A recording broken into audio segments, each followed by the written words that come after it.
Hello, everyone. Welcome to another episode of Web Audio TV. If you enjoy my content, make sure to subscribe to my channel and hit the like button. The stage event to celebrate spokesperson surpassing 10 million in total attendance would be held today. As if the heavens also wanted to celebrate, the rain that had been pouring for the past 3 days had lifted and nothing but clear skies could be seen.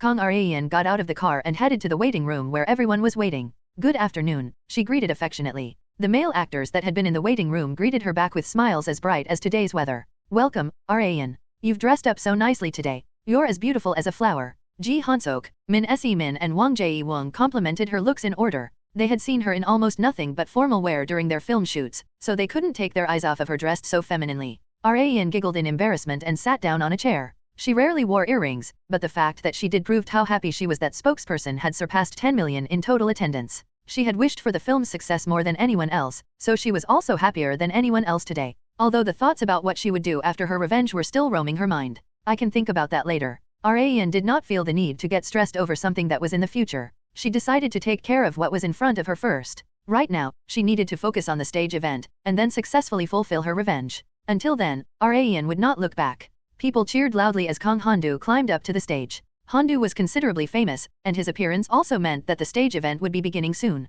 The audience's eyes were glittering with expectation and excitement. N/O/vel/b/in.c//om. Good afternoon. I am Kang Han-Gyo, the host of this event. We sure have a lot of people gathered here today. There was an endless wave of people. Not even the staff members that had planned the event had not expected this many people to attend. Traffic around the area had been congested beyond belief. Even police had to be mobilized to control the massive wave of people. Without further ado, let's have our guests come up to the stage. Please give them a warm round of applause. The audience clapped fervently like Han-Gyo asked. Rayan climbed the stairs first as the protagonist of the film. The strong wind made her skirt flutter. The stage was considerably high up, so Rayan made sure to pull her skirt down with one hand so that the inside wouldn't be seen, with her other hand holding a mic. She used to get extremely flustered just from a slight breeze whenever she wore a skirt, but she was now able to handle it perfectly. The other actors climbed up to the stage one by one after Rayan. They had also dressed up in a tuxedo. A beautiful girl was surrounded by several handsome men. The audience members couldn't help but feel happy from seeing such beautiful people lined up horizontally. "Why don't you introduce yourself first, Rayan?" the host asked. Okay, this was the privilege given to the protagonist. Whether it be interviews or any official event, they were always given attention first. However, Rayan was still unsure whether to consider this a privilege or not. "Good afternoon. I am Kang Rayan, and I played Nag Yang. I thank you all for gathering here today to celebrate the 10 million in total attendance of spokesperson with all of us." The audience cheered again as she fluidly introduced herself. A bunch of Club Allegiance members were cheering for her while holding a huge banner with her picture on it. Seeing that, Han-Gyo softly laughed. "Your popularity is idol level, Rayan," he remarked. He was not wrong, but Rayan found this situation rather embarrassing. She had thought that she had already gotten used to everything that could happen to a celebrity, but "I can't seem to get used to this." She did not feel like she could ever get used to it. The stage event did not consist of anything particularly special. They would just have a short talk show and take some time to give autographs to the fans that had come to see them today. Rayan sat down on the seat provided to her for the autograph signing. The fans would be lining up in front of the celebrity that they wanted an autograph from.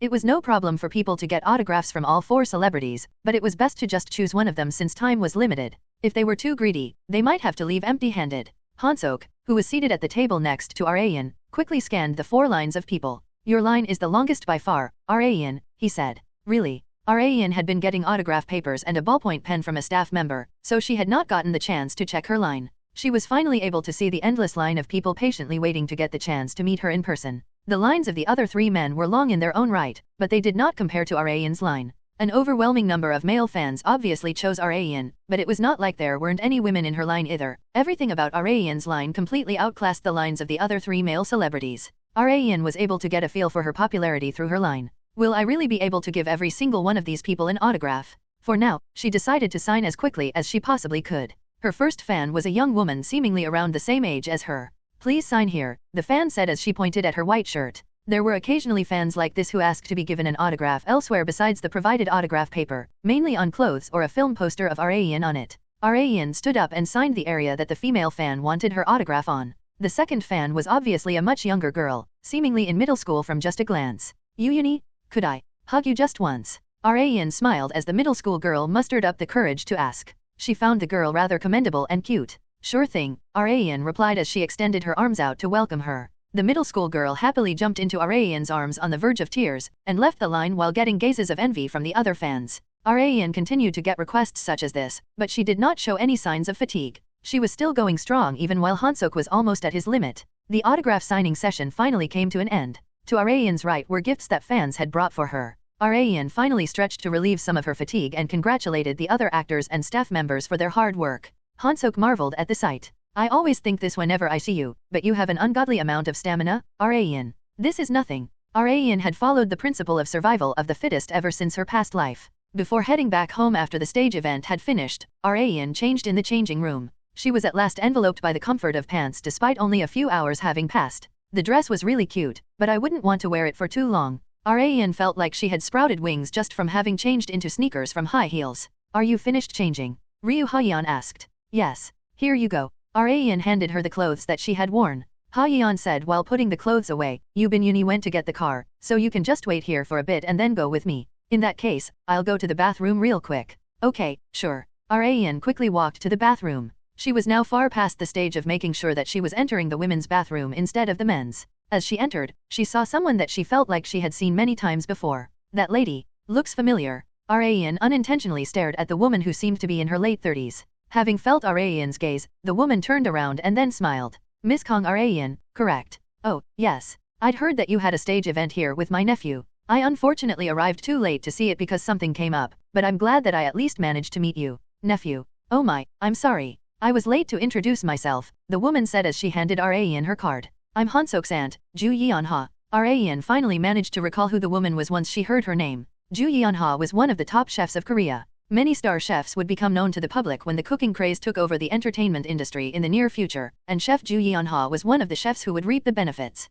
I had no idea that she was related to Han-Sok Sunbi. It was no wonder since Han-Sok hid his familial ties as much as possible on TV. There was no way that he would go around telling everyone that he was related to Yeon-ha. Not just that, Yeon-ha had not yet risen to become a star chef yet. There's no harm at all in getting to know her. Arayan replied with a smile after receiving her card. I had no idea that you were Han-Sok Sunbi's aunt. Well, he never talks about his family to others. Oh, please keep what I just said a secret from him. Sure, no problem. It was not a difficult request at all for Arayan to accept. The title of 10 million in total attendance brought a new wave of people into cinemas to watch Spokesperson. Arayan smiled as she watched the film's attendance record getting higher and higher, because she felt like she could see Kim Han-Gyo getting more and more anxious as the film got more popular. I heard that he's staying cooped up in his house again. Han-Gyo had not shown himself in any public event. He had not even attended the campaign disbandment ceremony. Meanwhile, Ma Young-jun brought her some great news. I'm more or less done with what you'd asked me to do. What did I ask you to do again? You asked me to investigate Congressman Jo Soo-wong and Jin Pillow.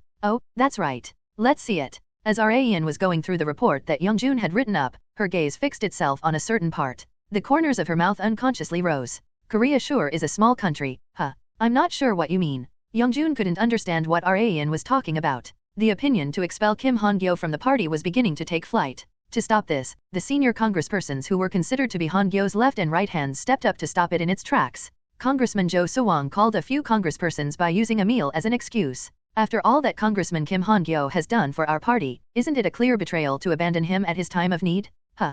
The congresspersons couldn't refute Soo-wong's claims since he wasn't wrong. All of them knew how hard Han-Gyo had worked for the party ever since his newly elected days. Although the process itself had not been free of sins, it was undoubtedly thanks to Han-Gyo that their formerly meager party had risen to its current power. Hence, the congresspersons couldn't say anything in opposition to Soo-wong's words. Just then, one of the congresspersons sprang up from his seat while slamming the table with his hand and said, "What would you have us do, then? Do you want us to drag Congressman Kim with us? We're all going to drown at this rate." It was Woo Sung-hyuk, a congressperson who had entered the party around the same time as Soo-wong. He had also been one of the people who had been helped by Han-Gyo, so no one had expected him to stand against Han-Gyo. You of all people shouldn't be saying something like that, Congressman Woo. Nonsense. Then do you seriously believe it makes sense to let the entire party die just for the sake of Congressman Kim? That's... Soo-wong was appealing to the congressperson's emotions and sympathy, but Sung-hyuk was using cold hard facts to persuade them. You need to take an objective view as well, Congressman Ju. If you truly want to help Congressman Kim, we have to stay alive first.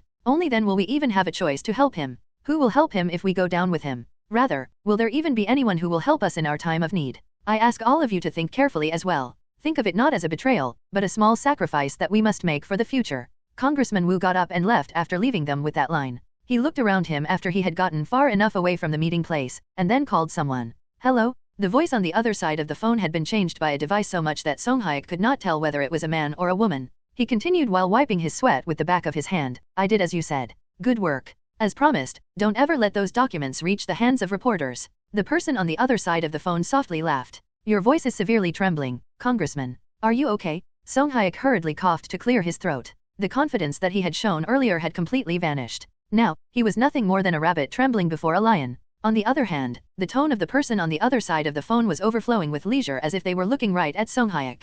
I understand. Like you've requested, the documents regarding Yizhong Industries will never see the light of day. Song-hyuk was finally able to smile, but it was not over yet. But what to do? It looks like Yizhong Industries isn't the only company that you'd been taking bribes from. Why you? So, I will greatly appreciate your cooperation in the days to come. If you don't want to end up in the same boat as Congressman Kim Han-Gyo, that is. The person then hung up. Song-hyuk gritted his teeth while clenching his smartphone. Damn it, motherfucker. Kang Raen put down her smartphone while giggling. One party always held power over the other as soon as a weakness was discovered. At this moment, Raen held absolute power over Song-hyuk.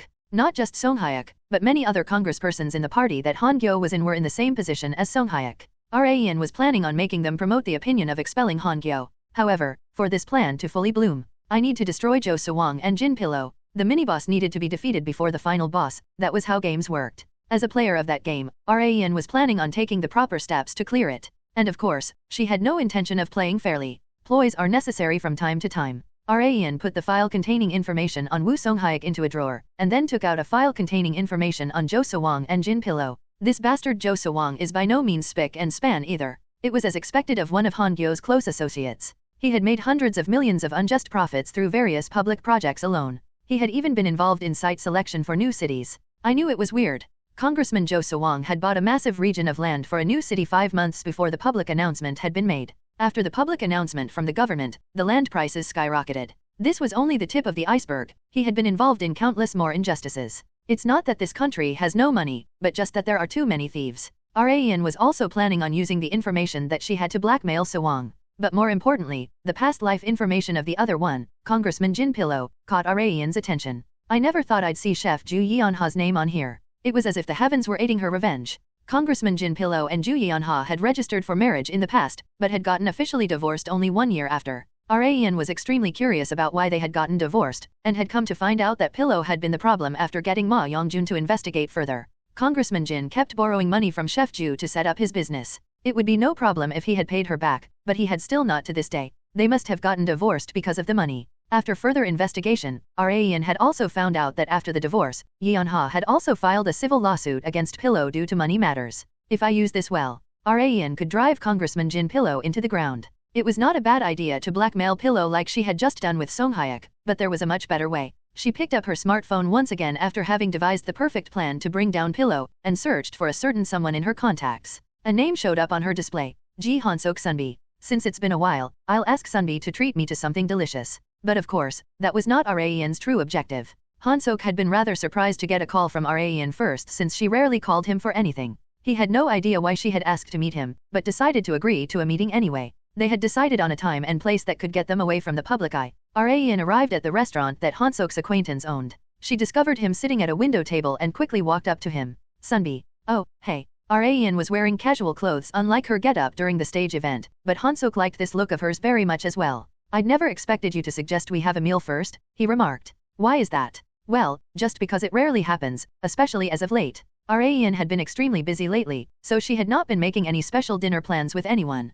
Is there something that you want to ask from me? Han-Sok asked. He had a strong feeling that Raen had called him out to ask something from him. Raen pretended to be hesitant. Seeing that, Han-Sok smiled as softly as possible to make her feel at ease. You can tell me. What is it? To tell you the truth, I met your aunt after the stage event. My younger aunt. I'm not sure about that. I only got her name, Ju Yeonha. Yeah, that's my younger aunt. There had been no one but Yeonha among Han-Sok's relatives who had been in the event venue at the time, so he had been able to easily infer the identity of the relative that Raen had met. But what about her? Han-Sok asked. She gave me her card. It seemed like she owned a restaurant, but it would be a bit weird if I visited by myself. So, I called you to ask if you'd be okay with accompanying me. Raen needed a catalyst to get even closer with Yeonha, and she believed that Han-Sok would be perfect for that role. Han-Sok accepted her request without a second thought. Okay, she had actually asked me to come visit at least once. I haven't been able to because I've been so busy, but I should take this opportunity to go. Thank you very much, Sunbi. There's no need to thank me.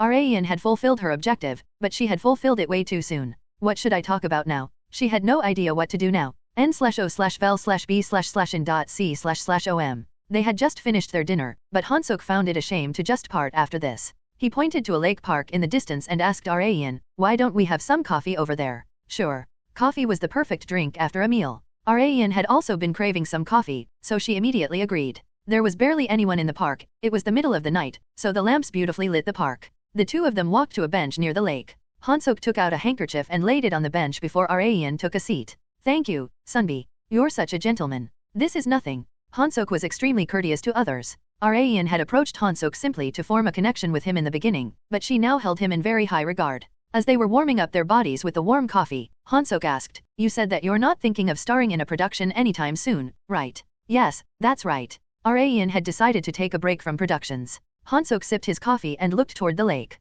However, his words were undoubtedly directed at her. Rayan. Yes. He then spoke after having made some sort of resolution. Don't shoot that kiss scene with any other guy. Rayan was momentarily lost for words due to Ji Han-Sok's sudden statement. He had told her not to kiss another man, even if it was just a performance. How should I react to things like this? Rayan had never been in a situation like this, so she could not think of an answer no matter how hard she racked her brain. Han-Sok was also abashed by himself for requesting such a thing. I'm sorry. I said something weird, didn't I? No, it wasn't weird. It was just what? Not even Rayan knew why she had left room for doubt. It's nothing. I'm sorry, she said. You shouldn't be the one to apologize. It's okay. An air of awkwardness enveloped the two of them. Since they were in a deserted park at night, the silence did not seem to want to end. Han-Sok broke the silence first. As for why I said that, it just unconsciously came out because I thought I would be jealous. Rayan responded in difficulty, Sunbi, do you? She purposefully did not finish her sentence because she thought that it would be better for Han-Sok to finish it for her.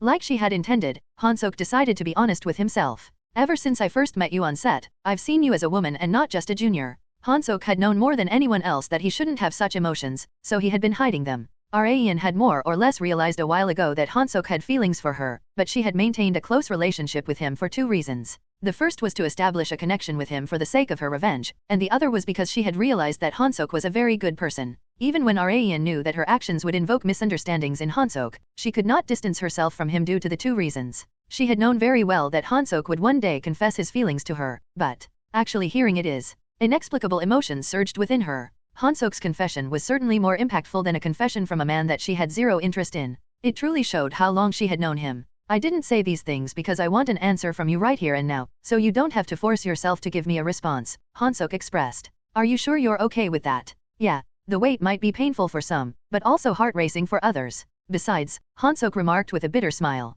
Waiting is far better than getting rejected. Rayan softly smiled as she looked at Han-Sok's lifeless smile. It seemed as if he already knew what her answer would be, so he had chosen to wait rather than be turned down. His answer might be wise as well as foolish, but if that was his choice, then, okay, I'll do as you say, Sunbi. Even dead people's wishes were fulfilled, so there was no reason why a living person's wishes shouldn't be. However, Rayan had no intention of making him wait forever. Once Han-Sok was prepared to hear her answer as well as resolved enough to endure the results, Rayan was planning on letting him hear the answer that had popped up in her head. Although there had been some unexpected trouble in the middle, Rayan had ended up visiting the restaurant that Ju Yeon-ha owned with Han-Sok as planned. It was a Korean fusion restaurant located in Suwon. Rayan thought as she stared at a two-story building in the middle of a large parking lot. It's pretty big. Despite not yet having amassed fame through TV appearances, Yeon-ha's restaurant was already booming with business. Her culinary skills must be out of this world. Whether it be singers or actors, one needed to possess a baseline level of skill to last long in their respective industry. If one appeared on TV without that baseline level to try and make themselves known, the public would realize their intentions immediately since people were extremely sharp these days.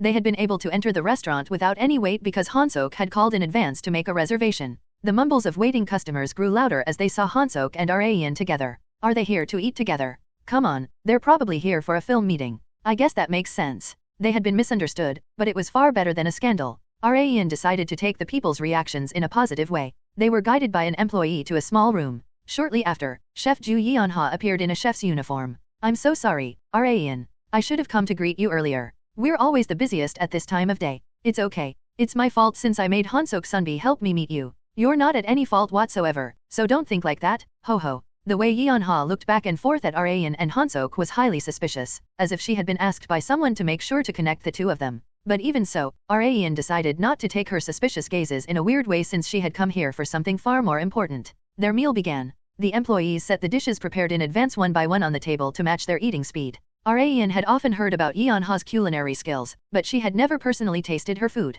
Yeon-ha's restaurant would become even busier once she began to make TV appearances, so Raean had not even thought about eating here in her past life because rumor had it that one needed to book a month in advance. Since this was a difficult opportunity to grab hold of, Raean decided to turn off her diet mode for today. I don't have any plans to star in a production for a while anyway. Raean could not easily choose her next production because her kiss scene was on the line. She also wanted to use the momentum that she had gained from stripping Han-Gyo of his congressperson title to drive him into a corner even more. Raean secretly took out her smartphone in the middle of eating and sent Sohajin a text. VRRR? Exactly 1 minute later, Yeon-ha heard the sound of a vibrating phone.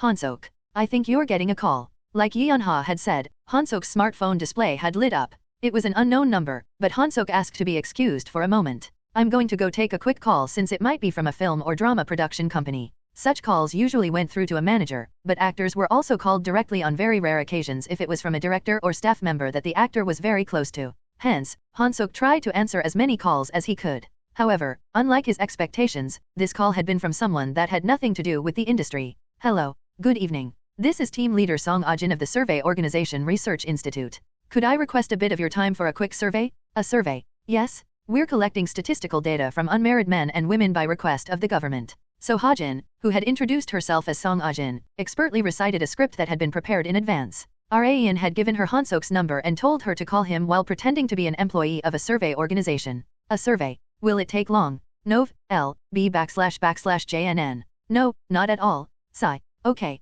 Hansok was not the kind of person to hang up on such calls. Knowing this, Raean had purposefully made Hajin call him because she had something that she needed to tell Yeon-ha in private. Raean praised Hajin inside her head as soon as Hansok left the room. Now that there wasn't anyone to interfere, it was time for Raean to take action. Chef Ju, this might be a bit of a sensitive topic, but... Raean pretended to be reluctant. Yeon-ha tilted her head in wonder due to Raean's change in attitude. A sensitive topic? What is it? She asked. One of my acquaintances is a reporter, and they had told me not long ago that they had substituted for another reporter due to the latter's family circumstances. It was for an interview with one of Congressman Kim Han-Gyo's close associates. So, Yeon-ha did not show any particular response yet. Raean would now get into the main point. As they were interviewing Congressman Jo Sewang and Jin Pilo, Congressman Jin apparently made a slip of the tongue. I had heard that he had talked badly about you, Chef Ju. Yeon-ha's face froze as soon as Raean mentioned Pilo's name. Her expression was one of someone that had stepped on shit. What did he say? Apparently, he said that you two had divorced due to a difference in personalities. The reporter secretly told me about the congressman saying that he had decided to get a divorce because you got way too jealous all the time, and that he couldn't handle the distrust. In front of reporters. Huh? I can't believe this. Yeon-ha's face turned purple with rage. Humans were truly emotional creatures. Simply ruffling their feathers even a little was enough for them to burst with rage. That man has always been like that. He always blamed me for every bad thing that happened to him, and acted as if he had done absolutely nothing wrong. Jin Pilo seemed to be Yeon-ha's trigger. Raean suppressed her smile as she witnessed Yeon-ha's rage. All she needed to do now was to use that anger for her own purpose. At this rate, only you will look bad. I'll help you, so why don't we show the world that Congressman Jin's words are a total lie? I'd be grateful if you would help me. I'm sure you know a lot of reporters. Just trust me. It was fun to watch other people's revenge from time to time. Raean suppressed her laugh as she watched Ju Yeon-ha venting her rage. I heard that Congressman Jin Pilo has quite the personality, but so does this woman. It was obvious that they hadn't been a match for each other, considering they both had such strong personalities. Relationships were built on compromises and considerations. Only fights would ensue if both parties asserted only their own opinions. Raean could feel that she had accomplished her goal as she watched Yeon-ha fuming. Just then, Hansok, who had gone out of the room for a quick call, returned. He tilted his head in wonder at seeing Yeon-ha's purple face. What's wrong? He asked. Huh? No, it's nothing. Yeon-ha knew that she would only be smearing herself with disgrace if she disclosed her private circumstances to her nephew, so she played it cool and went outside to cool down for a little. Hansok then asked Raean, did something happen while I was away? Raean smiled as she picked up a slice of pork rib that Yeon-ha had cooked. No, nothing happened. Hansok was confused for a while as the two women responded as if they had come to a mutual understanding. Chef Ju, Raean called out to Yeon-ha before leaving the restaurant and handed her a name card. This is the number of the acquaintance that I had mentioned. They'll organize everything that you want to divulge and publish it in an article. Thank you so much, Raean. I'll make sure to repay you next time. It's no problem at all. I'll hope for the matter to be resolved amicably. However, there was no way that it would. The moment that the battle between Jin Pillow and Yeon-ha came up to the surface for all to see, it would only reach a satisfying resolution long after they had made an exhibition of themselves. Raen got into Han-Sok's car. Before starting the engine, Han-Sok asked about what had happened back at the restaurant again. N/O/vel/B/in.C//OM. Whose name card did you give her? One of my reporter acquaintances. A reporter? Why? You'll find out soon enough on the news. Kim Han-Gyo's right and left hands would soon be indisposed. All that awaited him after that was to be expelled from his party. Like Raen had said, an article containing the real reason for Congressman Jin Pillow and Ju Yeon-ha's divorce was uploaded to the internet not long after. The article was written by Ahn Sujin. Pillow unintentionally cursed as soon as he saw the name. Fucking bitch. Not her again. Pillow also knew Sujin very well since she had been one of the culprits who had driven Han-Gyo, the man whom he served, into the verge of ruin. Although Raen was the true mastermind, Sujin had acted as Raen's voice to tell people about Han-Gyo's injustices to the entire nation. Pillow couldn't get Sujin's name out of his head since she had mainly been the one in the light. Just like Raen had persuaded, led Yeon-ha into doing, multiple articles reporting that Yeon-ha had filed a lawsuit against Pillow for never paying back what he had borrowed from her, began to spread. It had been the complete opposite of what Pillow had said in the interview about Yeon-ha being severely possessive. Only the two of them knew the whole truth. But besides that, just the fact that he had become the main focus of a scandal had been enough to deal massive damage to his reputation. Pillow had been the only one among Han-Gyo's close associates who had a relatively okay image in the eyes of the public, but that had been completely shattered. The air of the party, which had already been bad due to Han-Gyo, was getting even worse. Pillow decided to turn off his smartphone entirely because he had been getting barraged with calls. Han-Gyo, who was sitting across from Pillow, squeezed his temple with his left hand. He had been suffering from a splitting headache since earlier. I believe I had told you to watch that mouth of yours, wherever you were, Han-Gyo uttered in a low tone, terrifying Pillow. I am sorry. He and Jo Soo-wang had ended up in the same boat as Han-Gyo while trying to stick up for him. Han-Gyo had now lost everyone that could cover for him. He could no longer think of any way to sort this out. Despair began to seep into his head for the first time in his life. Just the fact that Raen had kept Pillow and Soo-wang in check had been a massive plus for her. Now, the anti-Kim Han-Gyo faction will grow influence within the party without me even laying a finger. She expected that she wouldn't have to do anything in particular anymore, but she couldn't let her guard down. She had to always be wary of the chance that Han-Gyo would find a way out of the mess. She needed to drill into her head that she could never let her guard down when it came to Kim Han-Gyo. I'd been betrayed by him exactly because I had let my guard down. Raen now needed to take every single possibility into consideration. She could forgive herself for making a mistake once, but never twice. She summoned Ma Yongjun and ordered him to place Han-Gyo under watch 24/7. He sighed and expressed, "We sure don't get a break. You can hire more people if you need to. You already know that I'm not stingy about that kind of stuff, don't you?" It was not like they were poor. Not just that, Raen was willing to make any kind of investment if it had something to do with her revenge. Despite that, Yongjun shook his head to express that it was okay. I wasn't serious. We don't need more people for something like that. Also, it's super easy to keep an eye on him since he's been cooped up in his house for the last few days. They did not need to tail him anywhere since he did not go anywhere. Han-Gyo knew that it would only be a detriment to himself if he were to show himself to the public now, so he had buried himself in his hole on purpose. He seemed to believe that time would take care of this mess, like every other predicament that he had ever been in. But of course, Raen would not sit tight and let that happen. Tell reporter Ahn to leak sources that weren't revealed during the general election. We won't be able to use them if not now, Raen said. Got it, Yongjun replied. He nodded and then turned around to leave her office, but then thought of the question that he had asked her a while back.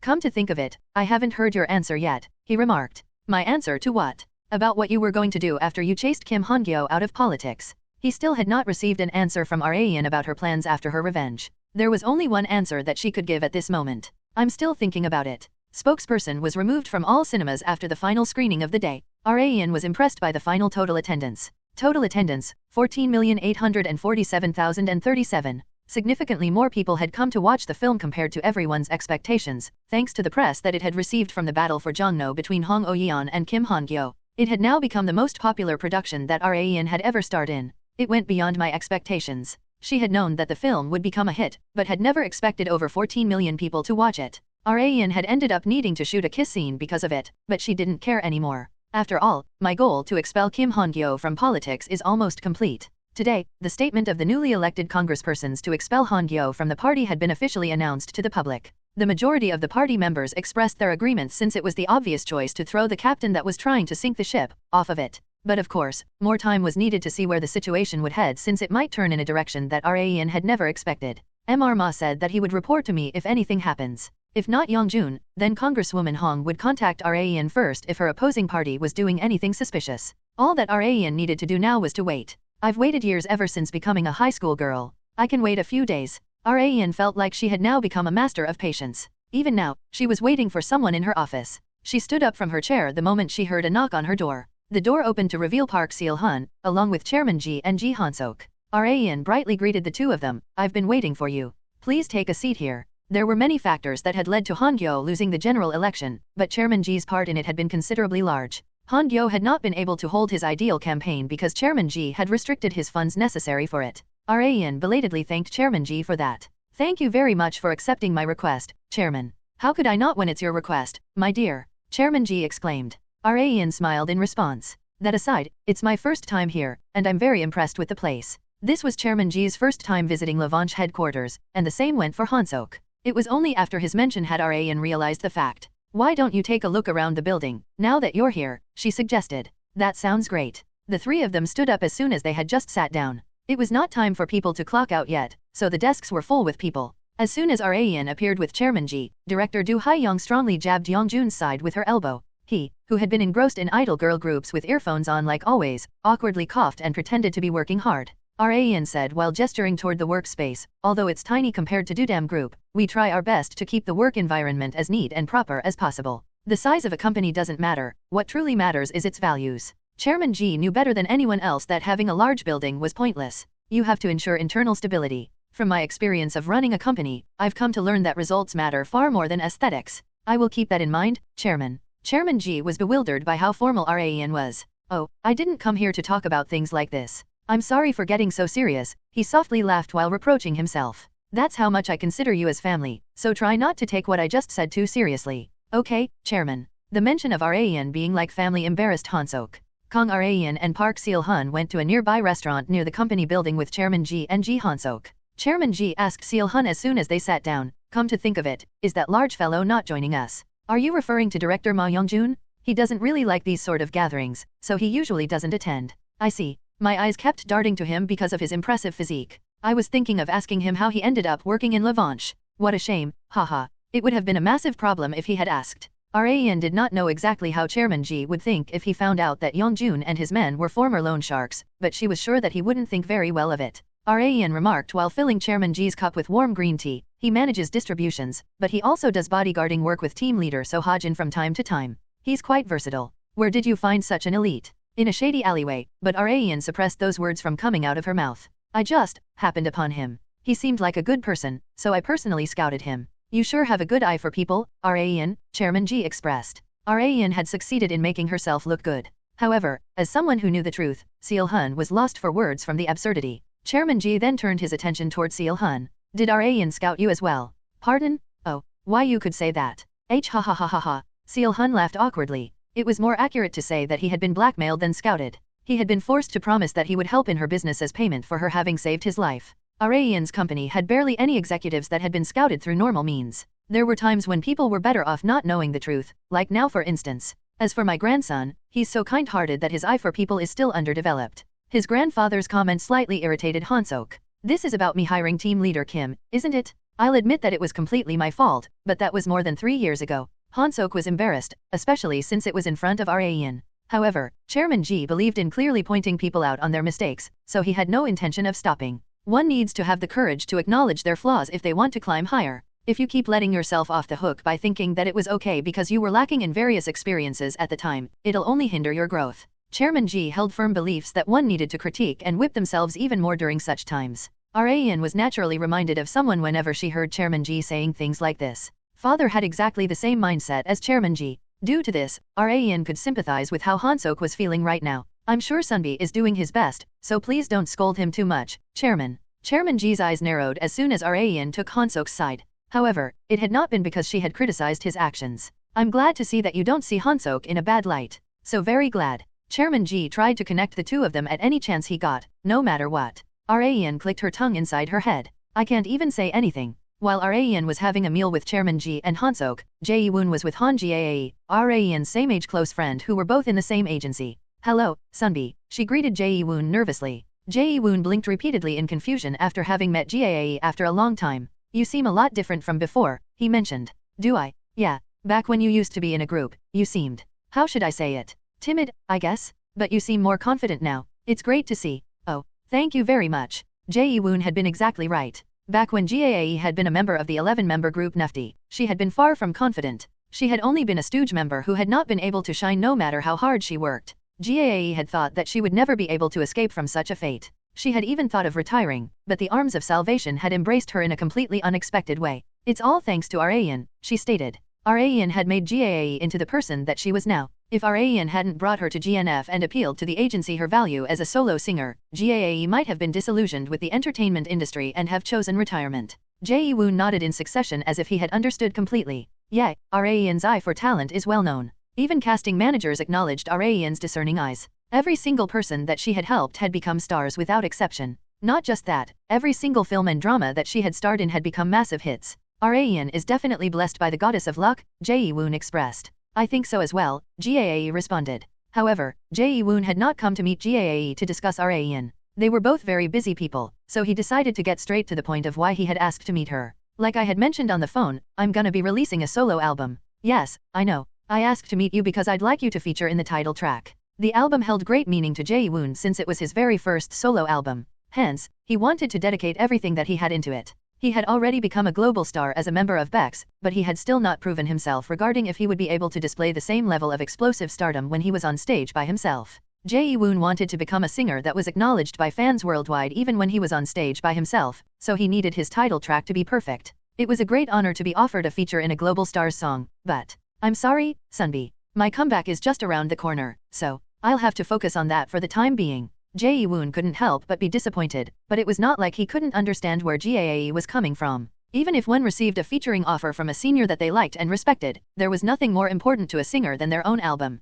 Then I guess I'll have to ask someone else, Jae-woon remarked. Do you have someone in mind? Gae asked. To be honest, no, I don't. There wasn't anyone that he could think of besides Gae. His title track fit Gae's style of voice perfectly, and he had not expected her to refuse his offer. Well, it's not like it's super urgent. I'll just have to take some time thinking about it. I'm so sorry for making you go through such trouble, Sunbi. No, there's nothing that you need to be sorry for. It's my fault for asking you to feature in my song out of nowhere. That aside, I wonder who to ask. Is there anyone you recommend?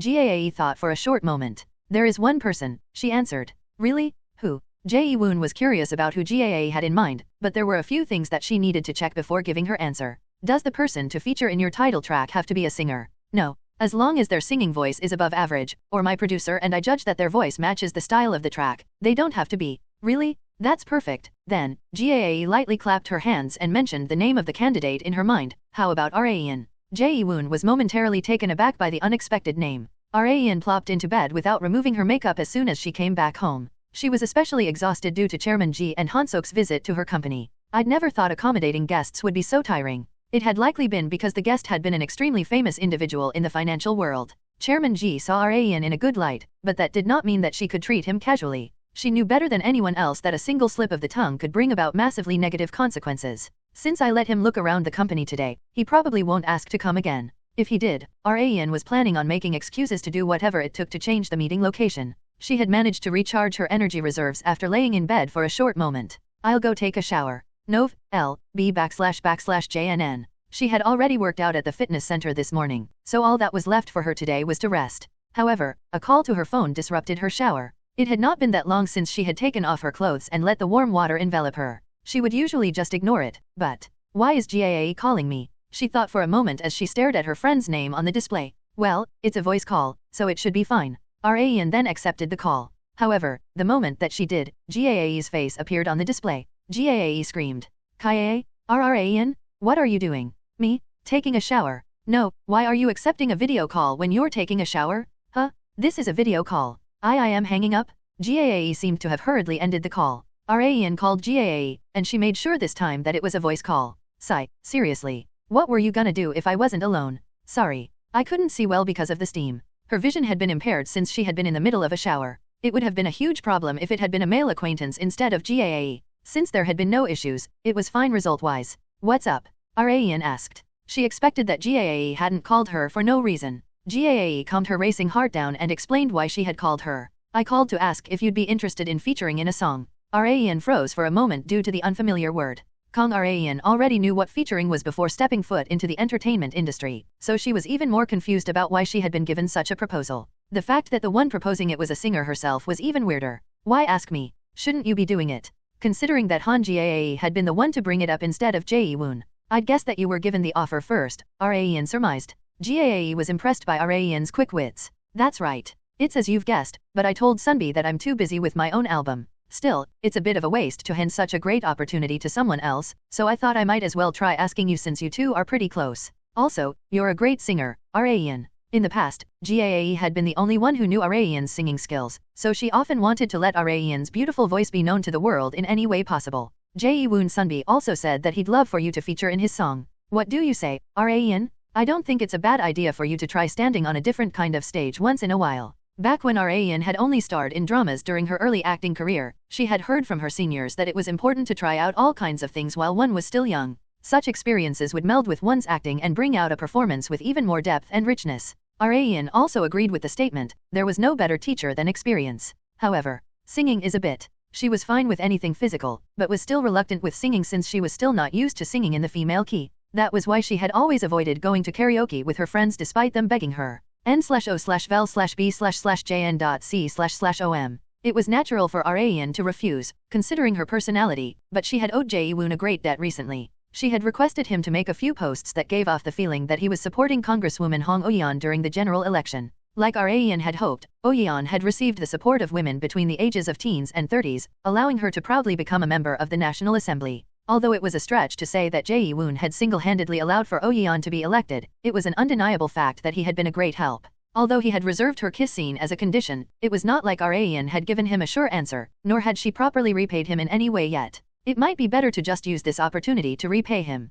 Raeun did not like to feel indebted to someone. Okay, I'll talk it over with Sunbi, she replied. Got it. Sunbi's number is. Oh, you probably already have it. It was obvious, considering Raeun was closer to Jae-woon than Gyo was. Raeun's head was still filled with the featuring offer even after ending the call with Gyo. Singing? Huh. She was experiencing all kinds of things after becoming a celebrity. Even with Gyo's passionate recommendation and Jae-woon's interest in her, there was still a process that Raeun needed to go through, which was a test. Raeun arrived at BF Entertainment, Jae-woon's agency. The building was very refined and massive after the agency became globally famous thanks to Bex. I think it's bigger than Levanche. It was no wonder. Levanche was still only in the domestic market, while BF possessed influence on a global scale. Raeun met up with Jae-woon at the lobby and was guided to a recording booth on the 3rd floor. The exclusive producer of Bex and several other staff members welcomed Raeun. You're probably the first actress to ever set foot in here, Raeun. It's an honor, she replied. Actors and singers were both in the entertainment industry, but they were in completely different subfields. The only reason that an actor would come to a recording booth was to make OSTs or record narrations. Jae-woon pointed to a chair and remarked, you can sit over here. Thank you, Sunbi. Raeun relieved her thirst with the beverage that the staff members had prepared for her. I'd heard from Gyo that your singing skills are no joke, Jae-woon said. No, it's average. You don't have to be so modest. I watched the video of you singing at a wedding. You were good. Raeun's wedding song video had been trending a while ago. It was not enough to gauge her true skill since it had been filmed in a hurry with a smartphone, but it was not like she was bad. Raeun continued to deny it even while Jae-woon praised her. She believed that she was only good among her friend group, and was nowhere near good enough to feature in a globally famous artist's album. Hence, she was planning on taking the test and giving up without regrets if they didn't believe she was up to par. Then before we get down to business, Jae-woon uttered. Shall we hear you sing? Okay. Raeun finished the remaining beverage in the glass. It was a habit of hers to constantly drink before singing. She quickly looked around after entering the booth. The walls were built to be soundproof, and a lone standing mic stood in the middle. Every single thing about this place was unfamiliar to Raeun. She recalled the time when she had come to a filming set when she had first debuted. It feels similar. Raeun tied her hair back with the hair tie on her wrist so that the strands wouldn't bother her while singing.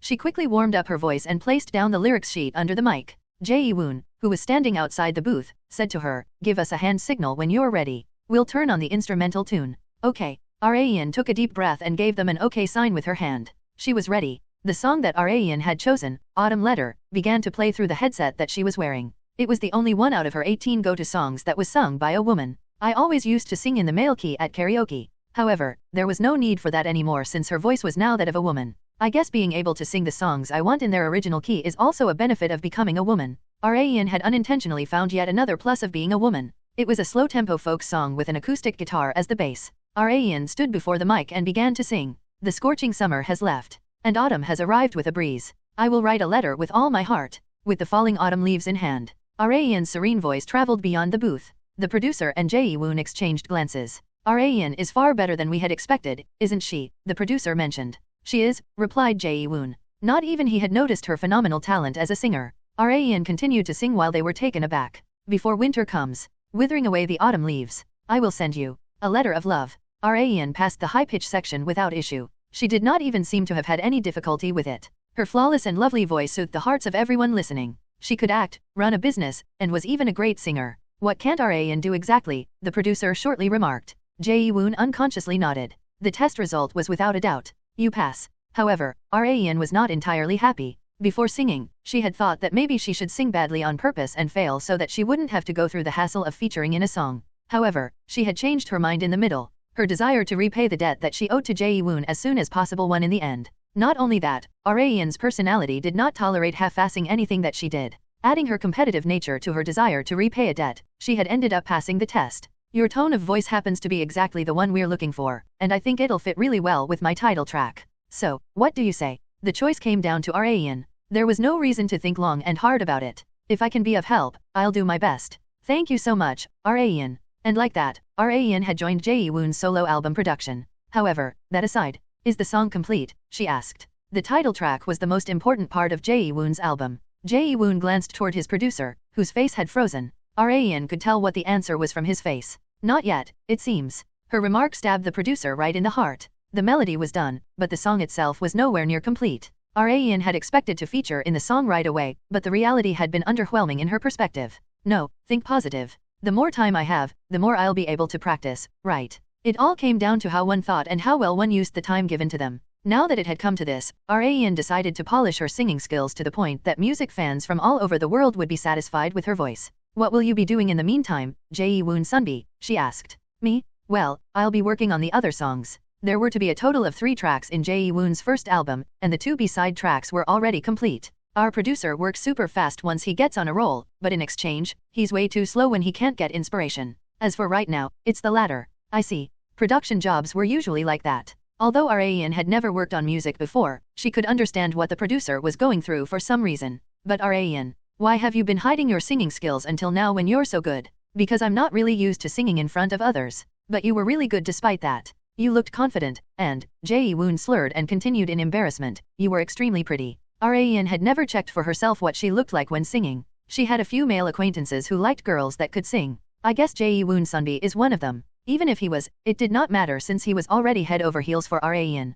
Raeyeon was paying close attention to Kim Han-Gyo's actions from the comfort of her own home while waiting for the song to be completed. She wanted nothing more than to personally check what he was up to, but, my face is far too well known, that would be dangerous. Her plan would be all over if rumors about the top star Raeyeon stalking Han-Gyo were to spread, which was why she had created the masked woman persona to prevent such rumors from spreading. She did not want all the work that she had done to crumble when she was so close to the end. /P. I have no choice but to get detailed information from Mr. Ma and team leader so. Han-Gyo was under 24-hour watch, so Raeyeon would be immediately alerted if he were to do anything worthy of suspicion. She decided to trust her subordinates and wait. Raeyeon then listened to the melody of the song that she would be featuring in, especially the part where she would be singing in harmony with Jae-woon. The lyrics aren't ready yet, but I'll be able to get straight to work if I get myself used to the melody. Now that she had decided to do this, she wanted to execute it with perfection. Her competitive spirit had set ablaze once again. Come to think of it, I've never sung with someone before. Jae-woon had promised to teach her, so she decided to trust him for now.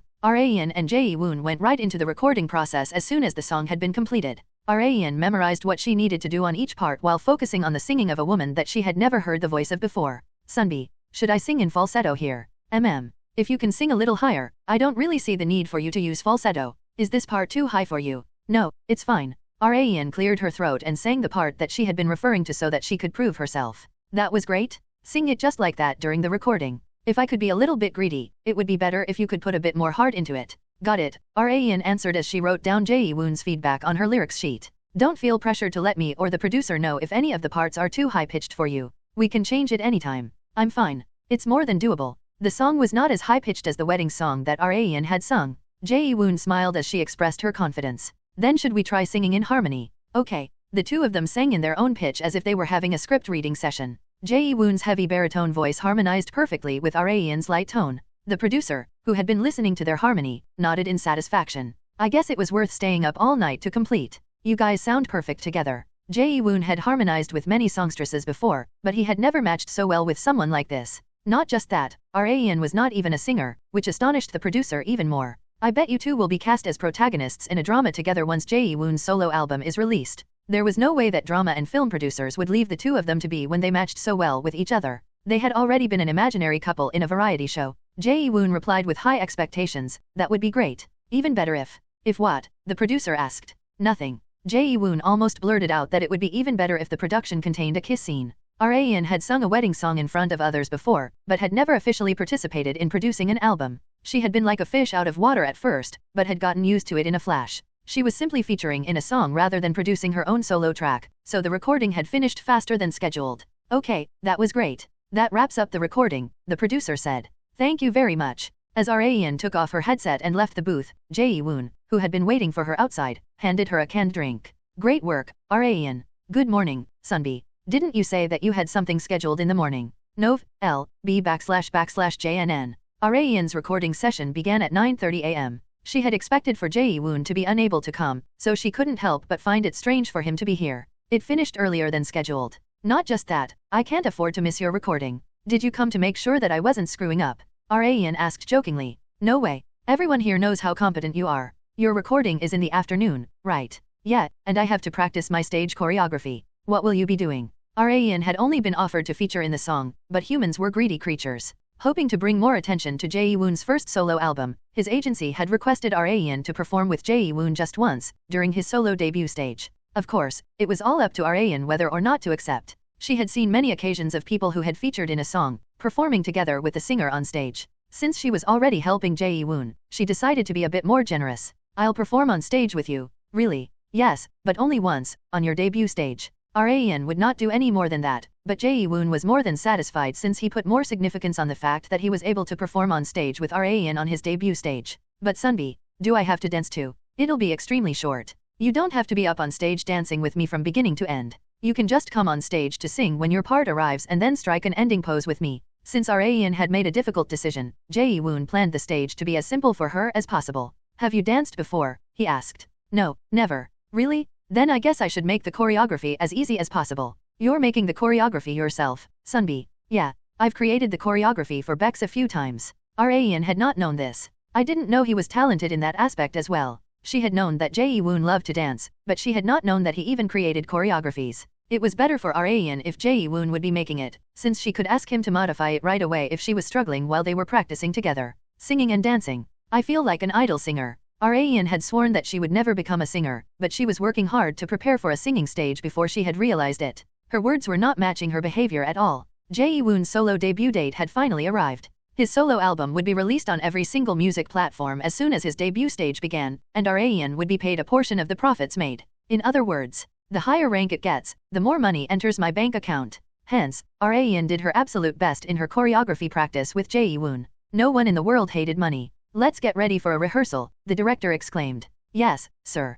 People moved busily. Raeun placed a large name tag with her name on it on her stage outfit. Fortunately, she would be wearing short shorts instead of a skirt since she would be dancing. Shorts are far more comfortable to move around in than a skirt. Not just that, the chances of broadcasting accidents became null. Pants were great in many different ways. The title track of Jae-woon's solo album Love and Peace played as soon as the signal was given to begin the rehearsal. Jae-woon began his stellar performance as he stared at the camera while holding a mic. As the performance was at its halfway point. Please stand by, Raeun. Okay. Raeun got ready to go on stage right away. She stood on top of the stairs of the stage's second floor as soon as the staff member gave her a signal. Moments later, the door opened. Raeun walked through it and onto the stage. She was momentarily taken aback by the blinding spotlight on her, but she didn't stop singing. Your voice travels to me through the winds, and it shakes my heart. I love you, I love you. Before I know it, I'm listening to your whispers. The stage was to be held live, so Raeun unintentionally clenched her mic a bit too strongly. She felt her voice trembling a little, but the director gestured to keep going.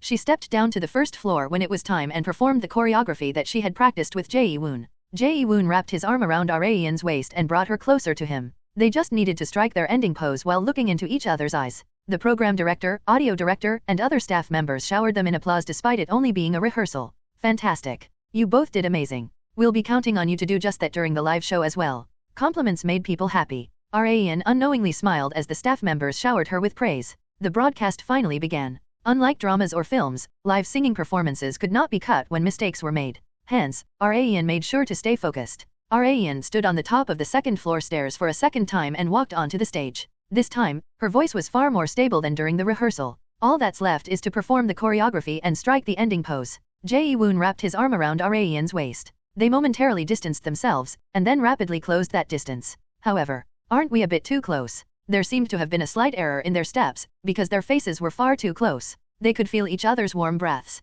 They just needed to strike a pose after pretending to kiss, but Jae-woon did not seem to have any intention of pulling away from Raeun. His mind seemed to be racing with all sorts of different emotions. However, that was not the end of it. Wait, why aren't you stopping? Jae-woon suddenly began to close the distance between them even more. The two of them got closer and closer. They were both panting heavily since they had just performed a high-intensity choreography. The song was on the verge of ending. They needed to get ready to strike the ending pose, but Jae-woon's arm was not letting go of Kang Raeun's waist. All sorts of thought raced through her head as Jae-woon continued to close the distance between them. Should I just stop thinking and kick him away? That would for sure result in a broadcasting accident. What do I do? What the fuck do I do? Raeun went into a state of panic. Before she knew it, she had closed her eyes shut. Jae-woon, who had been observing Raeun's face from a hair's breadth away, hesitated for a moment and then pulled Raeun back up on her feet. Raeun had been freed. She stared dumbfoundedly at Jae-woon, who smiled at her awkwardly. He then struck the ending pose, to which Raeun also quickly did at the right time of the song. The camera zoomed in on their faces. The program director pointed at the corners of his own mouth, indicating that Raeun needed to smile. Raeun forced the corners of her mouth to curl up. And just like that, the troubling stage performance had come to an end. Raeun headed to her waiting room as soon as the performance had finished. She recalled the disaster that had almost occurred a few minutes ago. If Jae-woon had gotten a few centimeters closer, their lips might have touched. Fuck. That wasn't part of the rehearsal. Raeun's heart raced as she recalled that moment during the performance. She wondered what could have possibly gotten into Jae-woon to do such a thing, but couldn't understand at all. Even so, it's a bit iffy for me to ask him directly if he had tried to kiss me for real. Their faces might have just gotten a bit too close due to a minor error in the choreography, in other words, a coincidence. But Jae-woon Sunbi's eyes were dead serious for that to be the case. Raeun had even closed her eyes before she had realized it. That was how serious he had seemed. God damn it, I don't know. Her head and heart would burst if she thought about it any more than this. She decided to just be happy that the stage performance had been a success. There was an after-party right after the first stage recording. Raeun wanted to use this opportunity to interrogate Jae-woon about whether his attempt to kiss her had been an accident or not. However, she could not muster up the courage to, and it was a bit weird to ask something like that during an after-party.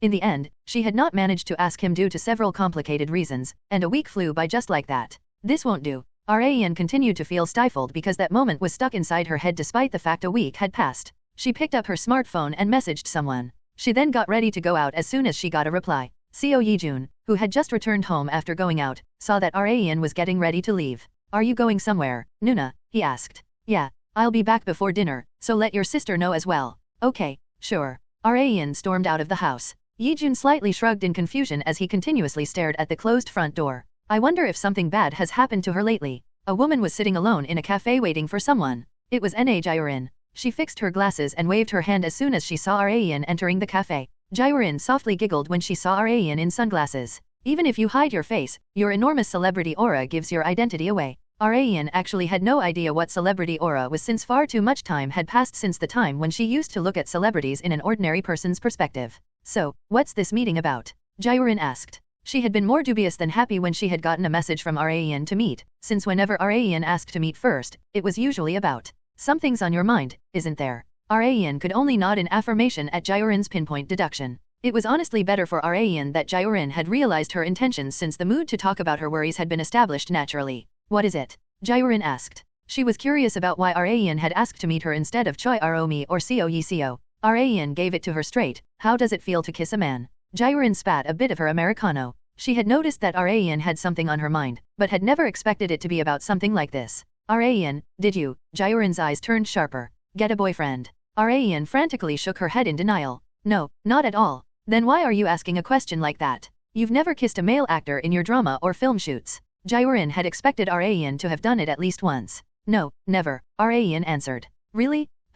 Come to think of it, I've never heard about you having done a kiss scene. It made sense that Raeun hadn't, since her pledge to do it if her film reached 10 million in total attendance had been such a huge deal. Are you asking me so you can prepare for your kiss scene? Well, you could say that. Ra lied for the sake of herself since she thought that it would be a bit much to tell Jae-woon everything that had happened during her stage performance with Jae-woon. After all, it was not something she should be going around telling people. You've kissed Han-Gyo, right? You guys have been dating for a while, Ra asked. Well, Jae-woon's face turned instantly red. She was the only one among their 4-member friend group who currently had a boyfriend, which was why Ra had chosen her. Jae-woon sighed and answered Ra's original question while suppressing her embarrassment. When you kiss the person you like, it feels good. You feel happy. And you feel that way when you kiss Han-Gyo. Why does it feel like I'm being interrogated? It felt like she was getting questioned by a detective. The only thing that was different was their location. But most kisses are done with the person that you like, aren't they? I'm sure that's not the case for every kiss, but if it's under the pretext of it being with the person that you like, then I think that you would feel happy.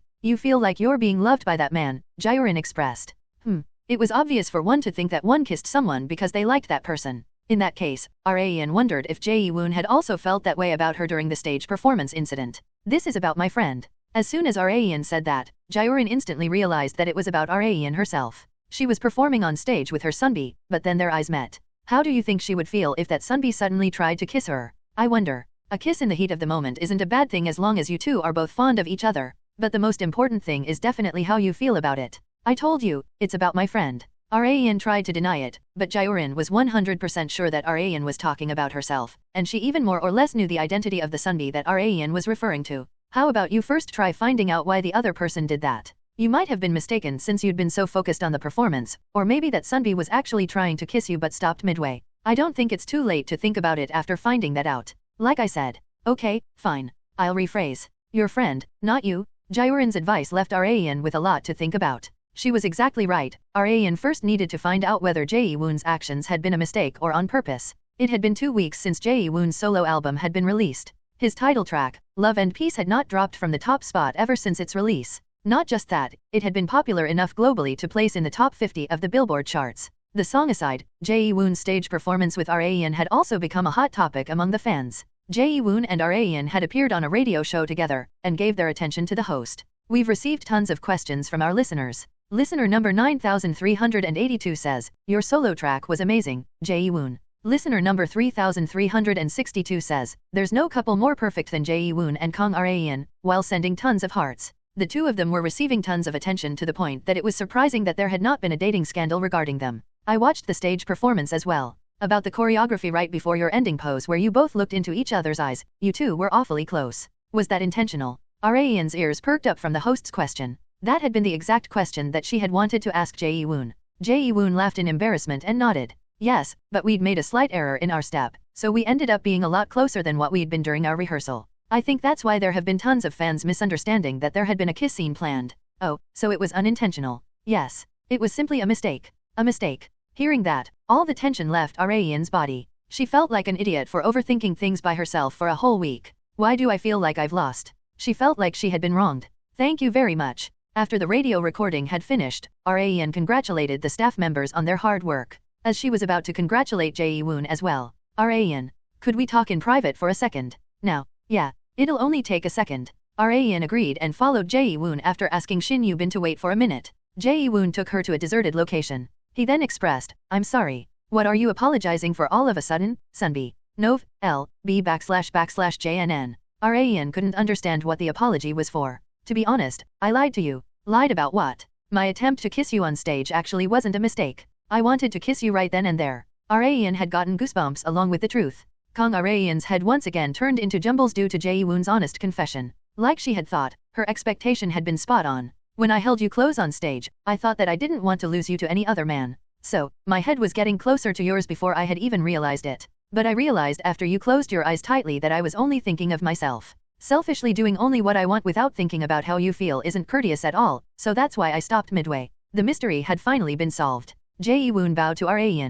I should have apologized way earlier than this. I'm really sorry. And no, it's not like we actually kissed. Ultimately, it turned out fine, and the staff members were saying that the choreography was filled with more emotion than during the rehearsal. You don't have to let it bother you so much. Ra was the one to be flustered due to Jae-woon's sincere apology. If he hadn't apologized, Ra was actually thinking about striking him with a flying side kick while shouting, I knew it, you piece of shit. Considering her personality, it was more than possible. However, she couldn't scold someone who was apologizing so sincerely. The burden weighing down on Jae-woon's heart alleviated somewhat after Ra accepted his apology. He raised himself back up and smiled bitterly. He was far better than a certain stalker songstress. Rayan decided to become a generous person just for today. Rayan had gone through a lot during Jae-woon's stage performance, but it was no exaggeration to call it a huge success in terms of the massive amount of attention it had received. Jae-woon's title track had no intention of dropping down from the #1 spot. Their song was on wherever Rayan went, making her feel strange. It's so weird hearing myself singing when I'm just walking down the street. This was likely how singers felt. Albeit indirectly, Rayan could understand how singers felt on a daily basis. A portion of the profits made through the album would be paid to Rayan. Although she had not done any major jobs since spokesperson, she had reaped an enormous amount of profits. She might have treated Jae-woon to dinner if he was in Korea right now. I'd heard that it was even up on foreign charts. USA, UK, Japan, etc. Rayan's voice was spreading throughout the world, raising people's interest in her even more. Thanks to that, she had gotten a text from Chi-Fyung this morning to meet this evening if she had time. What's he gonna talk about this time? Rayan felt anxious at first, but replied that she would since she was also curious about what it was. Before that, she went to the fitness center like always. She went right into calisthenics as she was being coached by a personal trainer for the first time in a long while. The trainer expressed her amazement as she scanned Rayan's body while she was warming up. I don't think there are any other actors that maintain a figure like yours when they aren't working. Rayan did not actively think about maintaining her figure, she just loved to break a sweat while exercising. She had made it into a habit to work out whenever she had free time, so her figure was just naturally maintained. When will you start working again? The trainer asked. Rayan answered while shaking her head, I'm not thinking about it yet. Really? It's been quite a while since the spokesperson filming ended, hasn't it? Rayan had not begun another production for half a year, but she did not mind it much. After all, her goal was not to succeed as a celebrity, but to take revenge against Kim Han-Gyo. Nothing was holding her back since she had no attachments to the entertainment industry. Many people were jealous of how carefree she could be. The trainer continued to show interest in Rayan's next production while checking the lines of her hips. How about a romance genre this time? Are you giving suggestions based on your preferences? The trainer did not deny Rayan's deduction. It'd be amazing if you and Jae-woon could be a protagonist couple. Highlight clips of you and him in Reaper have been trending again on ArcaTube. Clips of their former drama together had been getting attention again due to the overflowing chemistry that they had shown during their stage performance. Not just that, there have been an overwhelming number of fanfics with Rayan and Jae-woon as the protagonists, along with fan-made Season 2 stories of Reaper. The level of fangirling was getting higher and higher by the second. Rayan had also taken a look at a few fanarts circling around the internet. There were ones of her and Jae-woon actually kissing on stage, and she also saw a few original fanfics of them actually becoming a couple. She was quite used to the fanart culture, but she felt extremely complicated whenever she saw ones of her getting together with Ji Han-seok, Min Se-min, and other male celebrities. It wasn't only men, there were also ones of her getting together with female celebrities. However, she couldn't even be happy that she was being put together with women since she was a woman herself on the outside. It was pitiful how getting together with either gender had become extremely weird for her, and there was no way that the trainer would understand how she was feeling right now. In any case, you have to tell me when your next production is decided, okay? Rayan replied while smiling bitterly, I'll try my best. Rayan finished her workout and headed to GNF with Shin Yoo-bin, who had come to pick her up.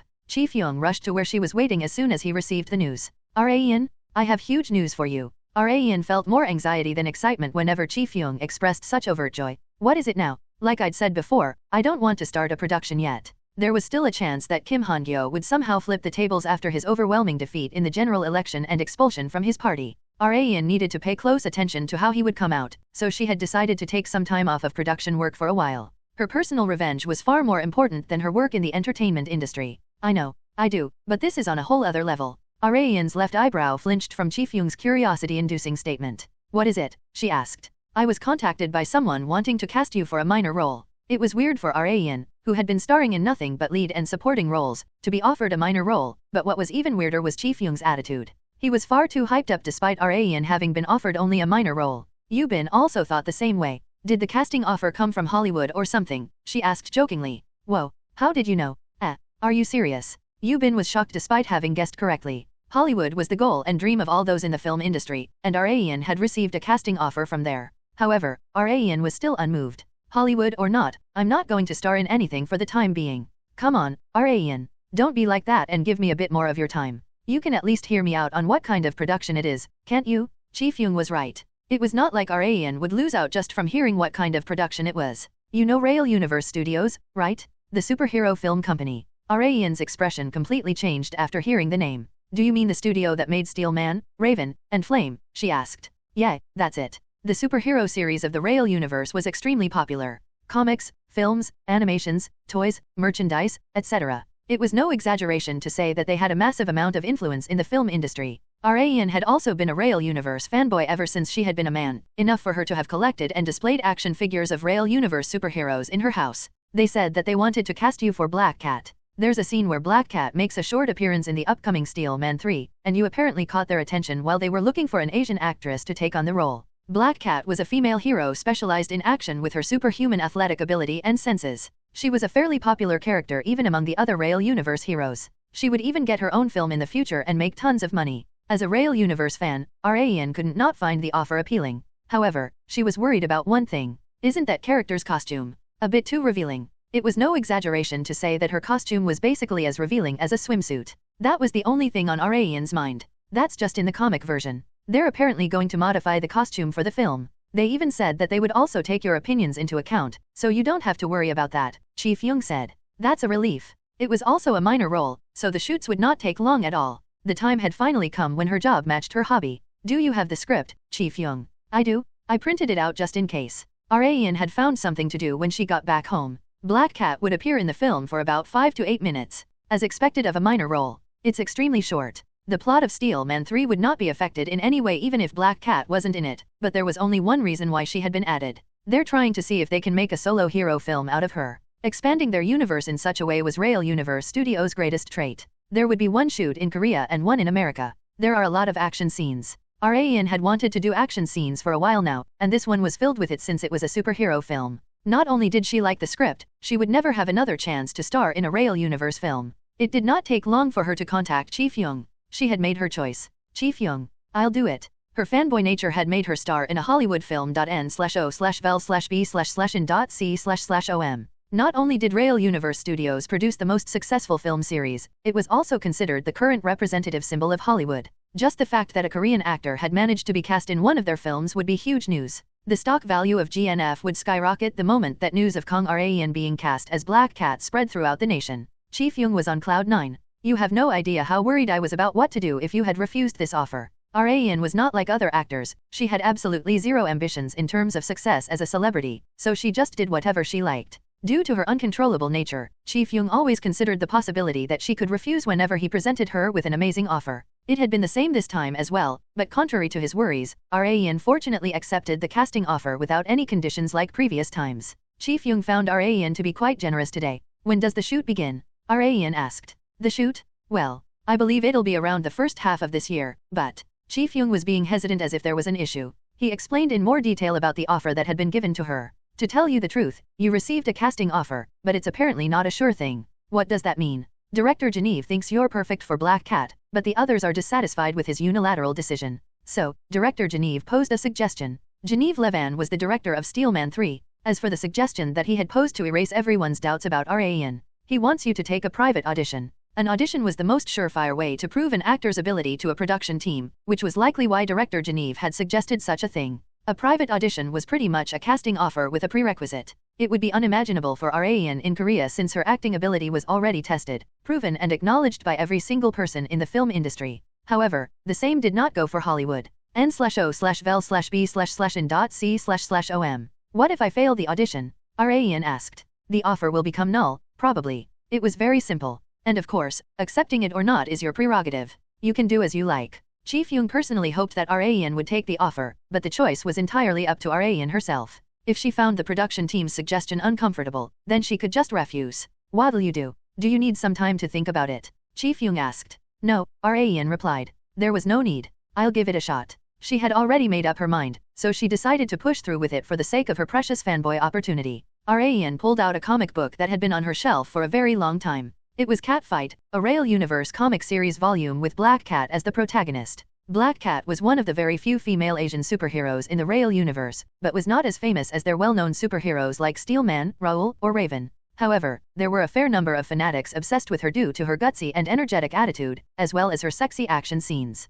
It's fine, but her costume is just too much. It was far too revealing, likely to enhance the sexiness of her scenes. The only thing that was making her hesitate was Black Cat's costume. However, like Chief Young had said, it would be modified so that the film would be appropriate for all ages. In that case, it would be far less revealing. Rayan did not know how exactly the suit would be modified, but it's not like I've passed the audition yet. It was not too late to worry about the suit's design after passing the audition. There was something more important to take into account, and it was that all of her lines were in English. In other words, she needed to be fluent in English. However, she wasn't worried about that in the slightest. English is just the basics. Rayan had ended up learning several foreign languages naturally due to her former occupation as a bodyguard. Her clients had not always been Korean. She had been put in charge of security for famous foreign individuals who had business in Korea. Thanks to that, Rayan had managed to learn languages of several countries, such as English, Japanese, Chinese, German, and some others. Although it was only up to a level of basic conversations, that was more than enough. The private audition is next week. The filming schedule was quite tight, so they needed to secure roles as quickly as possible. Hence, the audition would be held next week. Director Geon-Woo just happened to have business in Korea next week, so he would be personally coming. I'll have to be fully ready by then. Rayan opened the comic book, decided to forget about her revenge for a short while and fall into her fanboyish joys. Things like this were necessary from time to time. Many reporters worked busily to take photos of Director Geon-Woo as he landed in Korea. His Steel Man series was extremely famous even in Korea, so his fame was obviously through the roof. Director Geon-Woo got in the car after shortly waving to the reporters. He and the production team had come to Korea to take a look around Incheonport, which had been chosen as one of the set locations of Steel Man 3. He asked his manager for today's agenda. We're going to be looking around Incheonport and then have Rayan's audition in the evening, right? Yes, that's how we've scheduled it. Is there a problem? Could we delay it for about an hour? The audition. Yes. There's someone who wants to see Rayan's performance with their own eyes. Who? An unplanned judge had been included. Director Geon-Woo smiled and mentioned the name of the man who had decided to fly all the way to Korea to see Rayan's performance.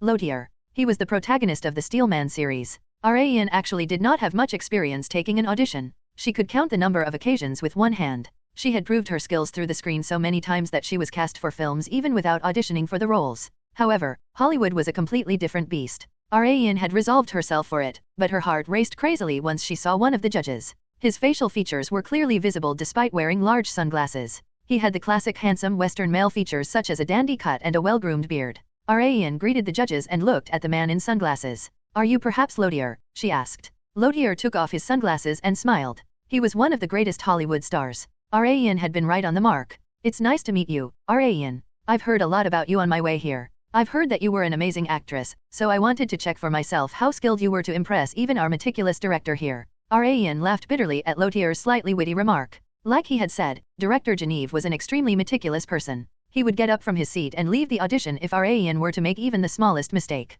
The audition would be divided into two parts. One was to test her acting skills while reciting English lines, and the other was to test her action performance skills. Rayan quickly read through the script that she had been given in advance for the last time. She then laid it down on her chair and walked up to the center of the audition stage. Her expression changed in an instant. Are you suggesting we set off the bomb while there are still people inside? Are you insane? The judge's eyes changed despite that short line delivery, especially those of Director Geon-Woo and Lotier. Rayan did not pay attention to their reactions and stayed true to her performance. Taking those sons of bitches down is fine, but our job is to prioritize saving people. Preventing unnecessary sacrifices takes priority over punishing evil. Black Cat looked cold on the outside, but she was actually more compassionate than any other hero. Rayan's lines were representative of Black Cat's personality traits. While observing her performance, Lotier suddenly shot up from his seat, grabbing the attention of the other judges. He walked right up to Rayan and exhaled. More people will die if we don't stop them. I'm sure you know that, don't you? It was Lotier's line that had been written in the script. His impromptu performance had not been planned. Rayan hardened herself while looking up at Lotier, who was far taller than her. She recited her lines calmly despite the situation calling for confusion. There's no point in peace established through the sacrifices of few. Aren't we here so that we can save those few people as well? Heroes are beings that embody those miracles and accomplish them. You're the one who told me that. Lotier kept silent. Although he was far bigger than Rayan in terms of height and build, Rayan felt like the bigger one in terms of acting ability and presence. He put his sunglasses back on and asked Director Geon-Woo and the other judges with a smile, don't you think that's enough? Rayan looked at the satisfied judges and thought that she had passed the primary audition. They moved to somewhere with more space for the secondary audition. While everyone around her was watching to assess her action performance, Rayan said to the extras confidently, I'm ready when you are. Rayan took a large step back after observing the bat that the extra had swung in her direction to the very end. She then pretended to deal a devastating kick on the side of the extra standing beside her. Since this was an audition, she couldn't hurt them for real. Safety was crucial above all else. Rayan's movements were large and exciting to watch.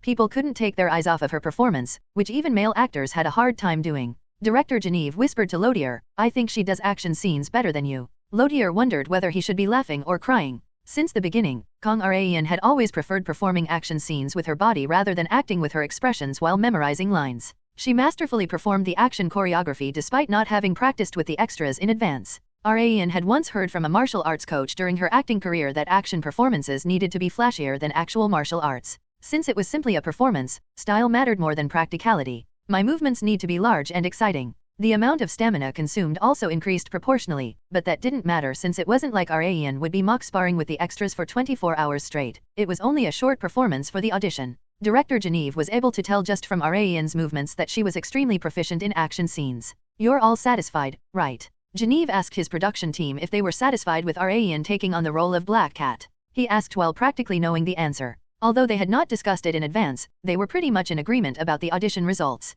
I guess it was worth coming all the way to Korea. Let's go with your casting, Director Genevieve. I should have never doubted your eye for something like this. You're as discerning as they say. The members of the production team continued to praise Genevieve for recognizing Raeun's talent, but Genevieve himself wanted to redirect those praises to Raeun. After all, none of this would have happened if it hadn't been for her. After the audition, Raeun went to have dinner with Genevieve, Lotier, and the other members of the film production team. They still had a lot to do in Korea besides Raeun's audition, such as checking out locations. Raeun felt like she was dreaming. She had been able to sit next to Lotier, whom she had been a massive fan of ever since her past life. I absolutely loved your portrayal of Steelman, Lotier. I've always wanted to meet you if the opportunity ever came. I still feel like I'm dreaming. Lotier was surprised as he looked at Raeun with sparkling eyes. From what I know, the majority of Steelman fans are male. At least, that was how he had felt. Even in the film, there were many aspects that would appeal more to men than women. A mechanical suit, and piloting a machine that was like a massive robot to decimate his enemies. It was all things that men would dream of. Steelman toys, merchandise, and figures were bought like hotcakes all over the world by children all the way up to adults. However, that did not mean there were no female fans. There was no rule that women couldn't like robots and mechanical suits. Anyway, thanks for your support. I'll be in your care later when we start shooting. The shoot was to begin next month. They were on a tight schedule, and had moved up the shoots on the schedule to be held in foreign countries. There weren't many things that Raeun needed to do in the meantime. She would just practice her scenes while looking at the script, and wear the black cat suit that would be completed soon and give her feedback on it. Before their dinner party ended, Raeun approached Lotier with her smartphone while blushing. Could I take a selfie with you, please? She looked like a cute fan in Lotier's eyes. Of course. They posed while standing side by side. Snap. Raeun thanked Lotier after taking the photo. She had been overflowing with charisma during the audition, but that part of her was nowhere to be seen right now. Lotier smiled as he watched Raeun walking away from him. What an interesting woman. There was a clear gap in her professional and private attitudes. Lotier's interest in her grew more and more for some reason. The news of Raeun starring as Black Cat in the film Steelman 3 had been officially announced, once again unintentionally garnering the attention of the Korean film industry. She had absolutely no interest in the entertainment industry or being an actress, but had ended up rising to become the poster actress of the entire nation. It was a very strange feeling. Raeun had printed out the photo that she had taken with Lotier. She wondered in joy while staring at it in the living room. Where should I frame it? Seo Yejun, who had been looking at her in silence, asked uncomfortably, Nuna. Since when have you been such a huge fan of that Lotier actor? Ever since Steelman 1. You've watched it too, haven't you? Well, I did. Yejun had also enjoyed the film back when he had been in high school. However, the entertainment that he had experienced aside, he couldn't stay comfortable as he watched Raeun acting in such a way. Nuna, do you perhaps like that person as a man, or? Raeun turned to look at Yejun. Are you jealous? Well, I don't know. He played it cool for some reason. Raeun grinned at him. And what if I do? If you do, then. Yejun couldn't finish his sentence because he couldn't think of the right way to answer. Raeun had never shown such affection for a man until now, so Yejun's mind couldn't help but be disturbed. Raeun giggled as she watched Yejun's face getting more distorted by the second. He stared at her dumbfoundedly as she giggled mischievously. n/o/vel/b/in.c//om. Come on, man. I can't even make a joke around you. Joke. It's true that I like Lotier, but it's in the capacity of a fan. I don't like him as a man. That was the genuine truth. Yejun sighed in relief. I was worried that you'd actually fallen in love with him. Yejun was genuinely relieved, but a thought also crossed his mind about who the person would be if Raeun actually ended up falling in love. Expectations and worry stormed inside his head. Raeun headed to GNF right away after hearing that the costume had arrived. The costume design team had come to Korea last time to measure Raeun's body for 30 whole minutes. After exchanging feedback via mail back and forth, the final product had finally arrived in Korea via plane. The stylist, Ryu Haeyeon, took out the black cat suit that Raeun would be wearing in the clothing room. Ta-da! Just like the hero name Black Cat would suggest, it was all black. It was a tight suit made out of latex. Try it on, Haeyeon expressed. Okay, it fit Raeun perfectly. She checked herself wearing the film version Black Cat suit in the mirror. The lines of her entire body were clearly visible. The costume designer that had flown to Korea with the suit expressed her admiration. We were thinking about adding more volume around the butt and hips on the costume if needed, but I think it's fine the way it is. Your figure is so amazing that it looks good enough. Rayan felt like she had become a doll after changing in front of several people. How do you feel about it, Rayan? The costume designer asked. Before answering, Rayan moved around with purposefully large motions to test if she would be able to perform her action scenes while wearing the suit. I think it's fine. I have no trouble moving around. There's no way that it'll rip, so you don't have to worry about that aspect. In that case, I'll take it that you're satisfied with it, and take the suit back. You know that the shoot is at the end of this month, right? Yes, I know. The shoot would last for 1 week in Korea. There had originally been a portion where Rayan would have a scene in America, but it had been cut out of the script due to opinions that the film would run for too long. In exchange, they had added more scenes to be shot in Korea. I'll see you then. Make sure to get plenty of rest, Rayan. Have a safe trip home, Rayan expressed. After sending the costume design team off, Rayan looked down at her body and recalled the feeling of wearing the suit. Life sure is full of surprises. I can't believe a day will come when I star in a Rail Universe film series.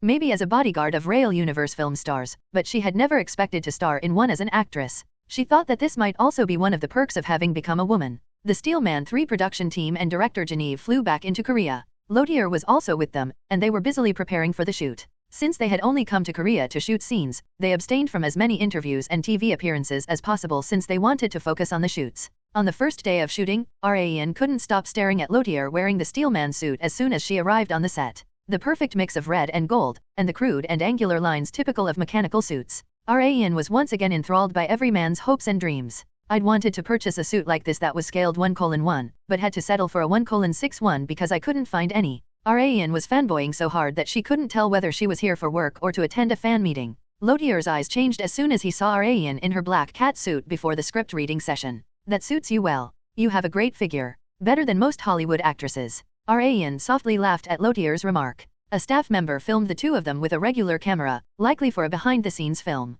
It was a rare scene of a Hollywood star together with Korea's poster actress. Director Geon-Woo came up to the actors and said, "If you're done with the reading, please get ready for the shoot." Understood. Rayan's first joint work with a Hollywood production team had finally begun. The air is certainly different from Korean teams. It was probably a cultural difference. However, Rayan felt that it wasn't bad to experience such things at least once. A multitude of people were gathered at the Steelman 3 set location with the Han River as the background. Lotier was also extremely famous in Korea due to the Steelman series' massive success. He waved to his fans after changing into the suit, to which they screamed with joy in response. Camera shutters could be heard all around them. Lotier smiled while looking at the passionate Korean fans. "I've felt this every time I've come to Korea, but I love how energetic the fans are here." Rayan nodded in agreement. There were many occasions of foreign singers being moved by how Korean fans sang along with them during their concerts. Not just singers, but actors also felt the same way. Lotier had been in a great mood ever since a plethora of fans had come to the airport to see him. He was honestly a little envious of Rayan. "I'm sure it's fun to be an actor in such a passionate country," he remarked. "I guess it is." However, it wasn't only fun. Such passion was also occasionally used in a negative way, in the form of hate comments. Rayan did not pay much mind to hate comments, even when seeing highly vulgar ones. She was not offended much because she had yet to fully perceive herself as a woman. Due to that, she became known as an actress with an unbreakable mentality, which was one of the reasons why director Geon-Woo had cast her as Black Cat. Lotier stood in front of the camera first to shoot scene #15-2. Take 1, ready, action. Lotier's expression changed as soon as the cameras began to roll. Rayan was impressed by how quickly he had switched from being playful to serious. That's a Hollywood actor for you. He's completely different in front of the cameras. It had been as if he had flipped a switch to turn on his actor mode. The spectators also silently watched Lotier's performance. Despite wearing a heavy suit, Lotier enacted his action performance against imaginary enemies just like it was written in the script. Steelman's main weapon was his mechanical suit itself. He defeated his enemies with weapons built into the suit. Stuff like beams and missiles will be CG'd in later.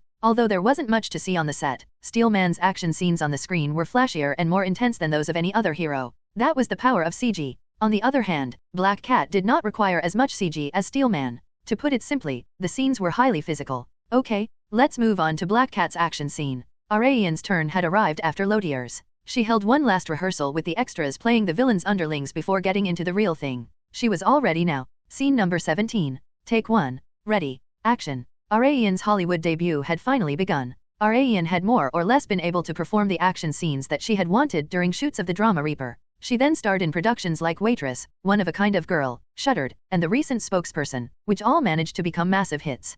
However, they couldn't have been further from the action productions that she had desperately wanted. However, the Black Cat role had finally given her the opportunity to unleash her desire for action scenes that had been stuffed into the corners of her mind. The extras wearing special makeup ran toward Rayan as soon as they were given the signal. Rayan took out a stun gun, one of the many weapons on her belt, and aimed it at the frontmost extra. Click! As she pulled the trigger, the extra shook violently to show that he had been paralyzed. Rayan then pulled out a knife and neutralized the other enemies while holding it in a reverse grip.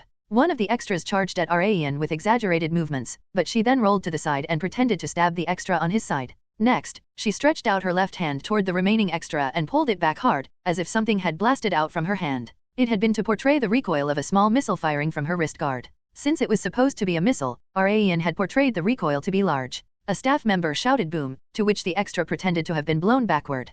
Cut. Director Genevieve exclaimed. That was great, but I think it'd be even better if you did more, Rayan. How are you with wire flying? Shin Yubin was hesitant due to the unplanned wire work request, but Rayan okayed it without hesitation. I can do it. Great. You can take a short break while we get it ready. While the shoot was momentarily paused, Yubin asked in worry, are you sure you'll be okay? I'll be fine. I've done wire flying a few times in Reaper. Yeah, but that was a long time ago. I've actually practiced it in advance just in case. Yubin chuckled at how impeccably prepared Rayan was. For God's sake, you're amazing. Yubin could tell how excited Rayan had been for these action scenes. Rayan was as confident in her wire performance as she could possibly be. Nov. L. B /JNN. The shoot resumed. Even while flying 3 meters high into the air, Rayan stayed calm and performed her action scene. It certainly looked like a lot more was going on, and far more flashy. People need to stick to what they're good at. It had been a while since Rayan had been excited about acting. The action scenes were all over. It was the last day of shooting in Korea. The scene involved Steelman, who was going back overseas after a small-scale battle with the villain, saying his goodbyes to Black Cat. Rayan stood in front of the camera in formal wear, and so was Lotier. He stood across from Rayan and remarked, thanks for the great time, my lady. I'd appreciate it if you could call in advance. And preferably not while dragging any problem children along with you. I'll try. Well, then. Lotier suddenly closed the distance between them, to which Rayan's small shoulders flinched. Lotier put his left cheek close to hers. He then tilted his head in confusion at her sensitive response. What? Are greetings like this bad manners in Korean standards? Rayan shook her head in forced laughter. No, it's fine, but I'd appreciate it if you could let me know in advance if you're going for such an assertive greeting. I'm getting a hint of déjà vu. Or is it just me? No, it's not just you. Rayan couldn't help but grin due to Lotier's playful gesture. I'll get going, then, Lotier said. He tapped on his wristwatch twice. The CG team would add in the effects of him being enveloped in his suit and then flying away. Cut. Director Genevieve exclaimed. That's a wrap for today. The staff members clapped as soon as the final scene in Korea had finished. Rayan's one-week Hollywood experience had become something that she wouldn't ever exchange for anything in the entire world. On the evening of the final day, the Steelman 3 production team held an after-party with the Korean staff members who had helped during the final day. Rayan had also attended. Lotier sat next to her and asked, how about a drink together? I'm sorry. I can't drink alcohol. Why not? It's just how my metabolism is. Lotier looked disappointed. He seemed to have taken a liking to soju, considering he had already emptied a whole bottle. Korean food fits my palate better than I'd thought it would. I'll have to come visit often. Feel free to contact me when you do. I'll show you around some good restaurants. Rayan had researched many must-go restaurants with her friends, so she was fairly confident in showing others around. I'd love that, but wouldn't that invite a lot of scandals? It certainly might, since reporters lived off of celebrities' personal lives. This did not apply only to Korea. America was no different, especially for Hollywood stars. Since Lotier was not only handsome but highly successful, he was swept into scandals with every single woman that he associated with in private. He had even been in a scandal with a famous female pop singer right before flying to Korea. Having experienced such things countless times, he was now used to it. In any case, I've learned a lot from you during the time we've worked together, especially regarding action performance, Lotier said. He was being completely genuine. I've met countless actresses in my career, but I've never seen any that were as good at action scenes as you. Our director seriously has a fantastic eye for talent. Thank you very much, Rayan replied. Her action performances were naturally high quality, considering she had practiced martial arts and had even honed them through practical use. Lotier laid down his shot glass and asked while staring right at Rayan, is it true that you don't have a boyfriend? Yes. And you've never had one? Rayan slowly nodded, to which Lotier then smiled meaningfully. In that case, how about someone like me? Would you see me as boyfriend material? Rayan momentarily stared at him dumbfoundedly. Seeing that, Lotier snickered and stated, it was just a joke. Don't take it so seriously. Was it actually a joke? Probably. Rayan wondered if all American men were this sly, or if it was just Lotier. Lotier found the confused Rayan so cute that he couldn't stop chuckling for a while. While Kang Raen was reaching the peak of her career shooting the latest Steel Man series film with the globally famous actor Lotier, there was also someone who was in the complete opposite situation. It was Kim Han-Gyo, whom Raen had awakened a sense of revenge for. Han-Gyo had not even been able to partake in any public activities due to the myriad of allegations against him. He had been hiding in his own home while leaving the important duties to his chief secretary and his other close associates, while spending his days drowning himself in alcohol, tobacco, and stress. Today was no different. Jo Sewang, one of Han-Gyo's close associates, carefully entered Han-Gyo's home. The chief secretary, who had visited Han-Gyo's home with Congressman Jo Sewang, waved a female housekeeper over and whispered to her, "Where is the congressman? He's been in his study ever since last night." Congressman Jo was shocked by the housekeeper's answer. "Has he not even been sleeping?" he asked. "I believe he's sleeping in the study. He has a fully functioning bedroom, so why is he sleeping in the study?" "I'm not sure either. The congressman has been acting very strange lately." Han-Gyo's actions had been incomprehensible. His doctor and the people around him were considering it as one of the symptoms of his excessive stress. The other congresspersons who were still loyal to Han-Gyo were worried beyond belief. Sewang cautiously knocked on the study door. "Congressman, it's me, Jo Sewang." There was no answer. Worried about if something had happened to Han-Gyo, he clenched the door handle tighter. "Please excuse me." Sewang opened the door. His and the chief secretary's faces distorted. They were assaulted by the disgusting stench of tobacco and alcohol, and their Han-Gyo sat lifelessly in the thick of it. He couldn't be described as anything but a bum. "See, Congressman." Sewang cautiously called out to him. Han-Gyo drowsily opened his eyes and asked, "What are you doing here?" "I'm here because I've been worried about you." "Forget that. What is going on here? Have you been getting any sleep?" "Sleep? How can I possibly get any sleep when it doesn't come to me?" Han-Gyo had to rely on alcohol because he was suffering from severe insomnia. Only with the help of alcohol could he forget even a little of the current situation he was in. He was escaping from reality, something the Kim Han-Gyo that Raen knew would never do. That was how far she had driven him into a corner. Raen had told him that she would push him over the edge the moment that he was at his peak. At first, Han-Gyo did not believe her words spoken as the masked woman. No one could have possibly imagined that a young woman would bring a highly influential politician like him to ruin. However, her words were slowly becoming reality, and that reality was gradually choking him to death. Cough. Han-Gyo coughed dryly several times, to which Sewang and the chief secretary were horrified. "See, Congressman. Are you all right?" Blood had come out of his mouth. Sewang urgently exclaimed to the chief secretary, "See call 911. Hurry." "Oh okay, n/o/vel/b/in.c//om." Unlike the two frantic men, Han-Gyo still considered the situation a bad nightmare instead of reality. Breaking news reported that Congressman Kim Han-Gyo's health had deteriorated and that he had been moved to a hospital to recuperate.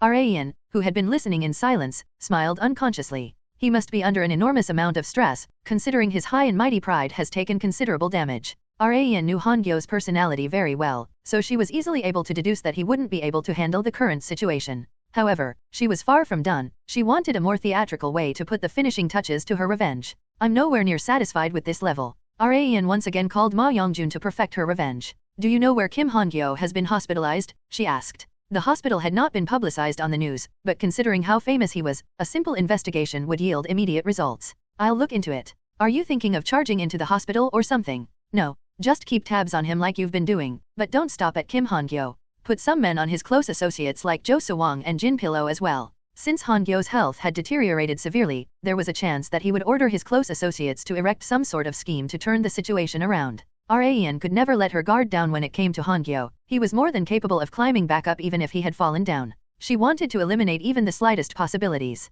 "Understood." Raen ended the call and focused her attention back on the news channel. It was just then. Rumble. Raen slightly frowned due to the faint sound of vibrations. She had been hearing such sounds for the past 3 weeks. The cause of it was obviously the redevelopment constructions occurring right next to their apartment complex. The faint sounds could be heard ever since the construction began. It was not loud enough to negatively affect her daily life, but Raen had become extremely sensitive after becoming a woman, so the construction noises sometimes really ground her gears no matter how faint they were. Even now, she just wanted to watch the news in peace but was continuously irritated by the disruption. "It's not like I can stop them from working." While Raen thought about a resolution, Seo Yejun, who had woken up from his nap, sighed. "Nuna, when will that construction be over?" "Who knows? Why? It keeps bothering me whenever I try to sleep." They couldn't just wait for the construction to be over when they didn't even know when that would be. Raen fell deep into thought. Since they had been living here for a while, they started to notice flaws that they had not noticed when they had first bought it. They were adjacent to a busy road, so they could hear cars passing whenever they opened the window. The air quality wasn't that great either, and so was the traffic. Raen had bought this house to have a more comfortable commute to her university, but her entertainment industry career and her company had taken up the majority of her life now. She felt like she needed to reform her living conditions to have a more peaceful and comfortable time. Rayan then said to herself, if you can't stand the heat, get out of the kitchen.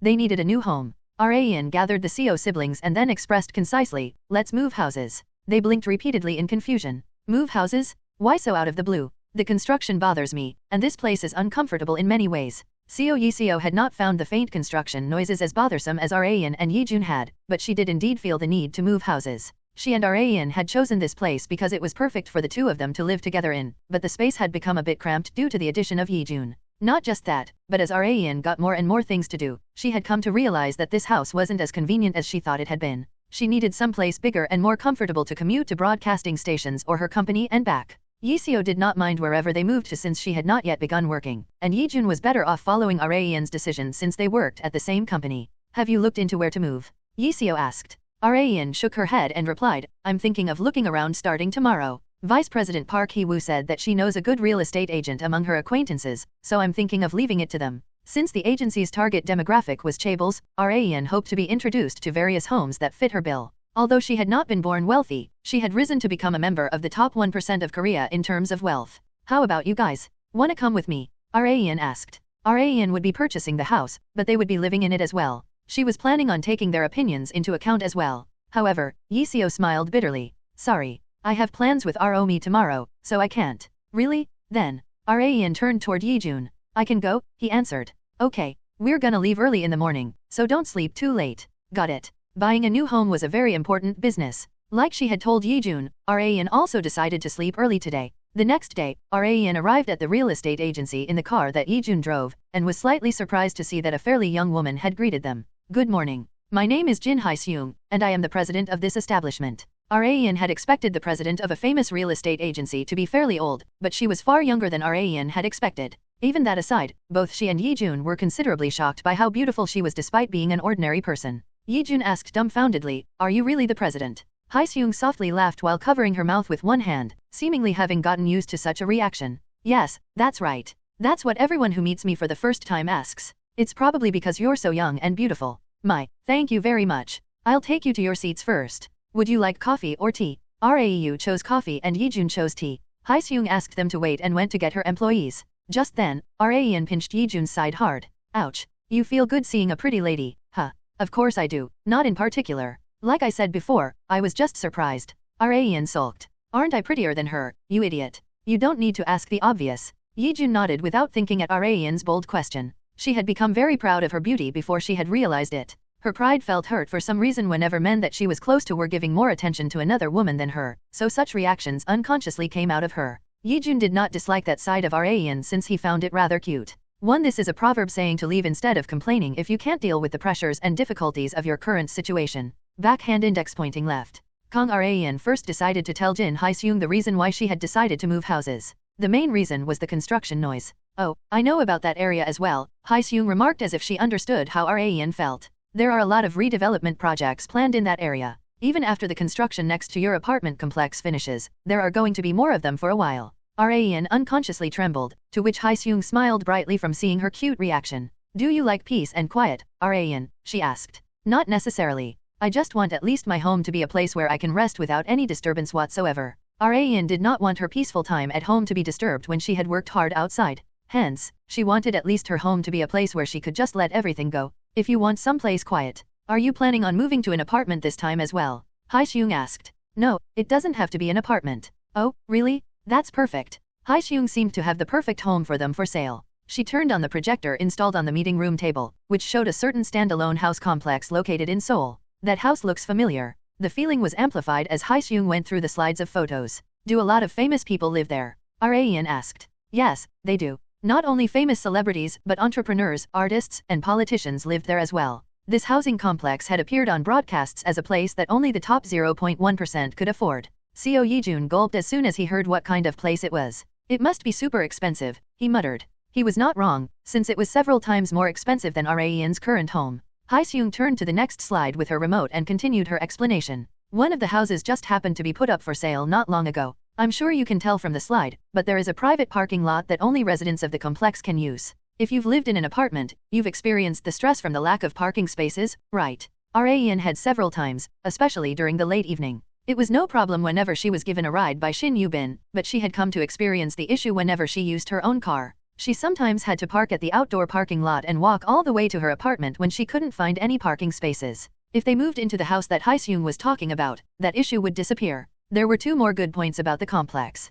It's close to the company building and broadcasting station. Yi-jun nodded in succession. You're right. We'll be there in a flash by car. They were pulled in by the ease of commute. The other good point was that this place can't be anything but peaceful and quiet, Hae-seung remarked. Her remark left a deep impression in Raeyeon's mind. She had not told Hae-seung this, but she knew the place that Hae-seung was introducing to them very well. She had frequented that complex back when she had been Kim Han-gyo's bodyguard. Hence, Raeyeon knew that everything Hae-seung was saying was true. Does someone live there at the moment? Raeyeon asked. Yes, but they ended up putting it up on the market for an unavoidable reason. An unavoidable reason? Yes. I'm not sure if I'm allowed to say this, but... oh, I guess it won't matter. It's already on the news, after all. Raeyeon's eyes narrowed for a moment. The house owner must be someone famous enough for us to know just from hearing their name, she stated. That's right n/o/vel/b/in.c//om. If they were on the news, it was by no means an ordinary citizen. It was no wonder, since the fact that they lived in this housing complex already proved that they weren't. The house owner's health has been deteriorating lately, so they're planning on heading down to the countryside as soon as they're discharged from the hospital. That's why they had put their home up for sale. Raeyeon's familiar feeling grew stronger as Hae-seung continued to talk. President Jin, would you mind, Raeyeon slurred, telling us who the current house owner is? A certain name popped up in Raeyeon's head. It was none other than Congressman Kim Han-Gyo, Hae-seung answered. Kim Han-Gyo, who was close to being discharged from the hospital, did his best to get out of his hospital bed. The chief secretary, who had left the room for only a moment, was shocked to see Han-Gyo struggling and rushed to support him. Are you okay, Congressman? I'm fine. I can stand up by myself. Han-Gyo pushed his chief secretary away. He got in his wheelchair and sighed deeply. The chief secretary casually pushed the wheelchair from behind. Where were you trying to go? He asked. I'm fine with wherever. I just want out of this damn room. Han-Gyo wanted some fresh air. The chief secretary agreed and pushed the wheelchair toward the first-floor lobby. There were a few people who had visited the hospital. Although there weren't many people since this ward was exclusive to VIPs, there were still people present. So, this was where Congressman Kim Han-gyo was hospitalized. SHH. He'll hear you? I guess even a snake like him takes care of his health. Well, considering the enormous pile of money that he must have extorted, he must have no problem affording it. Most people did not see Han-gyo in a positive light. He felt like he was a criminal. No, he had actually committed several crimes, but he was only free at the moment because the investigation had not fully finished yet. The thought of being unable to avoid serving a sentence this time when the investigation finished pressured him once again. Looks like taking a stroll was a bad idea. The chief secretary was stumped on how to reply as Han-gyo muttered to himself. He changed the subject to lighten the mood. Congressman, the madam signed the contract for the house. She did? Already? Yes. There just happened to be a buyer. Han-gyo had planned to sell his house and move into his other house in the countryside to recuperate for the time being. I don't believe it has been on sale for that long, Han-gyo remarked. Yes. It's been exactly 3 days. I can't believe it was sold already. Although it was a highly popular housing complex, it was not some place where just anyone could move into. Just the home itself cost billions of won, even the considerably rich would hesitate a few times to purchase it. Hence, Han-gyo had not expected his home to be sold so quickly. The madam went to sign the contract herself, the chief secretary remarked. Then she must have seen the buyer with her own eyes. Yes, that is what I've heard. Who was it? Han-gyo was curious about who had purchased his home. Could it have been a famous entrepreneur? Or a top celebrity? The answer was the latter. I've heard that it was Miss Kang Raeyeon. WH what? Han-gyo's entire body froze. Seo Yi-seo, who had gone out to meet with Choi Aromi, finally returned home and took off her heels in exhaustion. Yi-jun, who had been in the kitchen, peeked out toward the front door. Welcome back, sis. Where's Raeyeon? Did she go out somewhere? Yi-jun pointed toward the tightly shut bathroom door instead of answering, which was more than enough of an answer. How did the house viewing go?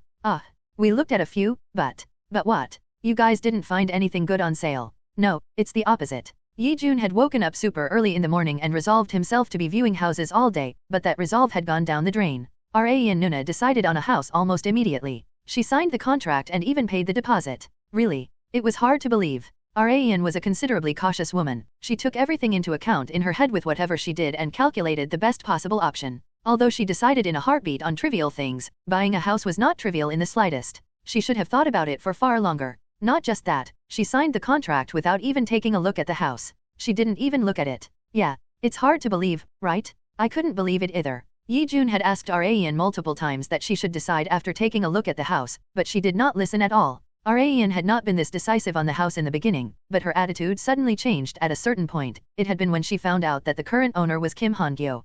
Rayan came out of the bathroom and nonchalantly greeted Yi Seo, who had been listening to Yi Jun's story about what had happened today. However, Yi Seo couldn't be as nonchalant as her. I heard from Yi Jun that you signed the contract without even taking a look at the house. Yeah, that's right. But why? Yi Seo couldn't understand Rayan's actions in the slightest, but Rayan had expected Yi Seo to react this way. You don't have to worry. A tiny bit of repair work and that house will be perfect. How do you know that? You haven't even seen it. Yeah, I haven't. Rayan had never looked at every inch of the place. The only experience she had of the place was during the house party that Kim Han-Gyo had hosted while inviting members of GNF. However, that was only in terms of her experience as Kang Rayan. It was a completely different story when it came to her experience as Park Geon-Woo. Geon-Woo of the past had visited Han-Gyo's home so many times that his memory of every nook and cranny of the place was still crystal clear. I hate myself for still remembering it so vividly. However, it couldn't be helped since Rayan had absolutely no idea at the time that she would experience a future like this. In any case, you can trust me. You won't feel discomfort living there in any way. Okay. Yi Seo raised the white flag at Rayan's request to trust her. Not trusting Rayan was impossible for her. Kim Han-Gyo's wife, Wang Mi-yeon, arrived at the hospital and headed to the ward where her husband was hospitalized, with a fruit basket in hand and accompanied by her chauffeur. She was in a very good mood right now because the house had been sold far faster than they had expected. Moreover, what did you think when you saw Rayan earlier, Mr. Kim? Wasn't she absolutely adorable? She asked her chauffeur. Yes, madam. She was far more beautiful in person. I could feel her superstar aura even when she was walking toward us from a distance.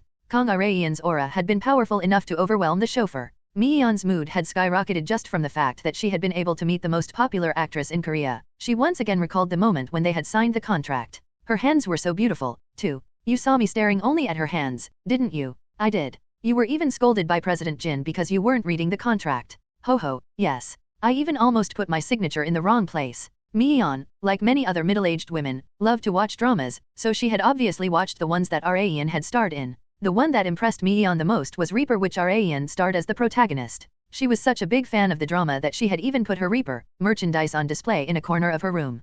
Considering that, there was no way she wouldn't be happy after getting to meet Rayan in person. Their home had also been sold quickly on top of that. I should brag to my husband about this. However, Mi-yeon's plan had crumbled as soon as she opened the hospital room door. Damn woman! How could you sell our house to that bitch of all people? Are you completely out of your mind? B-bitch? Are you referring to Rayan? What's wrong with selling it to her? Ugh. Han-Gyo thumped on his chest repeatedly with his fist in frustration. Rayan was one of the suspects that Han-Gyo thought could be the masked woman. He did not yet have definitive proof that she was the masked woman, but he still had his suspicions. His heart was about to burst from the fact that his own wife had sold their house to his potential mortal enemy. Mi-yeon, who knew nothing about this, stared at her husband in perplexity. What's gotten into him today? Rayan had decided to tear down everything that Han-Gyo possessed one by one. Well, tearing them down is fine and all, but taking them for myself is also a form of revenge. It did not matter whatever form she enacted her revenge in as long as the objective was fulfilled. Rayan knew very well how much Han-Gyo's house meant to him. The house had always been with him as he walked the path to success as a politician.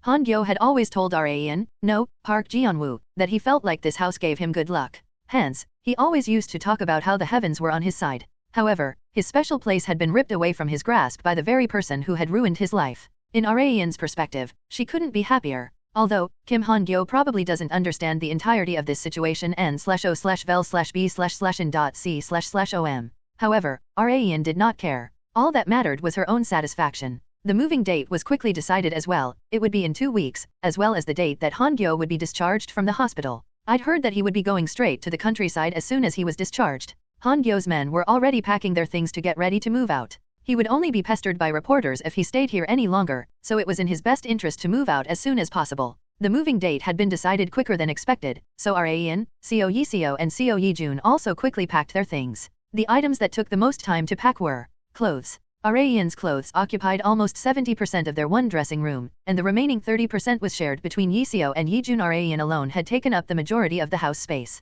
She initially had absolutely no intention of owning this many clothes. She had so few clothes back when she had been a man that people thought that she only owned one outfit. However, after becoming a woman and debuting as an actress, she had come to own far too many clothes to count. Even when she wasn't actively purchasing clothes, gifts, and sponsored outfits flowed in regularly. She couldn't refuse them, so the dressing room brimmed with an endless array of clothes as she kept accepting them. There weren't many clothes that she had bought with her own money. There were so many that there were some that she had never even worn before. I got that one as a gift last year. As for the ones that Rayan had never worn, there was a reason for it. One of the clothes caught her attention. This skirt is way too short. It was so short that she would need to wear bloomers to even attempt to wear it. Rayan thought that if she were going to wear bloomers under a skirt, she would rather just wear pants instead. Hence, miniskirts had been excluded from her usual wardrobe. However, Rayan's reluctance towards skirts had gone down quite a lot compared to before. She sometimes wore long skirts whenever she felt like it. That alone was remarkable progress. I'll take this chance to dispose of clothes that I don't wear. Rayan thought it was a waste to throw them away, so she decided to give them away. She came out of the dressing room and looked for Yiseo.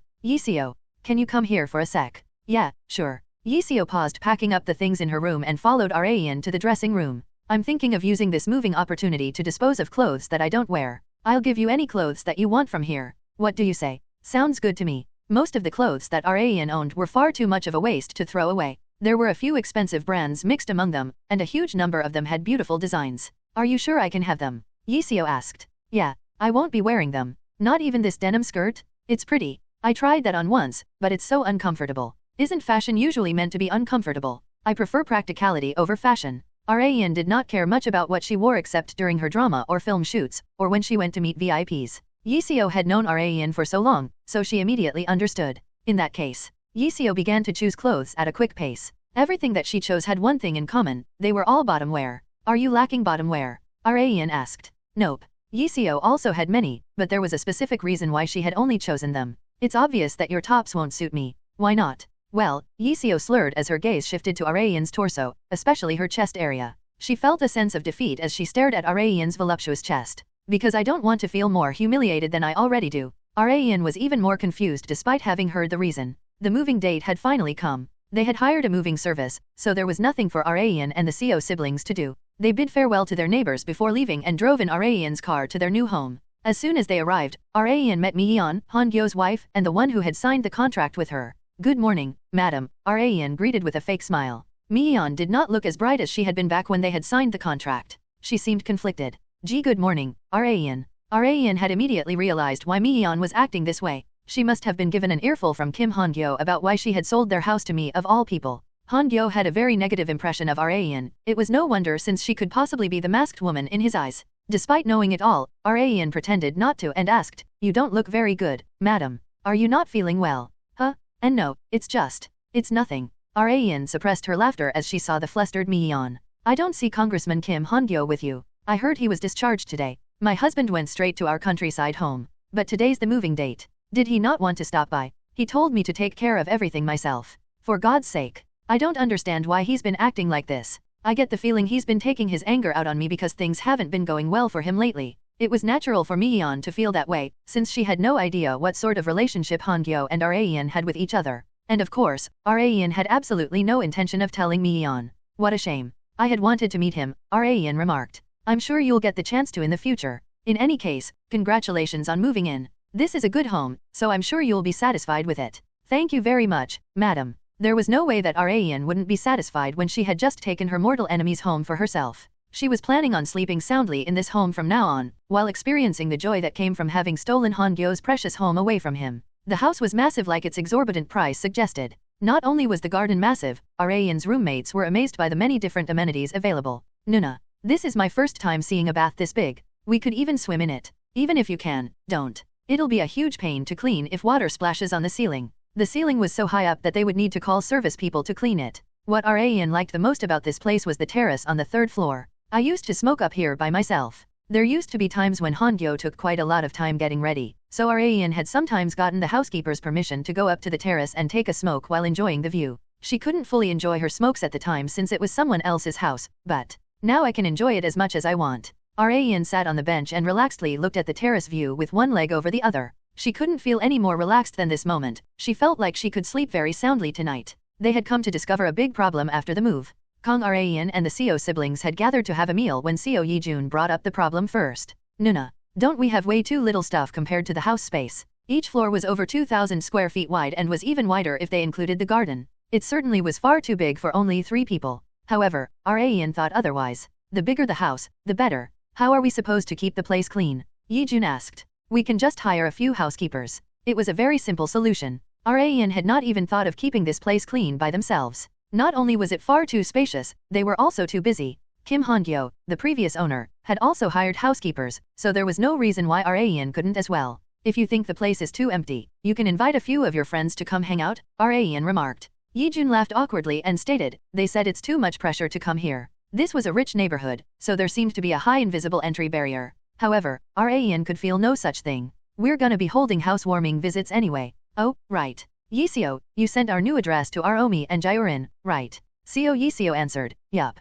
They'll be here tomorrow. That guy and dad will be coming the day after, just letting you know. Hayak Appa, right? Got it. Yiseo had reached a point where she immediately understood who Raen was referring to by that guy. Raen had more people besides high school friends and her family who wanted to come visit. I guess I'll be bragging about my house for a while. She didn't mind it at all. After all, she had taken her mortal enemy's house for herself. There was nothing better to brag about than that. Choi Aomi and Na Jiorin couldn't close their gaping mouths after having come to visit Raen's new home. Wow, so there really are houses like this in Korea? Yeah, I've never seen a house like this. Raen replied as if it was nothing much. You see them all the time in dramas, don't you? I thought that was just a studio set. Their misunderstandings were not unwarranted since this sort of lifestyle was far too unrealistic for common people. Neither Jiorin nor Aomi were able to adapt to the reality before them. Raen was a successful celebrity, businesswoman, and investor. They saw her in a completely different light today. I can't believe we used to go to the same high school. That wasn't a dream, was it? Raen laughed bitterly at Jiorin's question. No, it wasn't a dream. I'll show you the second floor too, so let's go upstairs. The house was so big that it took a while just to show people around. People that came after Jiorin and Aomi reacted the same way, but not everyone. On the evening of the day that her friends had come to visit, Ji Hansok and Jae-woon had come as Raen's acquaintances and handed her gifts. Congratulations on the move, Raen. Congratulations. Thank you very much, Sunbez. Please, come in. The air around the house turned pleasant, thanks to the appearance of two handsome men. They were not as shocked to see the place as her high school friends that had come earlier in the day, since they also lived in homes as large as this. One was a third-generation chaebol, and the other was the leader of a globally famous boy group. They were living in completely different worlds that they could simply just be impressed by how nice the house was. While they were looking around, Raen's smartphone rang. It was from her older brother, Kang Hayak. Hello. Hey, it's me, Lil Sis. Dad and I were supposed to come visit tomorrow, right? Yeah, why? Something important came up for Dad tomorrow, so we're thinking about coming right now. Is that fine? n/o/vel/b/in.c//om. Now, Raen's expression carried a tinge of perplexity. Hansok and Jae-woon reacted as soon as her expression changed. What is it, Raen? Is there a problem? And no, I wouldn't call it a problem. Having heard the conversation through the phone, Hayak asked his little sister. Do you have guests with you? Yeah, my son Bez. Really? That's not good. We're already on our way there. Hayak and their father had been planning on coming for a short visit in the evening since there was no time, but they had not thought that Raen would already have guests. Just then, Hansok asked, is someone coming? Yes. My appa and my father. You don't have to worry about it. I can just get them to spend some time around the area and then come a bit later. As soon as Raen mentioned her appa and father, Hansok and Jae-woon's faces changed instantly. They had been comfortably looking around Raen's home until now, but they were suddenly filled with anxiety. As Raen was about to tell her family to come a bit later. Raen, we're fine, so just tell them to come now. What? Are you sure? Raen asked. Yeah, we can't let your father stay outside in such cold weather because of us. Right, Hansok? Hansok immediately agreed. Jae-woon is right. And I might as well take this chance to. No, never mind. Forget I said anything. He had almost said that he wanted to meet her family and appeal to them about his value as Raen's potential partner. Jae-woon naturally felt the same way, which was why they had said such things to Raen. Meanwhile, the person herself told Hayak that they could just come now while having no idea of their hidden intentions. Jae-woon and Hansok exchanged glances. Was there a supermarket in the area? I think there was one near the complex entrance. We can't be empty-handed when Raen's father is coming. We should probably have something to give him as a gift, right? That's probably a good idea. The two top stars' opinions matched. Wow, nice place. Hayak was impressed as soon as he saw the house that his little sister had moved into. Their father also reacted the same way. Did Raen really buy this house? Yes. What do you think, Dad? It's huge, isn't it? I've only seen places like this on TV. He had seen all kinds of houses during his career as a delivery man, but he had never been to such an imposing mansion like this. Hence, he found it unreal that his daughter was living here. The front door opened before they even rang the doorbell. Raen came out in slippers to greet them. Thanks for coming, Dad. Hayak asked in sorrow as his little sister only greeted their father. What about me? I'm the one who drove here. Hayak had done all the work, but Raen did not even pay him any mind. Shut up and come in. People are waiting. Come to think of it, who are the guests that were here before us? Hayak had heard from Raen that she already had guests over during their call, but had not heard who the guests were. Raen answered simply, come see for yourself. Full of secrets as always, my lil sis. Yiseo greeted the two of them first as soon as they entered through the front door. Since she had feelings for Hayek, she couldn't help her face from reddening even from speaking a single word to him. I think you've gotten even prettier than before, Yiseo, Hayek mentioned. Ian elbow jabbed him on his side. Don't trouble Yiseo. I'm not troubling her. I'm only saying what I see. Ian considered her brother to have a flippant personality, so she often thought that he said such things as a joke. But of course, Yiseo did not feel the same way. Thank you very much, Appa. Ian softly sighed as Yiseo replied in embarrassment. Where's Yijun? Hayek asked. Yiseo answered in Ian's place. He went to meet his friends. Really? Damn punk isn't here when his Hyungnim has arrived. Hayek instead decided to direct his expectations at Ian's sunbaes that were supposedly waiting for them. Good evening. As soon as Hayek entered, he doubted his eyes at the sight of the two men who energetically greeted him. He had never expected to see Ji Han-sok and Jae-woon, two of the top stars that represented Korea, here. Ji, good evening. I am Ian's Appa. It's very nice to meet you. My name is Ji Han-sok. And my name is Jae-woon. As expected of Ian's older brother, you are very handsome. Hayek shook his head furiously at the mention of him being handsome. No, I'm nothing when compared to you two. Even if Hayek was fairly handsome, he was nothing compared to a famous actor and singer. Meanwhile, Ian's father tilted his head in confusion as he looked at the two of them. Ian, are those two also celebrities? Her father did not seem to be aware of who Han-sok and Jae-woon were. Yes, this is. Ian was about to personally introduce them to her father, but they introduced themselves first. My name is Ji Han-sok, and I am an actor. I starred in the same drama as Ian before, sir. Perhaps you remember? It's called Waitress. Oh, you're the actor who played the manager. Yes, that's right. Ian's father finally managed to recognize Han-sok, whose face brightened with delight. Jae-woon also did his best to show who he was. And I worked with Ian in the drama Reaper, sir. Oh, you're the one who played the man that could see those ghosts. The father did not know young celebrities' faces and names, but he recognized them immediately as soon as they mentioned which production they had worked with Ian on. That was how well he kept up with Ian's works out of love and affection. Ian always talked about how her capable sunbaes helped make her work easier. Thank you both so much for taking such good care of my daughter. Not at all, sir. We should be the thankful ones. They were thankful to him for giving birth to such a beautiful daughter like Ian. You must have come a long way. Please take a seat, sir. We've saved you a spot. The two of them were accommodating the guests far more actively than the house owner herself. Ian wondered what was wrong with them as they were more diligent than usual. Ji Han-sok, Jae-woon and Kang Ian's family sat together on the couch. Where's Yiseo? Asked Kang Hayek. She went to the kitchen to get us some drinks. She'll be back soon. As soon as Ian finished her sentence, Yiseo brought a large tray filled with drinks and cookies and set them down on the table. Hayek asked if she needed help, but she shook her head. You're our guest today, so just stay seated, Appa. In the meantime, Ji Han-sok and Jae-woon showered Ian's father with their gifts.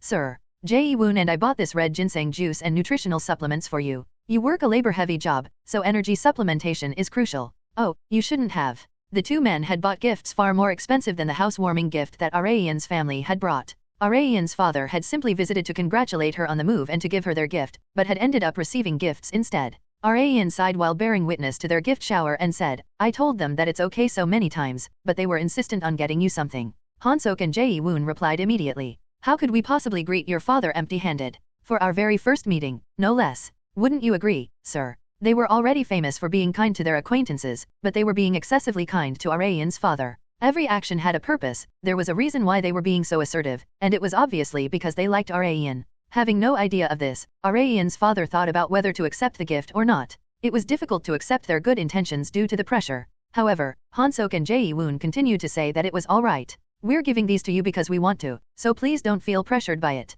Right, Han-sok? Jae-woon is right, sir. If you need anything other than a gift, please just say the words and we will get it ready for you. Ian's father quickly waved his hands in refusal. No, I don't want anything in particular. I just want you to keep treating my daughter well. That will be more than enough for me. The request was a cinch for the two men. Even without his request, Han-sok and Jae-woon were already treating Ian very well. However, their idea of treating her well might be a little different from what Ian's father had in mind. After a short chit-chat, Ian continued the house tour that had been put on hold. She had realized that having Hayek and their father come at this time wasn't a bad idea at all. I won't have to do another house tour, so that's good for me. Her family members stayed shocked during the entire house tour. I've never seen a house with a garden before. You could get a few people here and play football. That was how wide the garden was. Did you tend to it after you moved here? Hayek asked. We've only been here a few days. How would we have time to tend to the garden when we're not even finished unpacking yet? Then did the previous house owner tend to it before they left? Yeah, I guess. Hayek scanned the garden again as Ian answered him.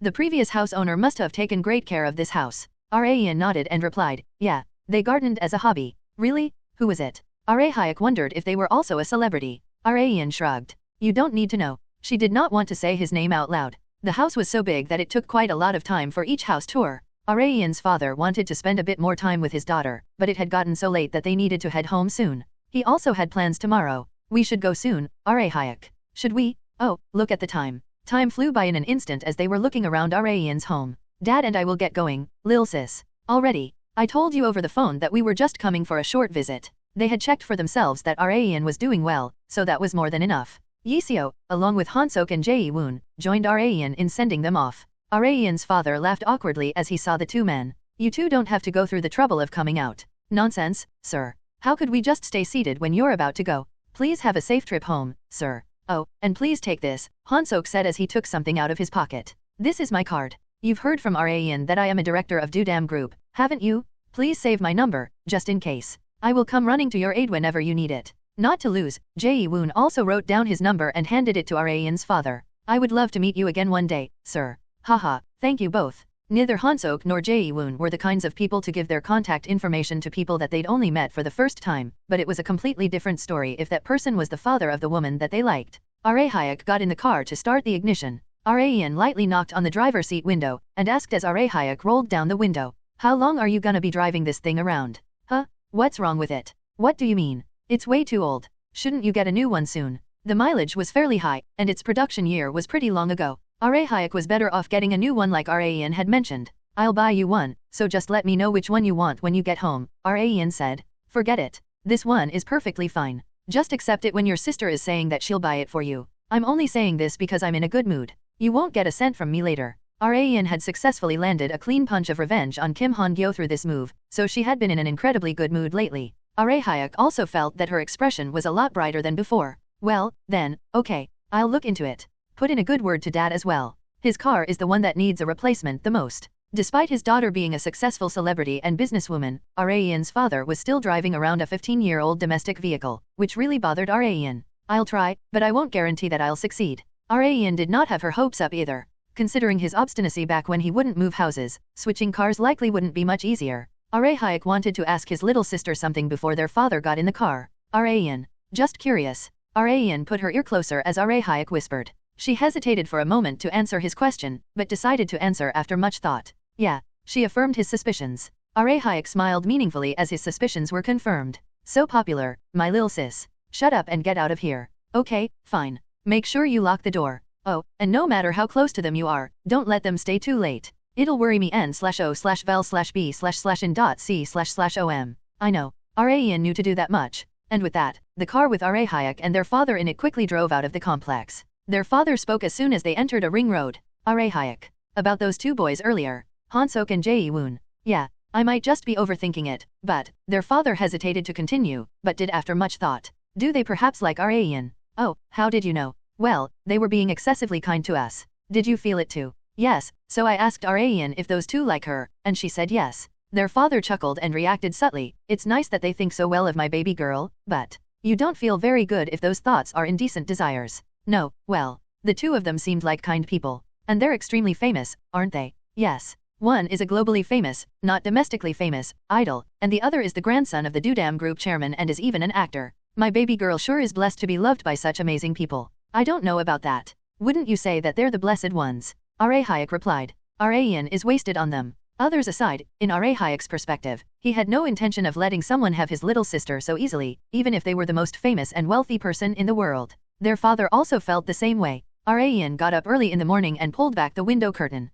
The morning sun rays shot through the window. She felt like she was being healed by the greenery of the garden first thing in the morning. I've always been curious about how it would feel to wake up here in the morning. Her curiosity had finally been sated. She had slept in the guest room in her past life, and the view was nowhere near as great as this. Ra-Ian had always wanted to start the day off while seeing this view. I guess my wish has been fulfilled thanks to my revenge. As she got out of bed, her baggy t-shirt naturally slid down and covered her thin lower body. She went out into the living room, and was greeted by Yiseo in an apron. Good morning. I'm making sandwiches. Would you like some? Yeah. Ra-Ian nodded drowsily, which Yiseo found to be rather cute. She told Ra-Ian to wait a few minutes. Just then, the intercom rang. Ra-Ian went to it in place of Yiseo who was in the kitchen. Who is it so early in the morning? As soon as she checked the intercom screen, her face froze. The man on the screen introduced himself in a deep voice. Good morning. I am Park Ian-soo, the head of Congressman Kim Han-Gyo's security team.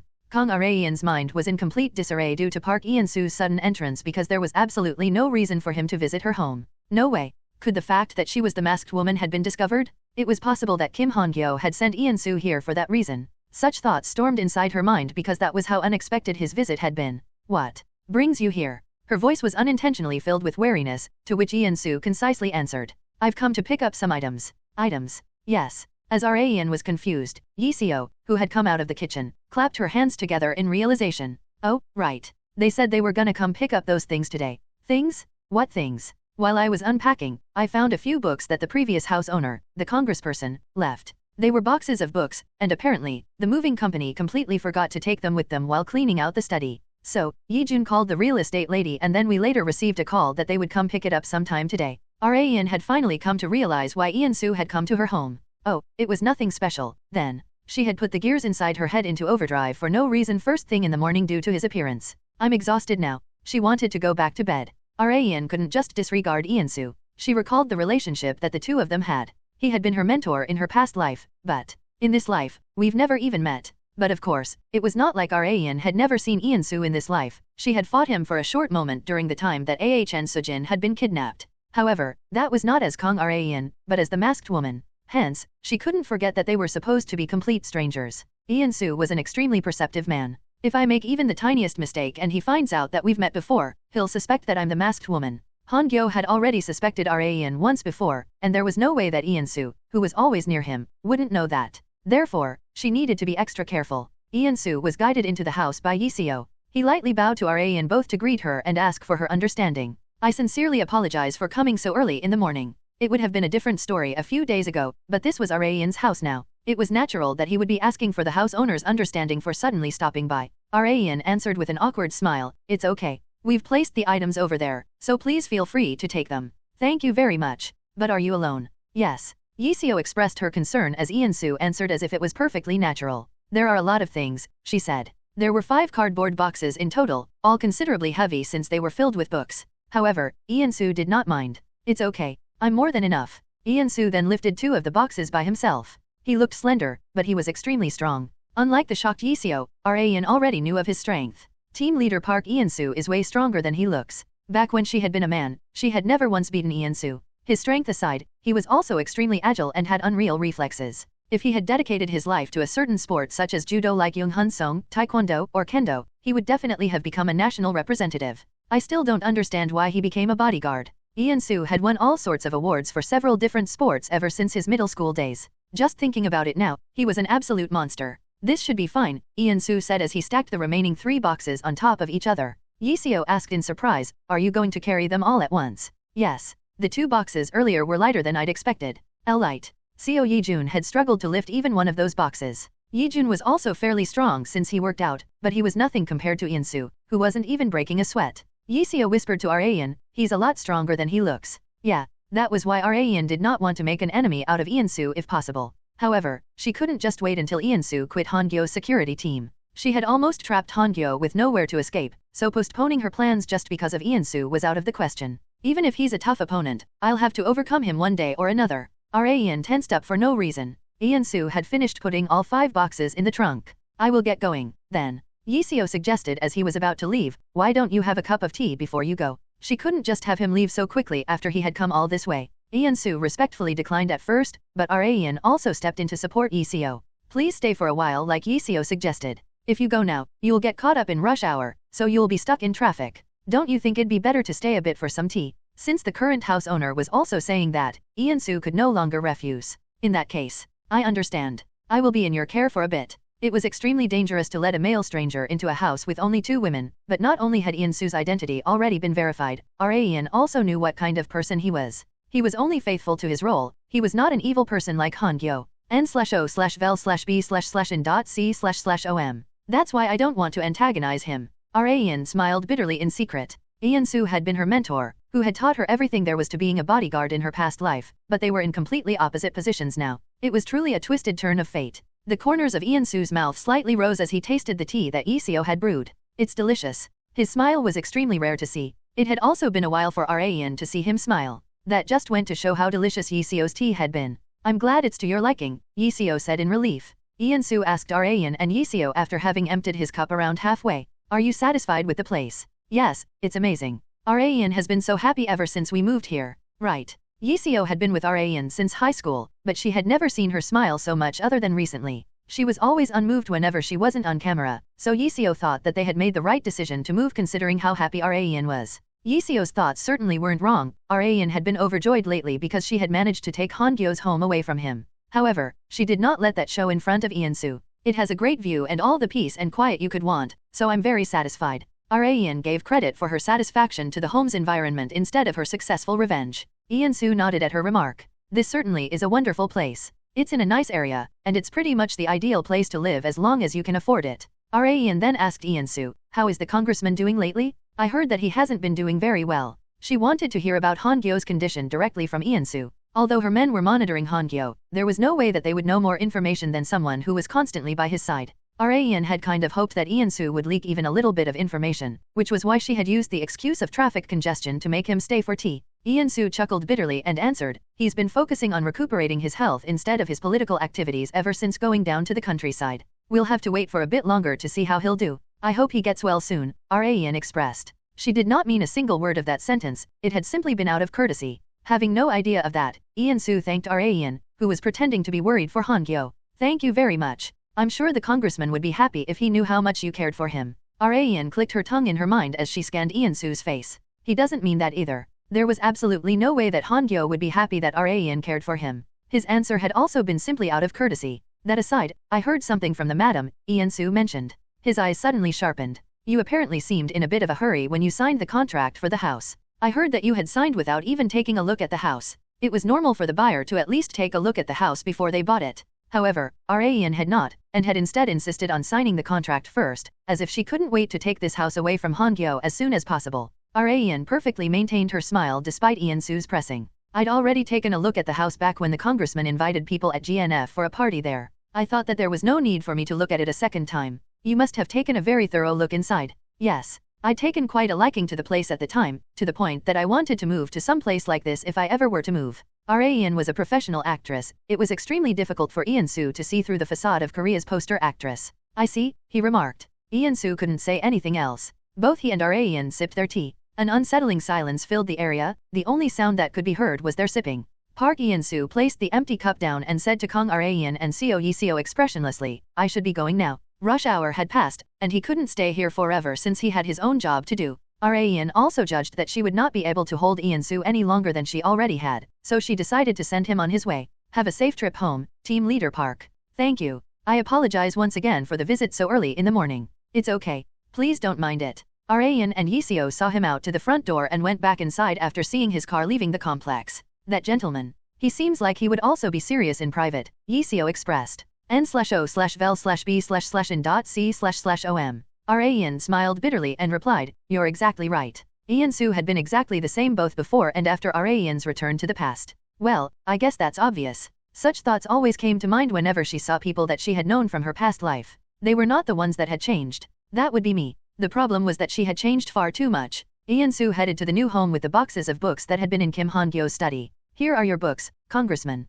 Ian-su entered the study, which was far smaller than the one in Han-Gyo's previous home, and approached Han-Gyo, who was sitting blankly. Han-Gyo turned his head toward him with difficulty and asked while sighing, did you meet Kang Rayan? Yes. She happened to be home. I'm sure she was. She had mentioned that she would be taking a break from productions for the time being. Han-Gyo frowned as soon as Rayan's name was mentioned. He still did not have definitive proof that she was the masked woman, but even if she wasn't, the fact did not change that she had been the one to introduce Chairman Ji and Congresswoman Hong Oyeon to each other. Whether that was intentional or by pure coincidence, that meeting had resulted in Han-Gyo's downfall. Hence, Han-Gyo could no longer see Rayan in a good light, even if it had not been her intention in the slightest. And on top of that, he had practically handed her his previous house, so he couldn't help but surge with rage. I might get hospitalized again right after I was just discharged at this rate. He had moved to recuperate his health, but it had only stressed him out even more. Ian-su stayed silent since he could not think of anything he could say in this situation. Han-Gyo brought up something else. Chairman Jang will be coming to see me today, apparently. Jang Yoonjik was the chairman of a massive conglomerate that had its fingers in IT, biology, semiconductors, and many more industries. He was also the only one of Han-Gyo's connections that Chairman Ji had no influence on. What time will he be arriving? Ian-soo asked. Between 2 and 3. Be here with me during the meeting. Yes, sir. In that case, I will be standing by here until then. Ian-soo bowed and left the study so that Han-Gyo could rest. Wang Mi-yeon, Han-Gyo's wife, cautiously asked Ian-soo as he came downstairs, Team Leader Park. How is my husband? I believe his body and mind still need some time to heal. Han-Gyo seemed to be extremely on edge, which was understandable considering he had lost the general election and was under investigation by the public prosecutor's office. Mi-yeon sighed like her husband had. He should be going outside to get some fresh air instead of cooping himself up in the study. Why is he acting this way? They had sold their house and moved down to the countryside exactly because of the clean air, but it had been completely pointless because of the way Han-Gyo had been acting. Even so, Ian-soo was in no position to make Han-Gyo go outside since he knew how much he was burning with rage inside. Kang Arehyuk visited Areian's home once again, alone this time, and headed to the living room after devouring the lunch that Iseo had made for him. Semiconductor stock prices skyrocketed because of the prospect of DRAM prices rising a lot. You saw it too, right? Arehyuk asked. Yeah, I did. While taking a break, Areian took a look at the stock market data that she used to look at constantly during her high school days. Like Arehyuk had mentioned, semiconductor stock prices would continue to rise from this month until the end of the year. So, I was thinking that it would be a good idea to invest in Davins this time. We don't have them in our portfolio yet. Davins was one of the two companies that fought for the top spot in Korea's semiconductor industry. It was one of the subsidiaries of the conglomerate Door Group. I saw the financial results of their second quarter and they'd been doing pretty well. Their P/E ratio is decent too. Areian took a bite of an apple slice as Arehyuk was presenting his analysis of Davins to her. She remarked, your eye for stocks has gotten a lot better compared to before. Right. Her comment sounded rather condescending, but Arehyuk did not feel bad in the slightest since his stock trading skills were objectively nowhere near as good as Areian's. He had picked up words like financial results, business profits, and P/E ratio all from Areian as she taught him how to choose stocks. Arehyuk had never read any books about stock trading. He had only been tutored by his little sister, but had risen to the level of being able to bring in stable profits even without her help. He was now doing fine all by himself without Areian telling him every little detail regarding what to buy, how long to hold it for, and when to sell. The company that Arehyuk had suggested, Davins, was by no means a bad company to invest in. From what she remembered of the future, their stock prices would continue to grow. However, Areian did not nod in agreement. You know who the chairman of Door Group is, right? She asked. Arehyuk answered as if it was obvious, it's Jang Yoonjik, isn't it? This fact alone was making Areian hesitate. Jang Yoonjik was Han-Gyo's financial lifeline. Han-Gyo had helped Yoonjik's company from going bankrupt in the past. If he had not done that, there would be no Door Group nor Davins today. Yoonjik owed Han-Gyo such a huge debt that he continued to support him to the very end despite the massive criticism that Han-Gyo faced. This really bothered Areian. But this and that are different. Even though Areian hated Yoonjik, it was a fact that they would profit from buying the stocks. Okay, buy them? Got it. I'll buy them right now since they might rise again. Do as you like. Areian once again fell into deep thought as she chewed on another apple slice. I have to do something about Jang Yoonjik too. Anyone was able to come back from any crisis as long as they had two things, money and power. A tiny flame was more than enough to cause a massive wildfire. Areian wanted to prevent even the tiniest spark from igniting. That was her sole purpose of having broken past the spacetime continuum. Yiseo called out to Areian as she was thinking, Areian, I think you're getting a call. Areian's smartphone was flashing repeatedly while vibrating. She got up from her seat as soon as she checked the caller ID. I'm gonna take this call, so wait here. Okay, take your time. Arehyuk gestured as if he had all the time in the world. Areian went out into the garden to answer the call. She heard a familiar female voice. Hello, it's me, Areian. It was Vice President Park Hee-woo. Areian coughed to clear her throat and spoke in a much more refined tone than how she had spoken to Arehyuk. Yes, Vice President. Hello. Hee-woo was not one to call without reason. She had surely called Areian to discuss something with her. Is there something you need from me? Areian asked without beating around the bush. Hee-woo, also having no intention to keep the call going for long, told Areian about why she had called. I have an offer that would pique your interest. There weren't many offers that could pique Areian's interest. The only ones that could were those related to her revenge on Han-Gyo. What kind of offer? She asked. Areian at least wanted to hear Hee-woo out. Her offer had been about Areian's acting career. There is a film production that we're planning on investing heavily on, and I'd like to cast you as the female lead. Me? Yes. I thought of you the moment that I read through the script. Apparently, the director had used you as inspiration for the character. It was perfect, so I told him that I would give you a call to tell you about it. Oh, I see. That's it. Areian thought. It had been considerably underwhelming despite Hee-woo claiming that it would pique her interest. Like Areian had told the reporters, she was not planning on working on a production anytime soon. It was far too premature for her to do so since her revenge had not yet been fulfilled. Not just that, her kiss scene was on the line for her next production. Hence, she wanted to postpone starring in a production as much as possible. Retiring was also an option, since she believed that there was no more benefit in staying as a celebrity. I appreciate the opportunity, Vice President. But you were about to say that you're not thinking of working on a production yet, right? I sure was. That's why I'm going to make you an offer that would pique your interest. Hee-woo still had a card up her sleeve, but Rayan did not have her expectations up. Hee-woo would need something outrageous for Rayan to change her mind. However, her card had been far stronger than Rayan had expected. Rayan, you dislike Congressman Kim Han-Gyo, correct? Well, I guess. Rayan did not deny it since she no longer felt the need to hide it from her closest supporters. This was the card that Hee-woo had up her sleeve. If you star in this film, I will take full responsibility and sever the relationship between Congressman Kim and Chairman Jang Yoon-jik. Vice President Park Hee-woo had mentioned that she would sever the alliance between Jang Yoon-jik and Kim Han-gyo. The gears in Kang Rayan's head went into overdrive as soon as she heard that. No matter how much power Hee-woo possessed in the financial world, Rayan found it hard to believe that she alone would be able to influence Chairman Jang Yoon-jik's decision in any way. Do you have a way to change Chairman Jang's mind, Vice President? Rayan asked and immediately added, I'm sorry. I didn't intend to disparage your abilities. She did not want Hee-woo to get the idea that she was underestimating her. Hee-woo was a very quick-witted woman, so she also knew very well that Rayan had not said such a thing to undermine her. I understand what you'd meant, so you don't have to worry about it. Like you'd said, I don't have that kind of power, I'll admit. However, Hee-woo paused for a moment and brought up a certain individual. It'd be more than possible for my father. JNN. Hee-woo's father was also Rayan's former father. Park Chan-gil, the chairman of TP Group, was more than capable of facing Chairman Jang Yoon-jik. Nuna aside, father definitely could. But even with that, Rayan could not trust Hee-woo's words, because, would your father really do as you want? Rayan asked. From what she thought, the answer was most definitely a no. Chan-gil was an extremely calculative man. He was the kind of man to weigh the cost and benefit of every single decision he made. He would never take action for things that did not benefit him. Even if it was a request from his children, Rayan could not imagine Chan-gil taking action simply out of emotion. Hence, Rayan did not believe Hee-woo in the slightest. Hee-woo spoke again after a short silence. My little brother had mentioned this too, but you seem to know a lot about our family circumstances, Rayan. It was Rayan's turn to stay silent this time. It was not weird at all for Hee-woo to find it strange. Although she was close to Rayan, she had never once revealed her family circumstances to her. Actually, she had, once, when her little brother had been on her mind. Hee-woo had let Rayan know very private matters of her life, which had been very unlike her. That was the only time. After that, Hee-woo had never once talked to Rayan about what kind of people her parents were, but Rayan seemed to have a very good idea of what their family was like. It was as if Rayan had also been a member of their family. The gears in Rayan's head turned quickly to figure out a good excuse, and had finally come up with something. I have a very good eye for people. I can more or less tell what kind of personality someone has when I see them.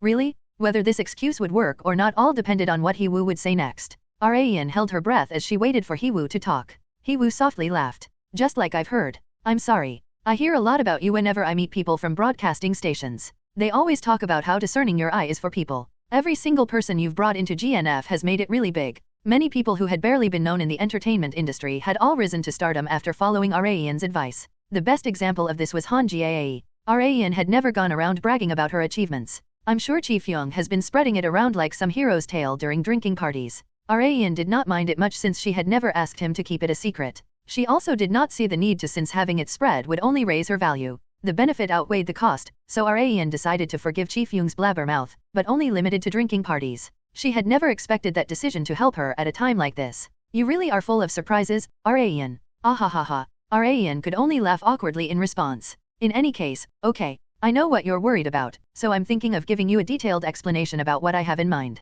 Would you mind giving me a bit of your time? I'd like to explain it to you face to face instead of over the phone. Yes, of course. Rayan had plenty of time to give since she did not have any productions or TV appearances planned. And with that, they ended the call after agreeing to set a time and place later. It was only a 10-minute call, but I feel exhausted. Fatigue swept over her after having been on a call much more information-heavy than she had expected. Since it was an important discussion, they had also set the meeting to sometime very soon. Rayan visited Hee-woo's office. Chi Fyung and Shin Yubin insisted that they come with her, but Rayan firmly said that she was fine by herself. It's better if I'm alone. Since it had to do with her revenge, having Chi Fyung and Yubin there would only bother her. It's not like having them here would benefit me in any way. Rather, Chi Fyung and Yubin would obviously be put in a very troubling position if they had gotten involved in Rayan's revenge. Rayan got on the elevator to go up to the floor where Hee-woo's office was. She headed to the office all too naturally without even having to ask where it was, like it was her own home. I've been here too many times to count in my past life. That was why she had not even hesitated once during her walk here. Hee-woo's chief secretary notified Hee-woo of Rayan's arrival. The door opened as soon as she permitted their entry. Hee-woo tilted her head in confusion after seeing that Raeun was by herself. Where are the others? She asked. I came alone. There's something that we have to discuss before I decide whether or not to star in the production, isn't there? They had talked about it over the phone. Hee-woo nodded and gestured to the chief secretary to leave them. There were only the two of them in the office now. Raeun asked first, how will you make your father take action, Vice President? Just then, Hee-woo brought up a memory of her past that Raeun had no idea about. When I was very young, I believe it was around when I was in 2nd grade of elementary school. Raeun had not expected to take a trip down Hee-woo's memory lane. My father asked me what I wanted for my birthday. I actually wanted to go on a trip to the amusement park with him, my mother, and my little brother, but I didn't tell him that. Why not? Because it was obvious that my father would say no because he was too busy. Raeun empathized with Hee-woo deeply since she also had a similar experience. When Raeun had been a little boy in her past life, she had begged her father to play with her, but he had never once said yes because he was far too busy with work at the company. At the time, Han-Gyo had prioritized TP Group over his family, which had been burned deep into Raeun's memory. That's why I hate father. Hee-woo had come to terms with the reality of their situation a bit faster than Raeun had. Hence, instead of fulfilling her true wish. So, I made a deal with my father. A deal? Yes. I'd set up insurance for my future self, Hee-woo mentioned as she took out a worn-out piece of paper from her pocket. It's a wish ticket that my father had written himself. Hee-woo had asked her father to write her a wish ticket for her to use when she needed his help in the future. At that time, Han-Gyo had likely thought that Hee-woo would surely forget about it down the line even if he wrote something like this, so he had agreed without reservation. However, his daughter Park Hee-woo then had been far more clever and tenacious than he knew. I'm not sure if you know this, but my father has two major characteristics. One is that he has a very good memory. In other words, Han-Gyo would know exactly where Hee-woo had gotten the wish ticket and how it had been made. And the other is that he never goes back on his word. Han-Gyo always made sure to honor his promises since anything otherwise would be a breach of trust. Father will have no choice but to fulfill my request. The wish ticket that Hee-woo had invested in at a very young age would finally take effect. Raeun clicked her tongue in her head while looking at her. At such a young age. She's my Nuna, but she really is something else. Considering she was Han-Gyo's daughter, Raeun would expect nothing less. However, Raeun was curious about something else as well. Why are you trying to get me to star in the production to the point that you have to use that? Because it's the production of a director that I personally like very much. The plot is really entertaining, and I'm sure it'll be a huge hit once it releases. Plus, it'll also satisfy my self-interest. Raeun recalled herself back when she had decided to star in a Real Universe film out of self-interest. Hee-woo had also made this decision because it coincided with her hobby, so Raeun could understand her choice. It's good for you since you will be able to completely destroy Han-Gyo's connections, and it's good for me since it'll satisfy my self-interest. Isn't it a win-win? Hee-woo remarked and once again asked Raeun, so, would you like to join forces with me? Raeun smiled. Okay, let's do it. The final act of Raeun's revenge had begun. After Raeun agreed that she would star in the film that Vice President Park Hee-woo had decided to invest in, Hee-woo expressed great satisfaction. However, Raeun had no intention of accepting her offer just like that. However, I have a condition. A condition? Yes, a very important one. Raeun's next production was very important for her. No, it would be more accurate to call it a trial. My lips are on the line, so I'd like for things to be as thorough as possible. As soon as spokesperson had broken 10 million in total attendance, the public had made their predictions on who she would be kissing. It had died down after Raeun had said that she would be taking a break for the time being, but the storm of opinions would surely return once it was announced that she would be starring in a film. The three restrictions that Raeun had always set as a condition whenever she starred in a drama or film were skin exposure, skinship, and kiss scenes. She would be lifting one of those restrictions, so she wanted a guarantee from Hee-woo, considering how much she was sacrificing. I'd like to set a condition that I will only star in this film if your father accepts your request. No, I guess I should be calling it your wish ticket. If Park Chan-gil accepted Hee-woo's request, Raeun was more than willing to do a kiss scene or whatever else. There really wasn't much further to go until Kim Han-gyo fell to ruin. Raeun was planning on destroying his societal position, influence, physical and mental health, and everything else. To do that, it was necessary to sever his last remaining political tie, and Hee-woo just happened to bring her the perfect offer to do that. However, Raeun was a very distrustful woman, even if it was a good offer. I'd like to prepare for the unexpected, just in case, she stated. Raeun wanted to make absolutely sure. Hee-woo lightly shrugged. Okay, let's do as you've suggested. If my father doesn't do what I ask, we'll consider this conversation never happened. That's what you want, right, Raeun? Yes. You sure are thorough. I've learned that the more important something is, the more cautious you have to go about it. Hee-woo's eyebrows flinched a little. What a coincidence. My father used to say that to me and Geon-Woo all the time. The more Hee-woo learned about Raeun, the more that she didn't feel like a stranger. Everything was best done quickly. The day that she had met Raeun, Hee-woo went to see her father and came across an unexpected guest who had arrived at her father's office before her. It was Park Geon-Woo, Hee-woo's little brother, as well as Raeun's past self. Why are you here? she asked. I just had something to report to father. What about you? Me? Well, something similar. Although it wasn't work-related, it was true that she had come to tell Chan-Gil something. Chan-Gil's chief secretary softly laughed and joked, "You're brimming with popularity today, Chairman." Chan-Gil did not even crack a smile at the chief secretary's joke. Someone might think he was in a bad mood, but he just rarely laughed. Hence, both Geon-Woo and Hee-Woo considered their father to be in his usual mood. Chan-Gil looked at Hee-Woo and asked, "Go ahead. Are you sure?" Hee-Woo had thought that she would have to wait since he and Geon-Woo were in the middle of something, so she had not expected to be given permission to speak so quickly. Chan-Gil nodded and replied, "We were pretty much done anyway. Then I guess I came at the perfect time." Hee-Woo told her father the reason why she had come to see him while hoping that this luck would go on for the end of their conversation. "I'd like you to take measures so that Chairman Jang Yoon-jik severs ties with Congressman Kim Han-Gyo." Chan-Gil's expressionless face turned even stiffer. Chairman Jang Yoon-jik was someone that not even Chan-Gil could cross so nonchalantly. Hee-Woo surely knew this, so if she had made such a request, then she likely had some sort of scheme in mind. "Why are you asking me to do something like that?" Chan-Gil asked. He had the right to know as the one who would be deciding whether to accept the request or not. "Let's just say that it has something to do with the film that I'm investing in." Geon-Woo's ears perked up. He more or less knew about the film that his sister would be investing in since she had told him about it herself. She had also told him that she had Rayan in mind as the female lead, hence he had surmised that this had something to do with her. However, unlike Geon-Woo, Chan-Gil had no idea about this fact.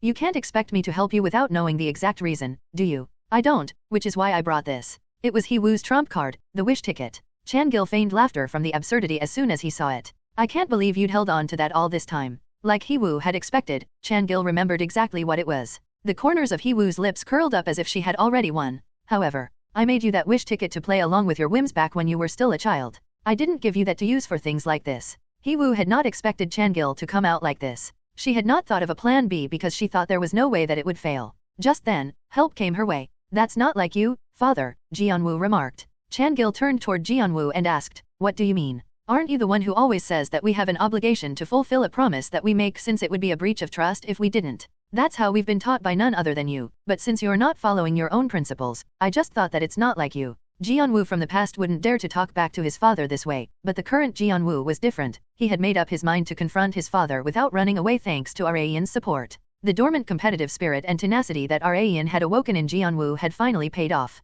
The chief secretary also stepped in as Chan-Gil was lost for words. "I think you've lost this one, Chairman." Chan-Gil did not want to admit it, but it was true. Chan-Gil had ultimately raised the white flag. After leaving his office, Hee-Woo said to Geon-Woo, "Thanks for the help. You really saved me. I simply helped you because I had a debt to repay." "A debt? What you're trying to do is related to Rayan, isn't it?" Hee-Woo clicked her tongue. "So, you knew. But don't. I won't tell anyone, so you don't have to worry." "Thanks." Geon-Woo was only in his current position thanks to Rayan. He had always wanted to repay his debt to her, so he was glad that he was able to repay even a portion of it today. However, Geon-Woo had no idea that the act that he thought to be a tiny repayment meant everything to Rayan. Rayan had received the news from Hee-Woo that Chan-Gil had decided to accept her request, and about how it had only happened thanks to Geon-Woo's help. Rayan ended the call and fell into deep thought while burying herself into her chair. Her past self had saved her current self. "As expected of me." Rayan smiled bitterly. Hee-Woo had always bowed down to her father's oppressive nature, but not Geon-Woo. He had the personality to say no right then and there when he thought that something was unfair. "I don't want to admit it, but I got that from father." There had been a slight complication midway, but result-wise, Rayan had managed to complete her plan for revenge. All that was left was for Rayan to do her part. "I'll have to do my best in the film that Nuna invested in." Since Hee-Woo had been a huge help, Rayan would also reply in kind with her acting. She had heard the details about the film from Hee-Woo. The director was Yoon Tae-yoon, the one who had produced One of a Kind of Girl. "I didn't know Nuna was a fan of his." Come to think of it, a lot of his films appeal to her tastes. Although it was Hee-Woo's job to invest in productions, she was also a film fanatic. She always invested unsparingly in directors that she had taken a liking to. Director Yoon's next production was a love comedy film centered around a love triangle. Love triangle, huh? Is it with 2 women and 1 man, or with 2 men and 1 woman? Rayan would only get the details after she received the script. As she was deep in thought, her smartphone display flashed. She had received a call from Chief Young. "Hello, Rayan? You got a casting offer just now? Don't be too shocked, okay? It's from Director Yoon Tae-yoon, right? And the main investor is TP Entertainment. Nov. L. B//JNN. Huh? Why you knew?" Yes. Tae-yoon had become a star director in an extremely short period of time as he continued to push out hit films after the massive hit One of a Kind of Girl. Adding TP Entertainment's investment into that equation, all eyes of the film industry were on this production. Come to think of it, there had been several prediction articles despite a production press conference not having been opened yet. And now that Rayan had received a casting offer, Chief Young couldn't help but be hyped up. This is a once-in-a-lifetime chance, Rayan. I know that you've decided to take a break from productions for the time being, but this is too big to just pass by. Don't you think so too? So, Chief Young was trying his best to persuade Rayan. She answered without hesitation, okay, I'll do it. What did you just say? You'll do it? Really? Yes. I've actually been interested in the film too. Rayan honestly would rather die, but she had no choice this time. She could completely sever Han-Gyo's last remaining lifeline with just one kiss. I have to do it. The benefit far outweighed the cost. Rayan had not done anything related to the entertainment industry during her break, so she had a weird feeling as she stood in the building lobby with a huge GNF logo on it. Why does it feel so weird to be here? Rayan had been at her agency more frequently than her own home back when she was still appearing on TV shows, but it couldn't feel any more unfamiliar from having come here after so long. Shin Yu-bin, who had been waiting for Rayan at the lobby, waved at her. Over here, Rayan. It had also been a while since Rayan had met Yu-bin. Have you lost weight, Miss Manager? You look more slender than before. My, really? Yu-bin said as she looked down at herself in a good mood. Have you been exercising? Rayan asked. N/O/vel/b//in.c//om. No, not at all. But I just kept losing weight for some reason. It had likely been because she had returned to a consistent daily schedule after going through the massively inconsistent lifestyle of a manager. Yu-bin said as she called the elevator, let's go up. Chief Young has been waiting anxiously for you ever since he clocked in. Rayan could hear how hyped up he had been through their previous phone call, so she could imagine how much more hyped he would be now. This is gonna be an exhausting meeting. Rayan was worried already. Like Rayan had expected, Chief Young welcomed her in an extremely high-toned voice. Here's the script that you wanted to see. We have plenty of time, so read through it as much as you want. Rayan tilted her head in confusion as she saw the title that was on the script of director Yoon Tae-yoon's next production. Just like a melodrama protagonist. Had director Yoon produced a film like this? Director Yoon tackled concepts that were far more unique compared to other film directors, so it was unexpected that he had chosen to go with such an orthodox genre like romance. However, that didn't mean the plot was generic, it was dyed in director Yoon's unique colors. Not only is it unique, it also has qualities that'll make it commercially popular. Rayan could tell why Vice President Park Hee-woo had gone so far to cast her. I think this'll do pretty well once it releases. Rayan thought that it could surpass 10 million in total attendance, which was rare for a romance film. That was how much she had taken a liking to the plot despite having the mind of a man. Meaning, it'll be a hit even for male audiences. However, there was a bit of a problem. There wasn't a film like this in my past life. If it had been released in her past life, Rayan would know how it would do as well as what the problems had been if it had been a flop. However, this film was completely new. Rayan might have hesitated if it were just a normal film, but I've already agreed to star in it. She had already made an agreement with Hee-woo. However the film would do, she was planning on starring in it no matter what. Rayan closed the script and said while nodding, it's good, right? Time was flying by while I was reading the script too. That's director Yoon for you. I can't believe he could make something like a melodrama so entertaining. Right. Yes, I agree. Director Yoon Tae-yoon would one day become a globally famous director, hence, Rayan would expect nothing less. I'd heard that there was going to be a love triangle. From what I've seen, I guess it's going to be one woman and two men, Rayan remarked. Yup, that's right. The female lead is obviously you. The problem was with the male leads. They still haven't started casting, right? Yeah, director Yoon seems to have some people in mind. Really? Who? I also tried asking because I was curious, but he said that he would tell me once they're finalized. Chief Young replied while resting his chin on his hand and continued. From what I've heard from the writers, they're gonna be casting actors that you're relatively close to. Is it because of chemistry? There's that too, but you would have to seem like a couple on camera, wouldn't you? It's only a performance, but director Yoon seems to believe that he'll get a better product with people who have some level of chemistry with you rather than complete strangers. You know how meticulous he is. To raise a film's quality, one needed to take everything into account rather than factors related to the film's production. It was very much like the highly meticulous director Yoon. Rayan also more or less agreed. And more importantly, her kiss scene was on the line in this film. It'd be better than kissing a complete stranger. She had made the pledge, so she had no choice but to do it. Although it had not been a kiss scene, she had given Seo Ye-jun CPR once, so she decided to think of it positively. Yubin expressed as she thought of male actors that Rayan was close to. The most likely ones would be Han-sok and Jae-woon, right? I guess there's Mr. Min Se-min too. Don't forget about Tae-chan. I saw him in a production as a minor role because he'd said he wanted to become an actor like Jae-woon. He was better than I'd expected, Chief Young added. There are a lot of candidates. That just goes to show how popular Rayan is, huh? Yubin shot Rayan a smile, but Rayan herself did not seem to care all that much. Director Yoon will be here tomorrow, so why don't you ask him yourself if you're that curious? Chief Young said. Rayan nodded. The curiosity only grew regarding which actor would have the honor of earning a kiss scene with Rayan. Director Yoon bowed at a 90-degree angle to thank Rayan as soon as he saw her. I was fretting over what I would do if you refused the offer. Thank you so very much. Director Yoon was expressing his gratitude to an excessive degree because Kang Seo-mi, the female lead character of Just Like a Melodrama protagonist, had been inspired by Raeun. He had told his acquaintances about the fact while he was working on the story. Director Yoon obviously strongly wished for Raeun to star as the female lead, but despite having gotten relatively famous, he was still not famous enough to cast a top star like Raeun as he wanted. Fame-wise, Raeun was far above him. This is the edited script. This and the one that I'd given you are both early drafts, so there will be a lot of edits for the time being. If you have any opinions about how you would like a scene to go as you read through it, please feel free to let me or my writers know. Only the director had the right to edit the script, but Director Yoon had relinquished a portion of his editing rights to Raeun despite her not having asked for it.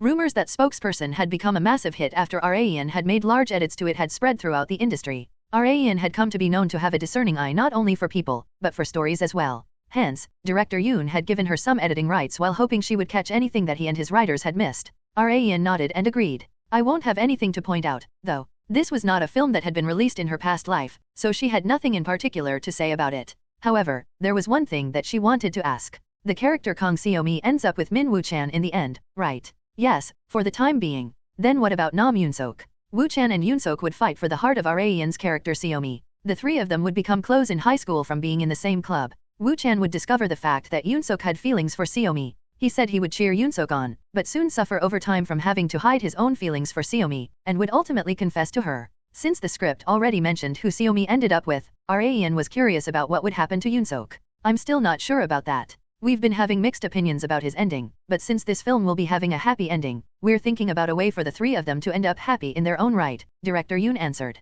The fact that they would end up happy in their own right bothered Raeun. From what I've read in the script, there are two kiss scenes. First would be with Woo-chan, and the second with Yoon-sok. Director Yoon explained, you can do the actual kiss scene with the actor playing Min Woo-chan. You don't have to kiss two people. Then what about Nam Yoon-sok? We'll be using a stand-in. We were going to be shooting a close-up while cutting everything from the mouth up, so you don't have to do the kiss scene yourself. Director Yoon knew very well that Raeun did not like skinship, so he let her know of the stand-in in advance. I see, Raeun said as she nodded in succession. Then I guess the actor that will be playing Min Woo-chan is the most important for me. After all, she would be kissing him. Not just that, since he would be the true male lead, she was naturally focused on him since she would be working with that actor the most. Haha, of course you would be. I do have an actor in mind for the role, but he's so busy that I'm not sure if he'll be able to star in our film. I did schedule a meeting with him next week, but Director Yoon did not seem confident. Taking this opportunity, Raeun quickly asked him the question. Who is it? Is it someone I know? Director Yoon unwittingly announced the actor that he had in mind for the role.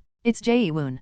Kang Raeun wasn't sure how to react after finding out that it would be Jae-woon. It would be disrespectful if she showed displeasure, but she couldn't be happy about it either. Oh, really? Hence, Raeun decided to be apathetic. Seeing her reaction, the female writers that had come with director Yoon Tae-yoon asked her, do you perhaps not like the fact that your partner might be Jae-woon? No, not at all. I just don't have much of an opinion about it. Raeun's reaction would spark outrage from fans of Bex and Jae-woon. Jae-woon had never shot a kiss scene with anyone during his acting career. In other words, this was both his and Raeun's very first kiss scene. However, there was no need for Raeun to think too deeply about it because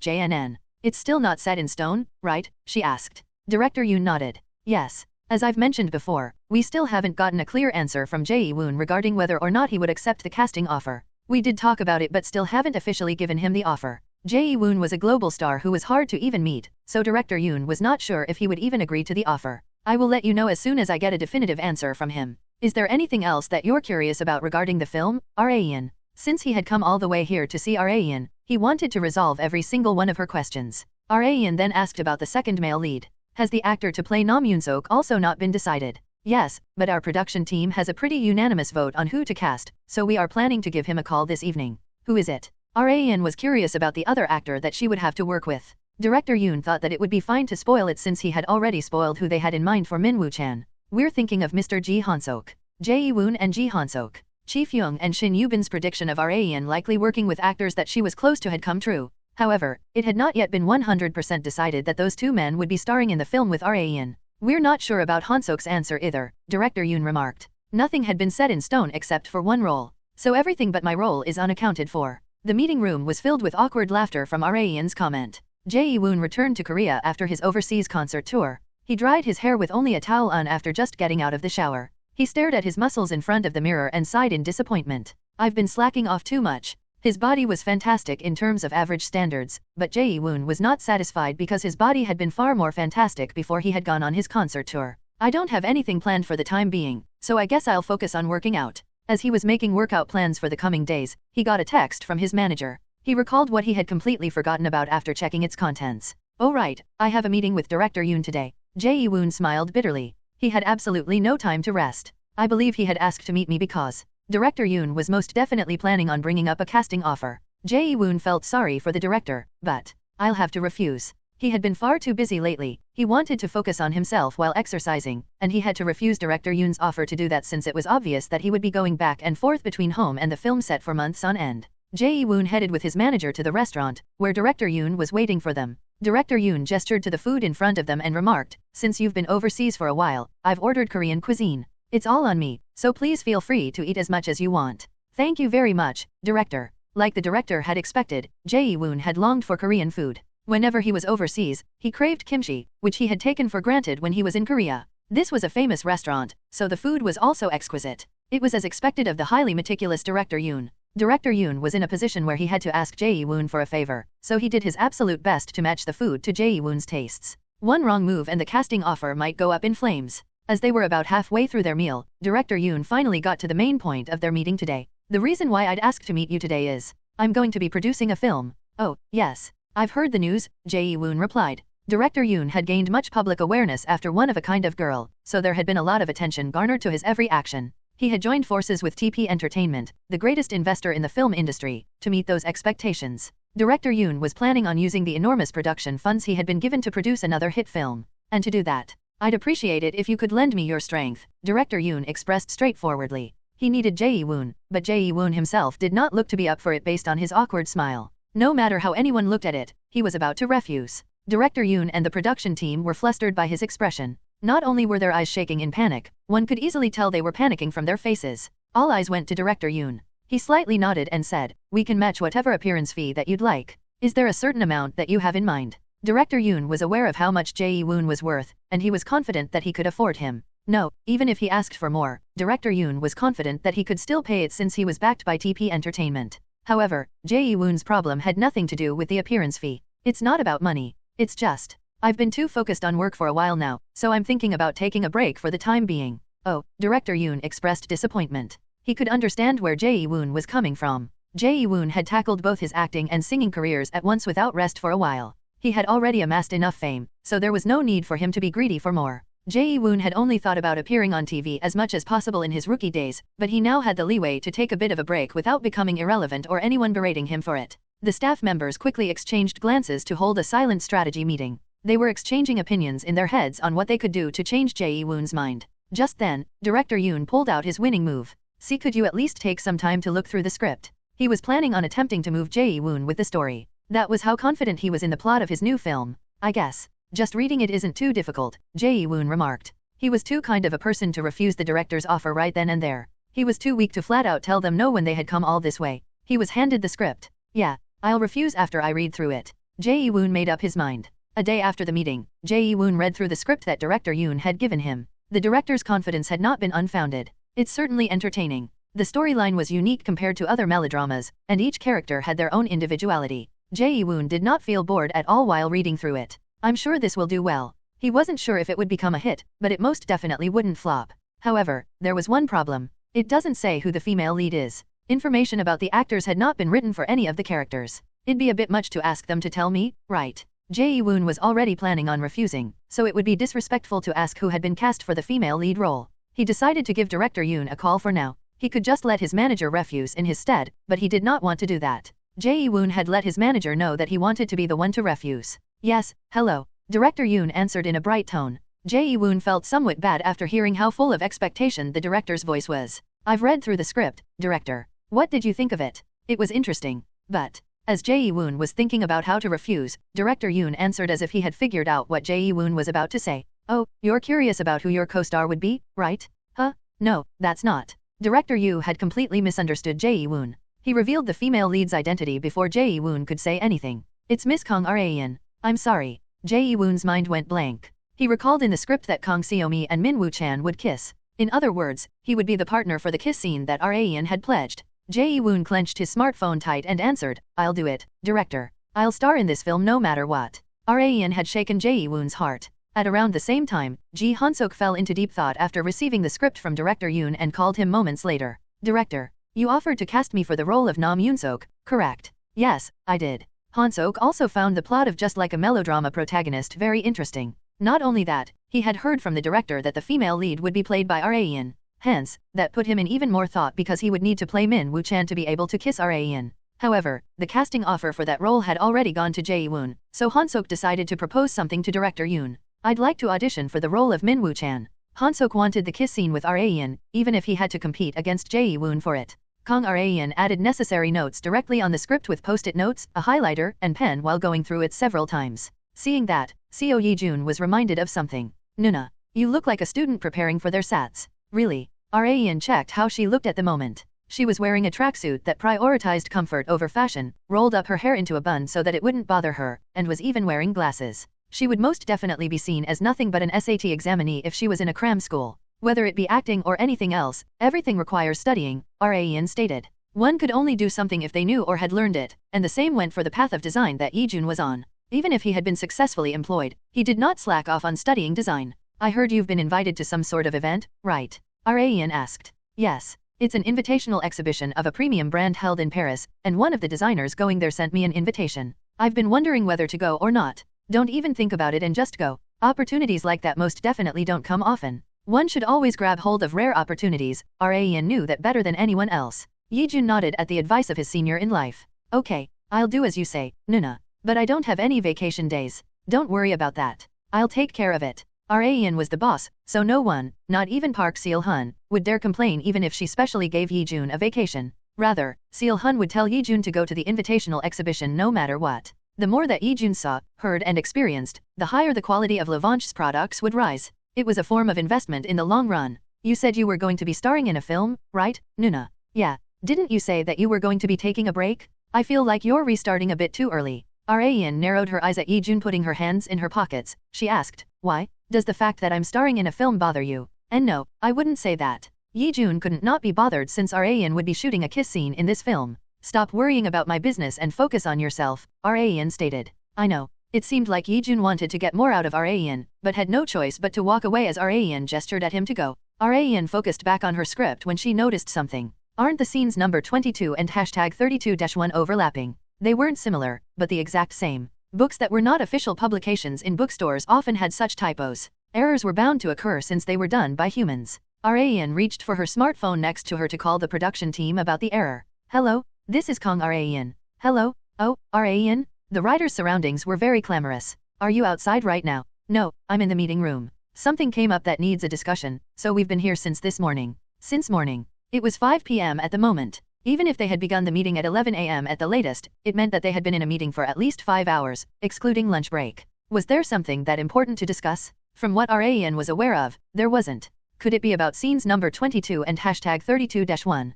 Huh? What about them? I noticed on the script that the two scenes were identical. It seemed to be a printing error. That's why I've called. Oh, please give me just a second. I'll check right away. You're right. I'm sorry, Raeun. I'll let someone know to edit it and send you a new script right away. No, it's okay. You can just fax me the edited page and I'll do the rest. It was a bit too late to change her script for a new one after making notes here, there, and everywhere on the one she already had. She was far too lazy to do it all over again on a new script. You seem busy, so you can get on it once you have the time to later. I'm sorry, Raeun. Sigh. It's been one hell of a day. What is it all about exactly? Raeun couldn't help but be curious considering the massive commotion. She would be starring in this film, so she thought that it might influence her in some way. Hence, she wanted to know what was going on. The writer seemed to have thought that it was nothing worth hiding, so they let her know what was going on. Yesterday, Mr. Ji Han-sok said that he wanted to audition for the role of Min Woo-chan against Jae-woon, and that he wouldn't accept the casting offer if we didn't let him. So, the director and the rest of the production team have been thinking all day about what to do. Raeun couldn't believe Han-sok had done something like that. He was either pulled more toward Min Woo-chan than Nam Yoon-sok as a character, or that he believed that he wasn't fit for the role that he had been originally offered. However, Raeun thought that one other possibility had a far higher chance of being true than them. It's probably because of me. Han-sok had confessed his feelings to Raeun before, and so had Jae-woon. Two men who were friends with each other had gotten into a love triangle with Raeun. It feels like the story has already begun when the production hasn't even opened yet. Only Rayan was in a pickle in the midst, but she found the fact that Han-Sok had made such a proposal to be rather impressive. However, there was one problem. Would Jae-woon Sunbi accept his challenge? The production as a whole might be impacted if Han-Sok's offer was refused, but not at all from Jae-woon's perspective. Jae-woon had planned to refuse the offer, but had only accepted it after hearing that his co-star would be Rayan. It was already a win for Jae-woon after his role in the film had been decided. He was likely on cloud 9, so Rayan wondered if he would accept Han-Sok's challenge. If I was in his shoes, there's no way that I would. However, that was only her opinion. Jae-woon might come out differently. Sounds interesting, Rayan remarked unwittingly. I beg your pardon? Oh, I'm sorry. I just meant that a showdown between two great actors for one role sounds interesting. That may be true, but it's a nightmare for us in the production team. I guess it would be. Has Jae-woon Sunbi given his answer? Just a second. The director said that he would give Jae-woon a call earlier. Oh, director? How did it go? Director Yoon seemed to have returned to the meeting room just in time. His heavy voice could be heard over the phone. He said he'll do it. The audition showdown between Jae-woon and Ji Han-sok had been established. Rayan drove to director Yoon Tae-yoon's company in her sports car and parked it in the underground second-floor parking lot. She noticed two familiar cars. One of them was Han-sok's and the other was Jae-woon's treasured car. They're both quite early. Rayan had arrived 30 minutes before the meeting time, but the two men had arrived even earlier than her. It likely showed how thoroughly they wanted to prepare for the showdown, but Rayan had arrived with far lighter feelings than them. I'm not the one in the showdown, after all. Rayan had come as a judge rather than a participant. Since this showdown would be deciding who she would be working with, she had been offered to be a judge as well. Rayan gladly accepted the production team's offer. She had no particular reason for not accepting. There's nothing more entertaining than watching a fight.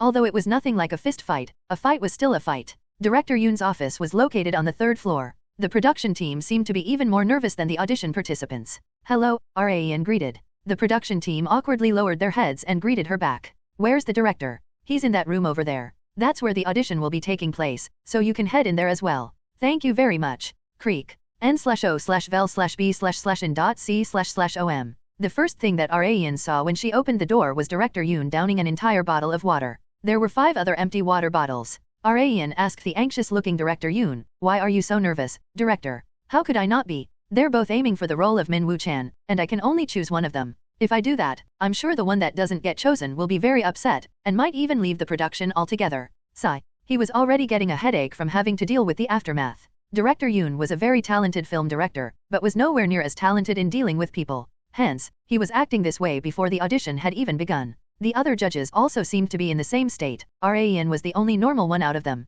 Don't think too deeply about it. Both Jae-woon Sunbi and Han-Sok Sunbi are good people, and they're not the kind of people who would hold a grudge. Really? Yes. This is from someone who has known them for a very long time, so you can trust me. Rayan's carefree attitude came from her knowledge of the two of them. Shall we begin the audition? A staff member asked as soon as the time had come. Director Yoon nodded with difficulty. Yes. Let's begin. A showdown of pride between two men had begun. Ji Han-sok and Jae-woon were seated in the waiting room and being dead focused on their scripts before the audition began. They could be considered the current 2 most popular male actors in Korea, so it was unprecedented that 2 such actors would be competing so hard for one role. It just went to show how desirable the role of Min Woo-chan was. However, it was not because the character was so perfectly written but because a kiss scene with Rayan was on the line. That was practically the only reason. Han-sok, who had been focused on the script, spoke first. Thanks. Jae-woon tilted his head in confusion from Han-sok's sudden expression of gratitude. What's with you all of a sudden? No, it's just. I thought you would refuse the audition suggestion. Technically speaking, this audition to choose the actor to play the role of Min Woo-chan had absolutely nothing in it for Jae-woon, since he had already been given the role by director Yoon Tae-yoon personally. Even if Han-sok had boycotted the role, the production team could just cast someone else for Nam Yoon-sok.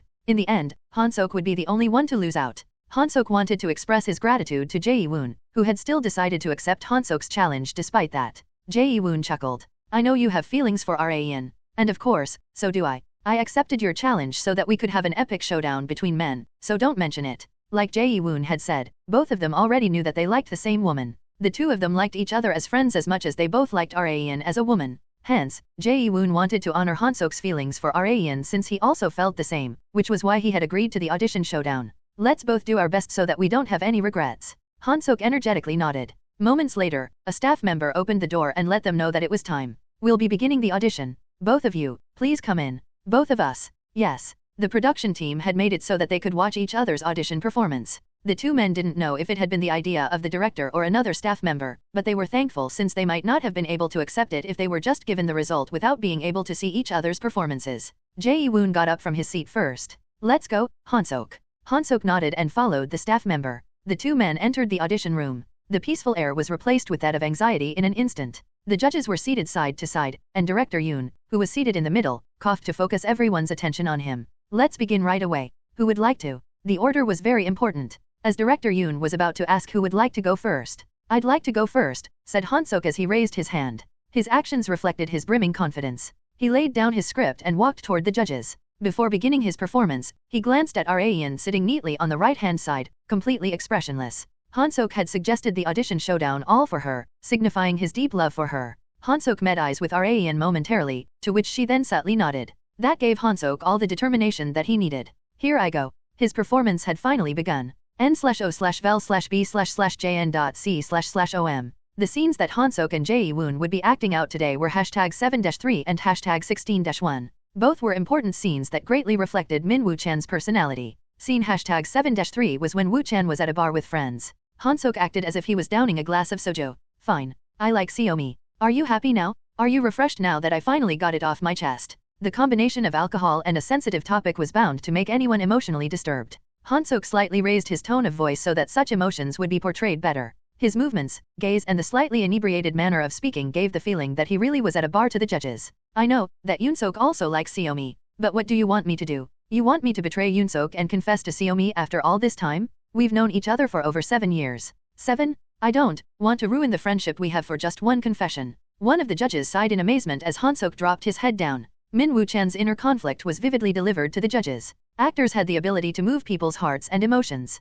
Considering that, Han-Sok had displayed the best performance he could possibly give at this very moment. They then moved on to scene #16-1, when Nam Yoon-Sok decided to confess to Kang Seomi. Min Woo-chan would hide his feelings and force himself to cheer Yoon-Sok on. Yeah, you've made the right choice, man. Seomi has probably been waiting for you to confess all this time. Han-Sok had portrayed the conflict between love and friendship very well. The judges showered him with applause as soon as his performance was over. Jae-woon also clapped along with them. It had been a flawless performance. Rayan was considerably shocked by how good Han-Sok had been. He sure can act. Rayan was also a considerably talented actress, but she felt like she had learned something from watching Han-Sok's performance. Next up is Jae-woon, Director Yoon said. Jae-woon smiled awkwardly. I'm kind of feeling pressured from having to perform right after Han-Sok. The judges knew very well that Jae-woon was not just being weak. That was how amazing Han-Sok's performance was. However, Jae-woon's performance did not fall behind at all. In scene #7-3, compared to Han-Sok, who had slightly raised his voice. I know that Yoon-Sok also likes Seomi, but what do you want me to do? Jae-woon's performance was one of forcibly suppressing his emotions. It showed that two different actors could interpret one character in different ways. I know that we've known each other for over 7 years. I don't want to ruin the friendship we have for just one confession. If that happens, I know it'll destroy me. Jae-woon had even ad-libbed a line at the end, having interpreted that Woo-chan would most likely say something like this. Director Yoon's expression turned into one of complexity. They moved on to scene #16-1 before the reason for his expression could be revealed. Jae-woon once again enacted the scene while suppressing his emotions. It was the scene where Woo-chan would cheer Yoon-Sok on in his decision to confess to Seomi. It may have just been due to the nature of the scene, but the judges felt like Jae-woon's portrayal of Woo-chan fit better in this scene. The camera director whispered to Director Yoon, Jae-woon is no joke either. I'll say, they're both far too talented as actors. That only made their decision even more difficult. Director Yoon asked for the two actors' understanding as he twirled his pen around. Thank you very much, both of you. We'd like to have a discussion among ourselves, so could you please stand by in the waiting room? It won't take long. No, it might take a bit of time. Director Yoon corrected himself after seeing the faces of the other judges. It didn't seem like they would come to a decision anytime soon. The decision they would be making would completely change the nature of the film, so they needed to take some time to make such an important decision. Han-Sok and Jae-woon replied as if they could take as much time as they needed. We'd appreciate it if you could take as much consideration in the decision as you can. We've decided to accept the results as they are, no matter how it turns out. The two men exchanged glances with each other and smiled. Although it was a showdown, they had come to the realization after watching each other's performances that it wouldn't be strange for either of them to get the role. The discussion began as soon as the two men left to go to the waiting room. What should we do? Director Yoon asked. None of the judges could reply to him. They were both amazing. Both of their interpretations of Min Woo-chan were great in their own right. Honestly speaking, we could go with either, and it would be perfect. That was why it was even more of a problem. It was not like they could give one role to both of the actors. But if you had to choose one of the two, which would it be? Director Yoon asked. All judges except for him and Rayan each gave their votes. It was 3 versus 3. We're tied? The two actors were practically equal. Director Yoon then asked Rayan, what do you think, Rayan? A fellow actor's perspective was bound to be different from a simple judge's perspective. Not only that, this audition was one to choose who would be her true love interest in the film, so her decision was more important than all else. After much thought, Ian answered, "They were both so good that I honestly can't decide." Ian handed the winning vote to director Yoon. His choice would decide who would get the role of Min-woo-chan. The one that he chose after much thought was. 30 minutes had passed since the two men were spending time in the waiting room when director Yoon finally arrived. "Thank you both for waiting. Have you come to a decision?" "Yes," director Yoon remarked as he turned toward Jae-woon, not Han-sok. "We've decided to cast Jae-woon for the role of Min-woo-chan." Jae-woon had come out on top. He patted the disappointed Han-sok on the back. Han-sok had hoped for a miracle, but he had been one step too short. In exchange, Han-sok wanted to confirm something. "Director, could we know who Ian voted for?" "Ian? Well." The two men were dead focused on the momentarily paused director. "She said both of you were great. She couldn't come to a decision." "I see." Han-sok had lost the audition but not the battle for the heart of the woman that he loved. Just from that alone was he able to feel somewhat relieved. The role of Min-woo-chan had gone to Jae-woon as originally planned. Both Han-sok and Jae-woon were extremely close candidates in director Yoon's head to the point that it wouldn't be weird for either of them to play the role. However, he had chosen Jae-woon in the end. The reason was that although it would be no problem for Han-sok to play Min-woo-chan, director Yoon wanted him to play the role of Nam Yoon-sok more. Having Jae-woon playing Min-woo-chan and Han-sok playing Nam Yoon-sok was perfect, but it did not match very well if their roles were reversed. He had chosen Jae-woon not because he was the better candidate, but because Han-sok was more fit for a different role. Director Yoon gave that explanation to Han-sok until his throat turned dry. "So, Han-sok, I'd like for you not to have any wrong ideas about my decision. You also did extremely well." Director Yoon gave such a long-winded explanation because he was worried that Han-sok might get upset that he had failed the audition and leave the production altogether. Hence, the director did his absolute best to clarify things. Han-sok laughed awkwardly and remarked, "You don't have to be so worried, director. I'm not planning on ignoring your efforts after you've even agreed to my selfish request to audition for the role. Then, Nam Yoon-sok, right? I'll take on that role." Han-sok had decided to play a different role than to leave the production. Director Yoon unconsciously grabbed both of Han-sok's hands. "Thank you so much, Han-sok." "Not at all. I should be the one thanking you for playing along with my selfishness. I'll be in your care during the production." "Yes, likewise." And with that, the casting for the three main characters that had the production team in a bind had finally been resolved. All that was left was for the production to open. Meanwhile, both Jae-woon and Han-sok had found it to be a relief at first that Ian found both of their performances equally amazing, but were now both disappointed. Jae-woon smiled bitterly at Han-sok as soon as director Yoon left the waiting room. "I guess it's a tie." Han-sok had more or less an idea what Jae-woon had meant by that. "I guess so. They would have to postpone their showdown to next time." Kang Seo-mi, played by Kang Ian. Min-woo-chan, played by Jae-woon. Nam Yoon-sok, played by Ji Han-sok. After these three roles had been finalized, the production team began to cast for the other roles. In the meantime, Ian once again went to see Vice President Park Hee-woo to see her as well as to check on how the plan to sever Kim Han-gyo's final lifeline was going. Hee-woo had reserved seats in a Western cuisine restaurant. It wasn't as big as Ian had expected. Noticing her thoughts, Hee-woo gave Ian an explanation about this restaurant. "They only accept 8 customers a day. The owner is a chef who used to work at a very famous hotel in America. The prices were steep to reflect that fact, but it was nothing for someone as wealthy as Hee-woo." Hee-woo brought up what Ian was curious about as soon as they sat down. "My father will be meeting up with Chairman Jang Yoon-jik soon. I believe he'll be bringing up Congressman Kim Han-gyo during the meeting." That was much faster than Ian had expected. She did not think she would be able to sever Han-gyo's last remaining lifeline so quickly.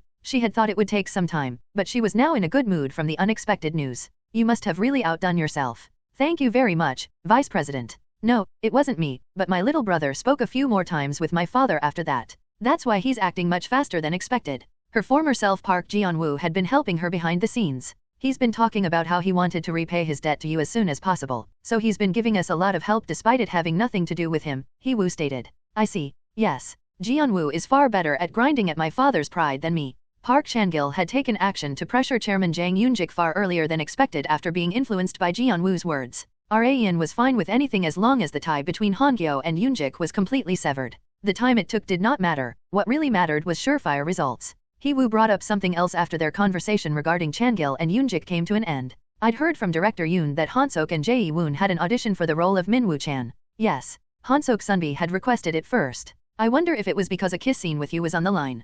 Ian stopped in her tracks while drinking water from her cup from Hee-woo's dead-on guess. Hee-woo lightly laughed. "It was a joke. There's no way those two would have such a showdown over something like that." Ian had no words after Hee-woo had perfectly guessed what had happened. The venue for the production press conference of Just Like a Melodrama protagonist was already filled with reporters. It was as expected of a film that had the eyes of every single member of the film industry focused on it. The desire of the reporters to cover this huge news could be felt all the way in the waiting room. Jae-woon in formal wear returned to the waiting room where Han-Sok and Raeun were and remarked, "There were tons of people in the hallway. I think it'd be best to go around rather than take the shortest route if you want to use the bathroom." "It's that bad?" Raeun asked. Jae-woon nodded in succession and answered, "Yeah, it's that bad." Jae-woon had starred in a fair number of films himself, but had never gotten this much attention for any of them. Hence, his face was covered in bewilderment. While they were spending time in the waiting room, a staff member entered. "The production press conference will begin soon, so please gather at the stairs below the stage." Understood. They were guided to the stairs by the staff member.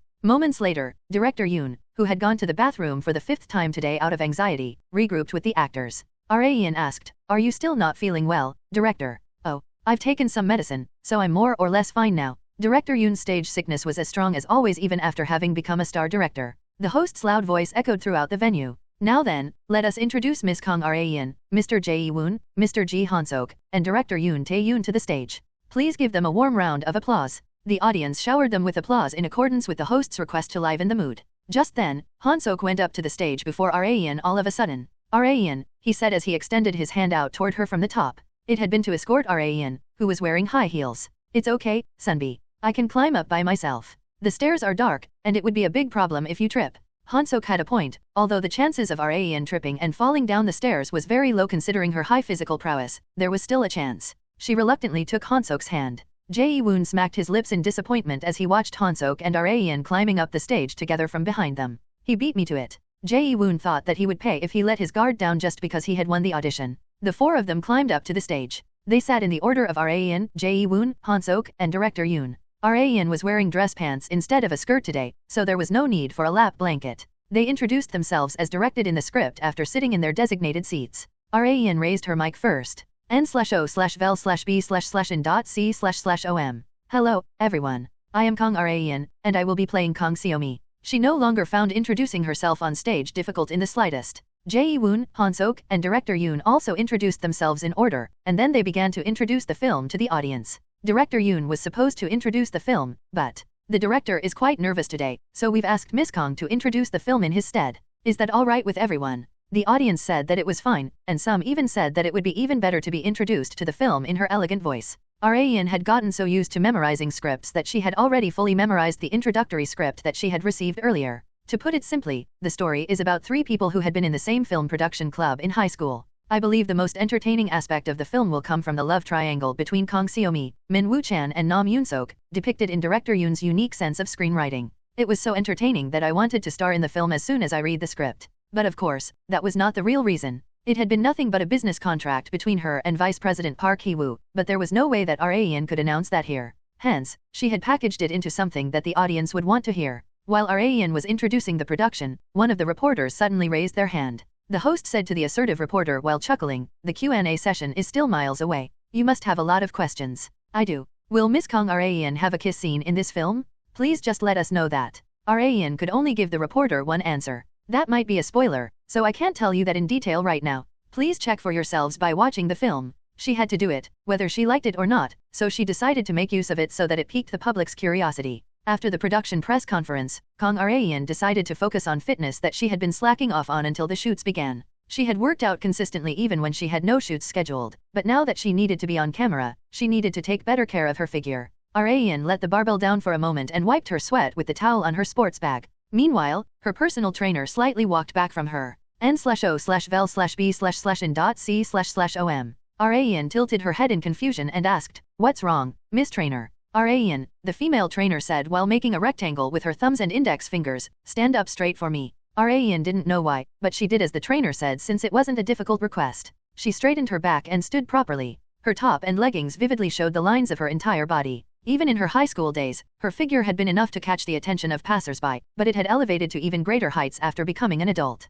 Raeun's trainer nodded in satisfaction as she looked at her back view exuding mature feminine charms. "You could even start shooting right now with the state that your figure is in. Really? You don't have any excessively revealing scenes this time either, right?" "Yes, I've never liked scenes like that." However, there was one exception. There was a swimming pool scene, so she had no choice but to expose some skin since she needed to wear a swimsuit. However, that level of exposure was fine. In scene number 22 and number 25 of Just Like a Melodrama protagonist, she would be having a swimming pool date with the character played by Jae-woon. Is everything else besides the swimsuit all regular clothes? The trainer had not seen the script, so she had no idea what kind of outfits Raeun would be wearing. Raeun nodded and replied, yes. Except for one. What is it? Raeun gave her a hint instead of saying it outright. There are flashback scenes of the lead characters in high school around the beginning of the film. The trainer was able to understand exactly what Raeun was trying to say. A school uniform, right. Bingo, she was exactly right. Raeun nodded. The trainer looked at her in envy. You can wear a school uniform after so long? Must be nice. Raeun couldn't understand her trainer's envy. Why was it a good thing to be able to return to her high school girl days? The first day of the Just Like a Melodrama protagonist shoot began. Raeun entered the clothing room and confronted the outfit that she would have to wear for the entire day, the school uniform. Ryu Ha-yeon, who had come with Raeun to the clothing room, exclaimed in excitement. It's even prettier than the sample version? Look at the colors. It's so much better now that they're more vivid. The colors on the sample one was, what's the word? Dull. I agree. The current uniform gave life to the unique fresh nature of one's teenage years. It was a fake school uniform, so it was more extravagant than the regular uniforms that one could see in real life. Not just that. The skirt is a bit short. Raeun was going to be wearing bloomers anyway, but not being able to get used to it was inevitable for her. She quickly changed into the school uniform without Ha-yeon's help. The eyes of the staff members in the clothing team sparkled as they witnessed Raeun, who had returned back to being a high school girl after a while. It suits you so much better than I'd imagined. That's a celebrity for you. It wouldn't have looked this good on anyone else, Raeun. Raeun smiled awkwardly in response to their shower of praise. She stood in front of the mirror and stroked down her slightly disheveled hair. It really feels like I've gone back to the old days. The feelings of absurdity that she had experienced when she had first become a high school girl were coming back to her. The future really looked bleak at the time. Raeun really had no idea what she should do back then. I've really grown up. She had adapted quite well as a woman, if she said so herself. Not only that, the revenge that had been the sole purpose for her return was almost complete. The suffering that she had gone through in her past life flashed through her mind as she saw herself in the school uniform. People usually associated school uniforms with youth, but it meant something far more to Raeun. She heard the voice of another staff member from outside the clothing room. Raeun, if you've finished changing, please come down to the studio. I understand. Raeun couldn't stay reflecting on her life forever. To be able to move forward, she needed to put in the effort to take the steps. That was the sole reason why she was in her current position. Jae-woon and Ji Han-sok, who had arrived at the studio before Raeun, stared at the school uniforms they were wearing. Does it feel okay?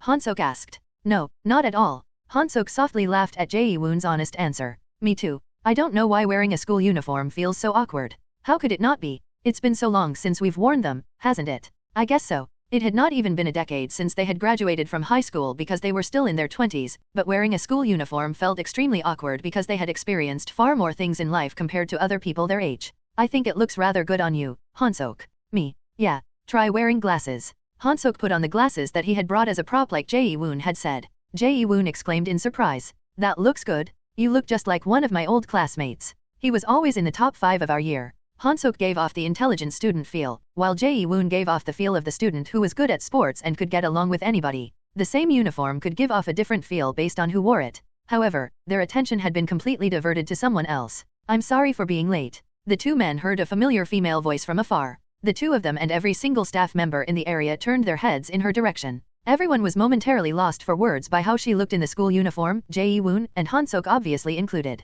As the two of them were lost for words, Raeun looked down at herself and asked, does it look bad on me? And no. Rather, it looks so good on you that it shocked me. This was the moment that Jae-woon and Han-sok had been waiting for in today's shoot. Jae-woon aside, Han-sok had once seen Raeun on set in her school uniform before. However, she gave off a completely different feel from back then. Her aura couldn't even be compared to her past self. If Han-sok was made to choose between the past or the present Raeun, he would choose the present Raeun without hesitation. That was how beautiful she looked in the uniform. Excuse me, Sunbaz, she said as she casually sat between them for the script reading. Jae-woon and Han-sok quickly looked away as her skirt slightly rolled up to expose her pale thighs. Both of them wondered if they would be able to safely get through this shoot. The studio had been designed to be like an actual classroom. Raeun looked around the areas before the cameras started rolling. She had felt this every time during film and drama shoots, but it's fascinating how they can just make sets like this so quickly. Raeun had only paid attention to the actors when she used to watch films as an audience member, but after becoming an actress and getting to see what happened behind the scenes, she was fascinated by everything. It really reminds me of my high school days. It really was a mystery for Raeun how she had managed to graduate from high school. Director Yoon called out to her as she was reminiscing, "We'll begin the shoot right away, Raeun. Is that okay?" "Yes. I'll get ready." It was time for her to recite her lines and put on a performance with her facial expressions and body movements. Roll cameras, ready, action. As soon as the slate clapped, Raeun pretended to memorize the script that had been handed out by their film club. Just then, Jae-woon and Han-sok in their uniforms entered the club room together. Huh? You're early, Seomi. Were you taking a look at the script? Yup. The shoot is tomorrow, so I'm taking a look in advance. The Sunbez are going so far to keep it from us, so I'm taking a look in secret. You guys wanna see too? Should we? Han-sok took the chance to quickly take the seat next to Raeun. Nam Yoon-sok, the character that he played, had been written to have liked Kang Seomi ever since high school. Hence, he often did things to subtly express his affection for her whenever he had the chance. Jae-woon acted to stare at them in silence. The camera focused on his expression, his eyes were filled with sorrow. However, he did not want to betray his friend's trust, so he suppressed his feelings by force. Let me see too. Min Woo-chan, played by Jae-woon, forcibly smiled and approached the two of them. Director Yoon gestured to keep the scene going since this was exactly what he wanted to see. Jae-woon was perfectly portraying the emotion of jealousy. On the other hand, Seomi, played by Raeun, opened a highlighter while her gaze was fixed on the script and highlighted a line. She then pointed at it and said, I'm having trouble memorizing this cause it's so long. Raeun acted like she was in deep thought, and bit the end of the highlighter lid with her soft lips. This was purely her own ad-lib, it had not been in the script. After becoming a woman, she had developed a habit of lightly biting on her nail whenever she was in thought. The two men's eyes shifted to Raeun's clemmed lips. It had not been intentional, they had been entranced by her ad-lib for real. Director Yoon, who had been staring at the monitor, whispered to the writer next to him, Raeun attended a co-ed high school, right? Yes, I believe so. Why do you ask? Well, I just had a thought as I was watching this, Director Yoon slurred as he watched the three actors giving off a weird atmosphere. I feel like Raeun would have made the boys in her class go through some hard times. Although it probably wasn't her intention. Director Yoon could more or less imagine how her high school life had been like. The shoot had continued ever since early morning. No matter how much stamina Kang Raeun possessed, she was bound to get tired as long as she was human. Not just that, she was enveloped in anxiety that she usually did not feel, possibly due to wearing a school uniform. Nov. L. B//JNN. Shin Yubin handed Raeun a fruit drink while she was sitting down to take a break. Drink this, Raeun. This was not the drink that Raeun normally drank, but a recently released warm sports drink brand. Raeun could tell why Yubin had brought this as soon as she checked which company had released it. Is this from Doodam Group? Yup. A portion of this film's production costs was being covered by Doodam Group. Raeun opened the bottle and took a large sip.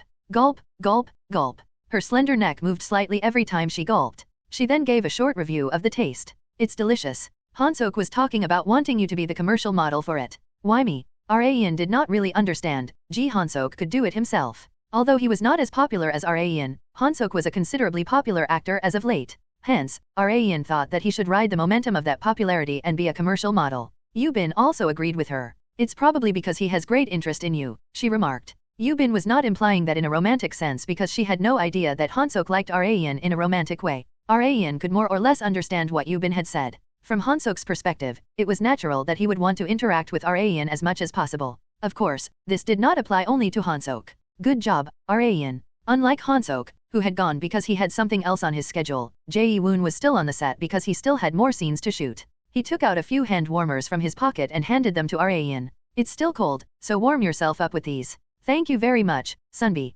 How are you finding the shoot? Are you having any difficulties? If you are, feel free to let me know. I'll help as best I can if it's something I can do. Thank you, I will. Raeun was receiving the love of both Jae-woon and Han-sok. Seeing that, Yubin smiled meaningfully. It's really warming up here thanks to you, Raeun. The two men's passionate courtship was raising the temperature of the set. While Raeun was focused on the shoot, Park Chan-gil and Park Hee-woo had finished their work early and got in a car to go meet Chairman Jang Yoon-jik. Hee-woo asked the driver while checking her watch, will we be able to arrive on time? Yes, Vice President. The GPS says that there will be some traffic, but there shouldn't be a problem. If you think that there will be heavy traffic, please make a detour as early as possible. This meeting is very important. Yes, ma'am. Hee-woo had to care about it since the film that she had greatly invested in was on the line. Chan-gil did not think of today's meeting to be as crucial as Hee-woo did, but since he never went back on his word, he would make sure to sever the tie between Jang Yoon-jik and Kim Han-gyo. Chan-gil asked Hee-woo, why are you trying to pull those two apart? He had still not heard the reason from her, nor that the reason had to do with Raeun, since Hee-woo had been keeping it a secret.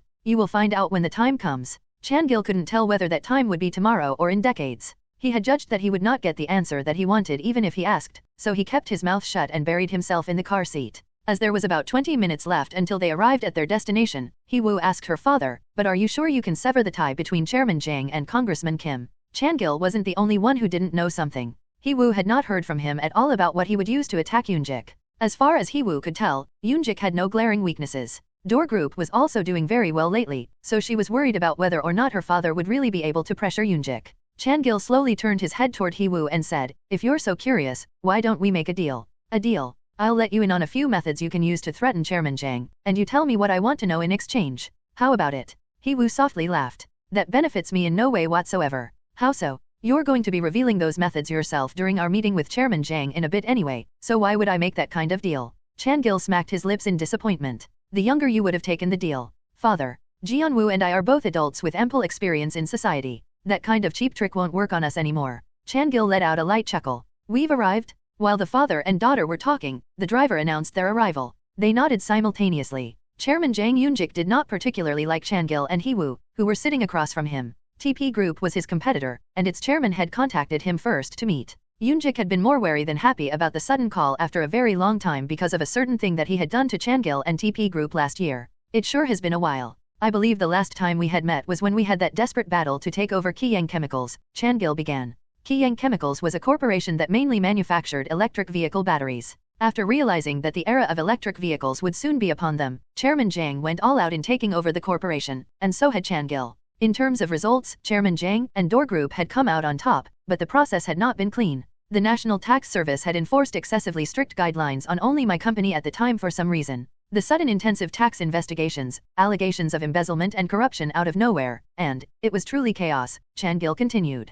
They had been fortunately proven innocent at the time, but Chan-gil was not the type of person to take something like that lying down. It truly was impeccable timing. After all, such allegations had come at us all at once right when the takeover was right around the corner. Chairman Jang sipped his tea and then blatantly asked, "What are you trying to say?" It was obvious that Chan-gil was saying all of these things to lay the groundwork for something. Chan-gil fixed his gaze on Chairman Jang. "I'd heard that Congressman Kim Han-Gyo had frequently visited the National Tax Service at the time. This is just my guess. You requested Congressman Kim for help so that you could take over Keyang Chemicals without a hitch, and Congressman Kim used his influence to intentionally set back TP Group. Am I somewhere around the ballpark?" Chairman Jang softly laughed from Chan-gil's dead-on analysis, and then turned toward Hee-woo, who was sitting next to Chan-gil. "Is that the plot of the new film TP Entertainment is investing in? If it is, then it surely would be an interesting one. I would love for that to be the case as well, but," Chan-gil remarked as he took something out from his pocket. It was his smartphone with several audio files on its display. "I'm sure not even you would have known that there had been a whistleblower." Chan-gil played one of the audio files.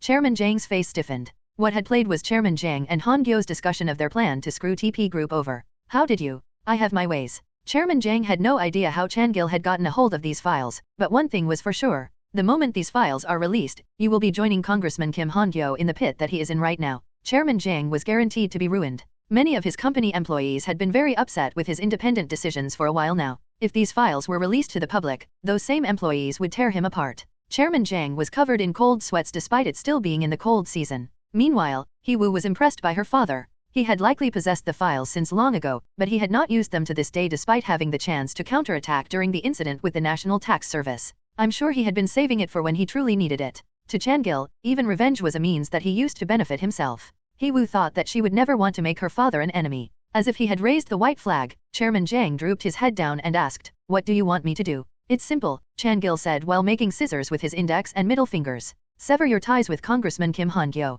That's all I ask." Raeun likely had no idea that her former father would be the one to put the finishing touches to the revenge that she had planned for a very long time. Raeun got in the car to head to the film set. She did not seem to be in a good mood. "What's wrong, Raeun? Are you feeling under the weather?" Yubin asked. Raeun nodded and took out a bottle of Tylenol instead of answering in detail. Yubin laughed bitterly. Due to the pain during that time of the month that only women knew, Raeun had been in a bad mood since this morning. This was far more difficult to get used to than a skirt. "Go home and get some rest as soon as the shoot is over," Yubin remarked. "I really should." Just then, Raeun got a text from Hee-woo. Her expression brightened as soon as she checked its contents. All that she had sent was a short phrase. "The operation was a success. I thought this would be a terrible day, but it had become the best day ever from just a single text." Rewinding the time to before Park Hee-woo had sent Kang Raeun the text that the operation had been successful, Hee-woo went to see Park Chan-gil once again while the just like a melodrama protagonist shoots were going on. Much time had passed since their meeting with Chairman Jang Yoonjik. Has Chairman Jang still not given his answer? Chan-gil nodded. During their meeting, Chairman Jang had not been able to give his answer right away. He had told them that he would think about it. In other words, he had put it off. A week passed since then, which was neither short nor long, but it could only feel like a month for the people waiting for his response, especially Hee-woo. She had guaranteed the operation's success and scheduled everything such that the production would open right away, but if Chairman Jang decided not to give in to their threats and side with Kim Han-Gyo instead, Hee-woo would be in a predicament. Hence, she had come to see Chan-gil early in the morning. Not yet, he answered. Unlike the fretting Hee-woo, Chan-gil was as calm as he could be, possibly because he had no reason to fret. If Chairman Jang doesn't comply, as Hee-woo was about to express her anxiety, Chan-gil cut her off. That will never happen, so don't worry. Nov.L.B/JNN.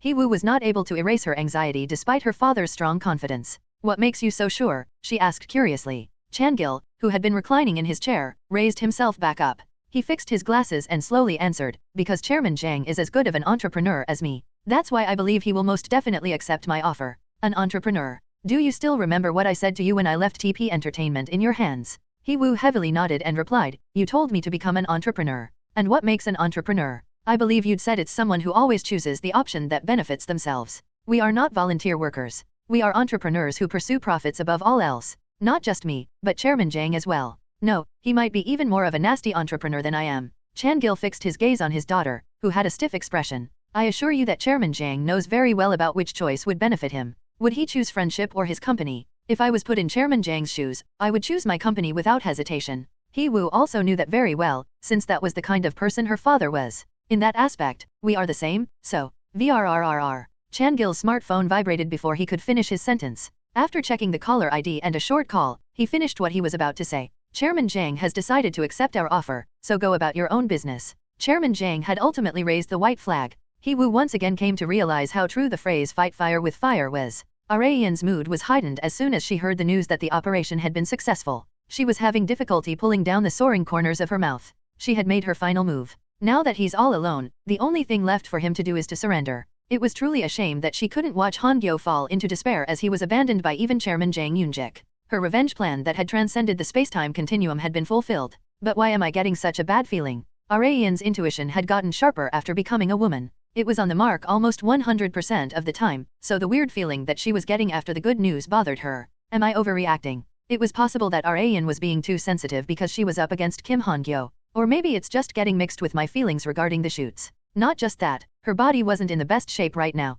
She could think of several reasons for her bad feeling. There was no need to be bothered by what had yet to happen. She would only tire herself out, so she got to reading her script by herself to find something to focus on, despite the other actors not having arrived yet. As Arayan was reading through her script, Jang Yoo-ha, the actress who she would be working with today, approached her. What are you doing by yourself, Arayan? She was also one of the members who had appeared with Arayan on director Ju Sung-won's Army variety show, On Duty, All Clear, as well as the oldest one who had been on it. Hello, Sunbi. You're quite early today. I had a recording before this, but it finished earlier than I'd expected, so here I am. What about you? Do you usually come this early? Sometimes. Arayan usually arrived on set early whenever she woke up early for some reason or when she had nothing to do at home. Were you having a reading session? Yoo-ha asked. Yes. Should I join you? That'd be great. Their roles in the film were that of mother and daughter, so they had a lot of scenes together. They both took their positions and began the script reading session. They worked rather well together despite it being their first attempt, possibly because they were rather close. HAAA. However, unlike the result of the session, Yoo-ha sighed lifelessly. What's wrong, Sunbi? Did I make a mistake somewhere? No, nothing like that. You were fantastic. It's just because of the situation I've been placed in. What situation? There had been no bad articles released regarding her. Arayan wondered if she had a problem that had not been leaked to the public. Yoo-ha looked around to check whether anyone would be able to hear their conversation, and then sighed once again. I just thought that I've reached an age where I have to take on the role of a mother. Come to think of it, this was Yoo-ha's first time playing a mother role. She could still play daughter roles, but it was no longer roles like the youngest daughter, but mainly roles of fairly aged eldest daughters, or highly successful single women in their 30s. All actors had to take on roles that matched their age range. Someone in their teens couldn't play a character in their 40s or 50s, and vice versa. It was not completely impossible, but unless they had a severe case of baby face or had an expert level of understanding of generational culture, it was highly difficult to pull off. I was so shocked when I was first contacted by director Yoon for this role that I was in deep thought for days on end. I see. Arayan honestly did not see it as something to be so shocked over.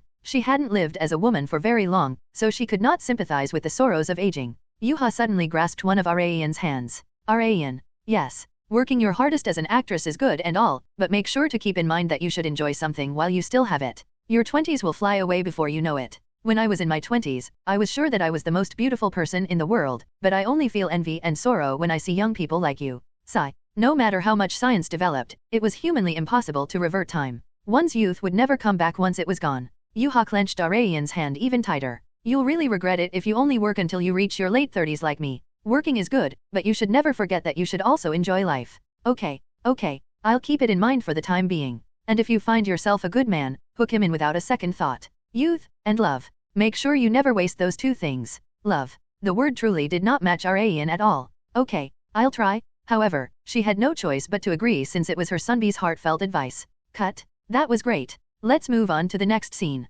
Arayan and Yuha had gotten in sync through the script reading sessions, so they were breezing through every single scene. Finishing early was good for both the production team and the actors, under the pretense that they were satisfied with the result. However, both Arayan and Yuha were veteran actresses, so no flaws could be found in their performances. They also took in additional feedback from director Yoon and immediately adopted them into their performances. They began the final scene for today. Yuha's character opened the door of her daughter's room with a tray of fruits in hand. Seomi Yoonsok came by earlier. Yoonsok? Why? He said he had something to give you. Why don't you give him a call? It's fine. I'll ask when I see him later. Yuha acted the nagging mother as she stared at Kang Seomi, played by Arayan, plopped on her bed. Geez. What am I always telling you? Don't put things off to the last minute, and just do them when they come to mind. You're gonna get an earful from your boyfriend when you get one if you're like that. I told you, I'm not gonna get a boyfriend, so please get out of my room. Hey, I'm not done with you, young lady. Arayan pushed Yuha out of the room. The camera filmed Yuha's frustrated face, and that was a wrap for today. Great job,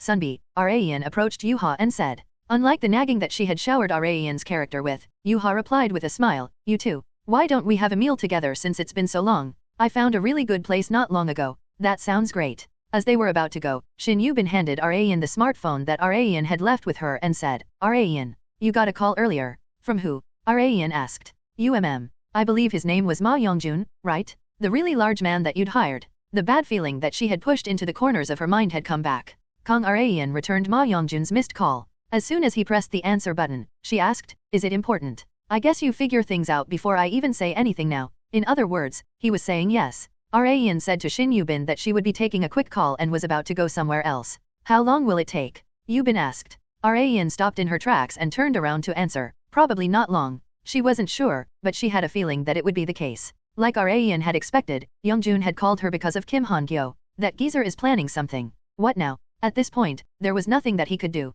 He was abandoned by Chairman Jang Yoonjik, and his fellow congresspersons who had trusted and followed him were also leaving his side one by one. He had truly become alone. Arayan couldn't think of anything that he could possibly do to turn this situation around. I don't know the details either, but his head of security Park Ian-soo, his chauffeur, and a few secretaries have been visiting his home very often lately. From what I've heard from my men, they're visiting Kim Han-gyo's home while being cautious of something. Cautious. Youngjun's men had assumed from their attitudes that Han-Gyo was planning something. Han-Gyo had not yet done anything, he was only in the preparation stage. However, Arayan had no intention of waiting for him. If the enemy was trying to do something, there was no better offensive move than to figure it out and stop it in its tracks before it even had a chance to take off. Okay, add more men to the surveillance for now and try to get more information. We're almost there, so work hard for just a bit longer. Got it. Arayan ended the call and fell into thought. If I were Kim Han-Gyo, what would I do to turn this situation around? Arayan had been by Han-Gyo's side for a very long time. However, even with those years of experience, it's no use.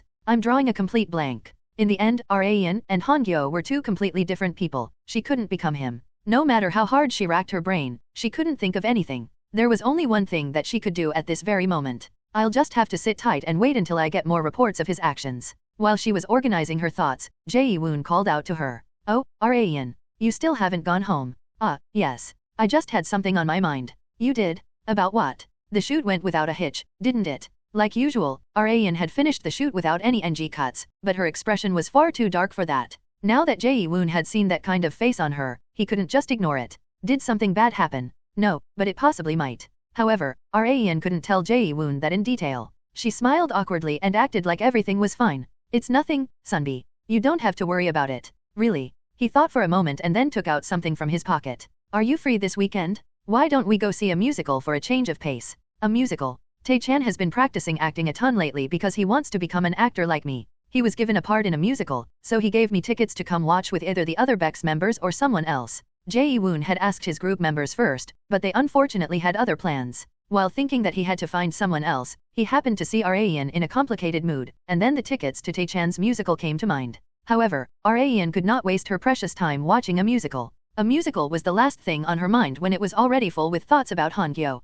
I'm so sorry, Sunbi. I don't think I'll have time this week. It can't be helped, then. Sorry for bringing it up. Not at all. Maybe some other time. Really. Jae-woon's expression brightened back up. However, he didn't know that Raeun's promise had been similar to what one said to their acquaintances that they should hang out sometime. Thursday evening, Raeun finished the day's workout quota at the fitness center and returned home in the car driven by team leader So Ha-jin. I will get going then, chairwoman, Ha-jin expressed. Have a safe trip home. Oh, and since Kim Han-gyo might have ordered his men to monitor everyone around me, make sure you watch out for the time being. Yes, ma'am. Raeun always kept the fact in mind that Han-gyo still suspected her to be the masked woman. One always needed to be vigilant. Her revenge was so close to being complete, so she didn't want to let it all go down the drain due to a momentary drop in her guard. Raeun came back home and caught the attention of Seo Yi-seo, who had just finished getting dinner ready. Dinner's ready, so go get changed. Okay, where's Yi-jun? Probably gaming with friends. Seo Yi-jun was still at an age where he would be engrossed in video games, so Raeun decided to just let it slide.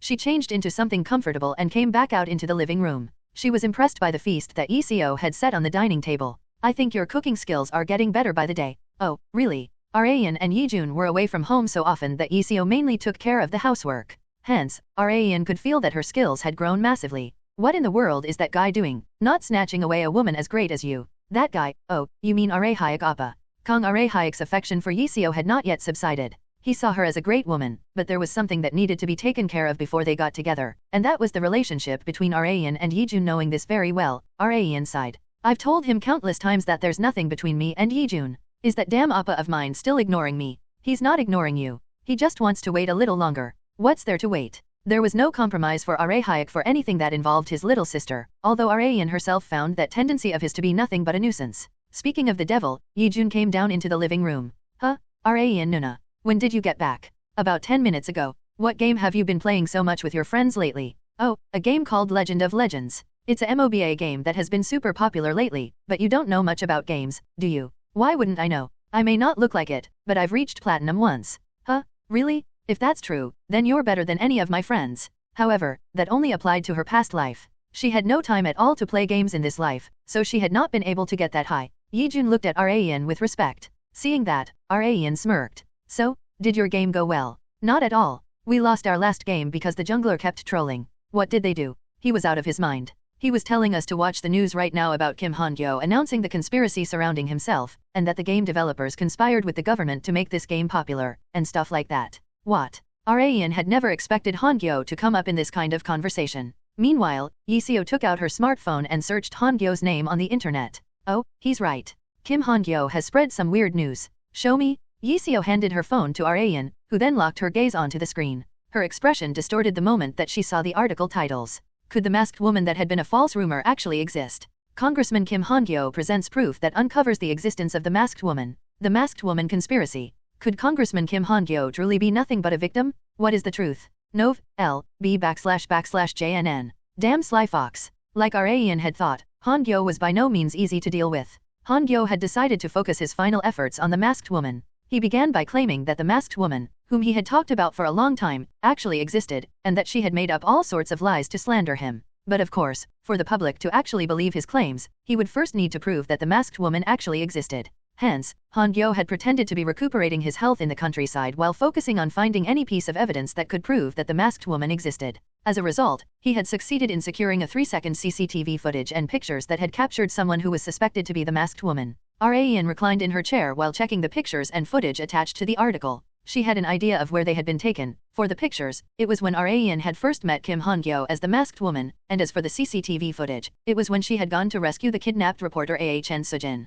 I thought I'd gotten rid of all the evidence. Raeun had never expected there to still be some left. But fortunately for her, it had been nighttime in both occurrences, and the resolution was so bad that they could barely make out the masked woman. A portion of the public thought that Han-gyo must have forged these himself. It was also such an unrealistic conspiracy that the public was skeptical of it. Raeun could not stand by as the news about the masked woman grew bigger. If that happens, everything that I've done might be exposed. It was easy to get caught by the tail if it was too long. The best thing that Raeun could do now was to hide her tail again so that there was no way that people would ever find it. There were a few ways in which she could go about it. Stuff like this is usually easily buried with even bigger news. Just as she was thinking about that, Rayan quickly took out her smartphone and searched for someone's number. Hello, it's me, Sunbi. Rayan refined her voice as much as possible as soon as she heard Jae-woon on the other end. Does your offer to go see the musical this week still stand? A certain scenario was drawn up inside her head. Jae-woon, who had finished the day off with exercise at the fitness center, dragged his exhausted body back home. Yusok, another member of Bex and the one who had been Jae-woon's workout partner for the day, pointed at the convenience store before entering his home.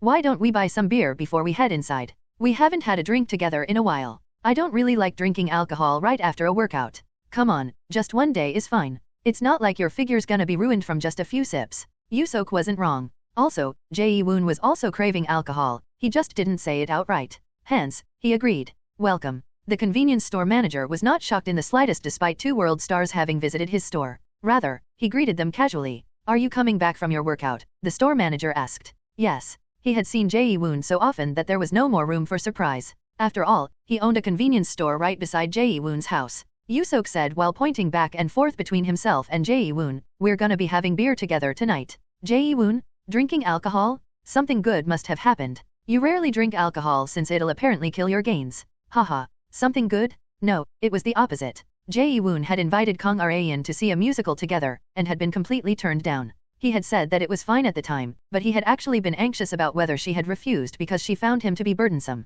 He was filled with uneasiness, but he couldn't reveal that to Yusok. No one among the Bex members currently knew that Jae-woon saw Rayan not as a junior, but as a woman. The only one who had somewhat of an idea was Tae-chan, and he was extremely tight-lipped. There was no way that Tae-chan would tell the other group members how Jae-woon felt about Rayan, unless Jae-woon himself revealed it first. The two men entered Jae-woon's home with a plastic bag filled with beer and dried snacks. They immediately changed clothes and prepared the table. Pop! The sound of a can opening never felt more pleasant. Yusok gulped down the can of beer. Kaya? It feels like yesterday when we had to avoid beer because of concert preparations, but thank God we can drink as much as we want nowadays, right? I don't know about that. Oh, I guess you can't since you have the film shoots. Sorry. It's nothing worth apologizing for. Yusok was enjoying freedom since there wasn't much that he did in particular besides things related to their idol group, but not Jae-woon. He was busy all the time because he was both a singer and an actor. Yusok was worried that Jae-woon had too much on his plate. You're gonna collapse at that rate, man. Take it easy. I know. Weren't you gonna refuse the casting offer for the film you're working on right now in the beginning?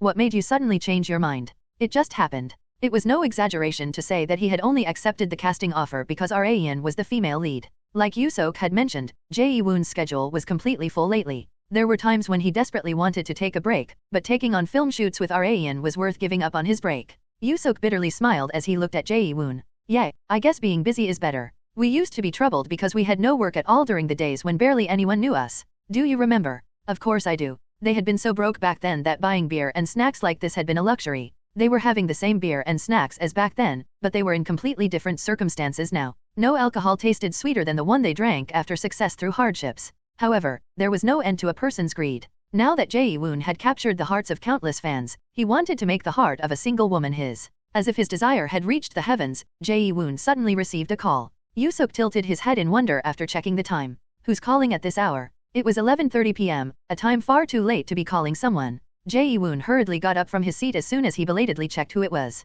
I'm gonna take this call up on the second floor for a second. Is it an urgent call? Yusok asked. I'd say it's more important than urgent. Jae-woon ran up the stairs and lowered his voice so that Yusok wouldn't be able to hear him. Yeah, Rayan. It was the woman that Jae-woon, the world star, had a crush on. His heart beat rapidly after getting a call from Rayan. Sunbi. Perhaps. Rayan hesitated for a short moment, which felt like hours for Jae-woon. She said the words that Jae-woon had wanted to hear. Does your offer to go see the musical this week still stand? Jae-woon felt like the world was changing as soon as he heard that.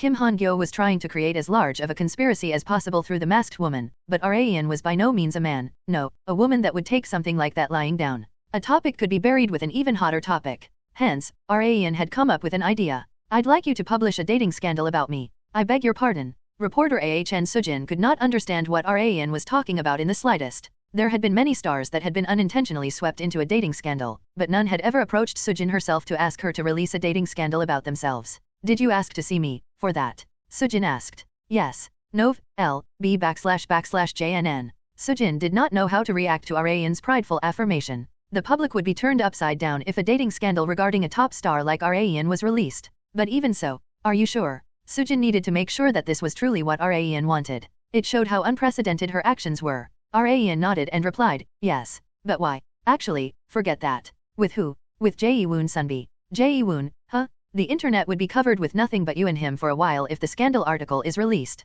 Raen simply smiled in response since it was exactly as Sujin said. The two of them were top stars that were receiving extreme amounts of public attention. Jae-woon Sunbi and I will be going to see a musical this Saturday. After that, we're going to have dinner and grab some coffee. I'd like you to take photos of us to give off the feeling that we're on a date and then post them along with an article. It was not difficult since Sujin's job was to take photos and publish articles. She just needed to do as she had always done, nothing was out of the ordinary. But that aside, I'd like to know why you're doing this. Sujin had been working as a reporter for a very long time, but she had never seen an actress forge a scandal like this. However, she felt like she knew how Raen would answer. It's a secret, Raen said while smiling. She was full of secrets, as always. Jae-woon had not been able to sleep the day before, since he would be going on a non-work-related date with Raen after a long time. Since they were worried about the eyes of the public, they couldn't choose a meeting place like ordinary couples. People would immediately recognize them and swarm like flies, causing mass chaos. Hence, Jae-woon decided to pick Raen up at her house in his car. After getting in the car, he spent a considerable amount of time checking his appearance in the mirror. He made sure every single strand of hair was perfect. Okay, this should be fine. Only after approving of his appearance did he finally start the car. Jae-woon arrived at Raen's house in a heartbeat. Raen, who had been waiting for him at the driveway, recognized Jae-woon's car and approached it. Good evening, Sunbi. Good evening, Jae-woon stuttered out of anxiety. Despite meeting her often on the film set, her beauty felt new to him every time he saw her. You look amazing tonight, Jae-woon praised as Raen got in the car. Raen softly laughed while covering her mouth with one hand. You won't get anything out of complimenting me, Sunbi. It wasn't because I wanted anything in particular. I just said exactly what I felt. Jae-woon wanted to make sure that Raen knew he had not sugarcoated his words in any way. Before they departed, Jae-woon punched in the address of where they would be heading on the GPS. Their first destination was the venue of the musical that Tae-chan would be appearing in, as well as the main objective of their date. Here we go, then, Jae-woon said. Okay. While they were on the move, Raen checked the side mirror. Noticing that, Jae-woon asked, is something on that mirror? No, I was just spacing out. Unlike Jae-woon, who was trying to be as truthful as possible, Raen's words were full of lies. I wonder if reporter Ah-chan is following us properly. There was an SUV right behind Jae-woon's car. Raen secretly sighed in relief as soon as she checked the license plate. Okay, make sure you don't lose us. If something like that were to happen, this date would have been for nothing. Possibly due to Tae-chan's appearance in the musical, the venue was already crowded with people. Adding the appearance of Jae-woon and Raen on top of that, attention grew even more. The two of them lightly greeted the fans by waving at them, as they were about to climb up the stairs to the auditorium. Sunbi, I'm sorry, but... What's wrong, Raen? Wondering if something was wrong, Jae-woon got closer to Raen. Just then, Raen casually extended her hand and linked arms with him. The softness that he could feel on his arm and the sweet scent momentarily shocked him. Raen, I'm so sorry, Sunbi. The floor is too dark. Really? Yeah. Why you should be careful. At that moment, Jae-woon's heart beat as hard and fast as, no, even harder and faster than how it would beat after a 5-hour concert. Raen and Jae-woon sat down in the seats that had been reserved for them. Before the musical began, Raen slightly turned to look around the area to her diagonal right. She saw a woman with long straight hair with a cap on, sitting alone. She was able to tell who it was just from those features. Reporter Ah-chan Sujin. Sujin met eyes with Raen and gave her a thumbs up, as if telling her not to worry since she was properly taking the photos. Raen slightly nodded and went back to looking at the stage. Jae-woon glanced at her and asked, what is it, Raen? Did you recognize someone?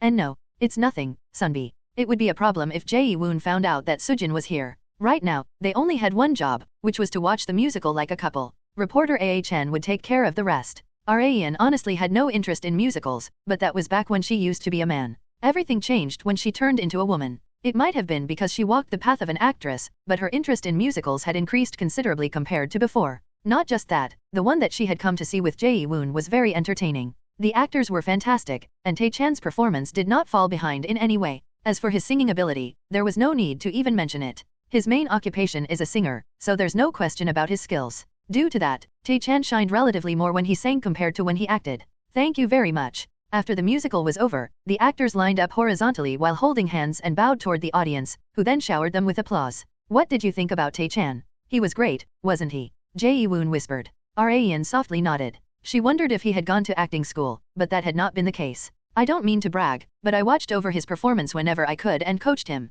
You taught him yourself, Sunbi. I wouldn't say that I taught him. I just gave him a few pieces of advice. Tae-chan did the rest himself. Jae-woon himself did not find it to be a big deal, but the advice of a sunbi was extremely precious to a novice, and Tae-chan likely had felt the same. Not just that, he and Jae-woon were very close. Jae-woon would not have filtered his advice and had given it to him straight since it was for Tae-chan's sake. Please teach me as well next time, sunbi, Rayan expressed. Jae-woon chuckled. I should be the one being taught by you. He did not mind whether he would be teaching her or the other way around. He was happy as long as he could spend time with her. Miss Kong. While Jae-woon had gone to talk to Tae-chan, someone called Rayan over from the end of the hallway. It was Sujin. She showed Rayan the multitude of photos that she had taken with her camera. They came out really well, Sujin said. However, Rayan did not think so. Aren't they a bit blurry? The photos had been taken in secret, so perfect quality could not be expected. Rayan wondered if these pictures would really be okay to use. However, Sujin thought the complete opposite. This much is perfect. Take other scandalous articles for example.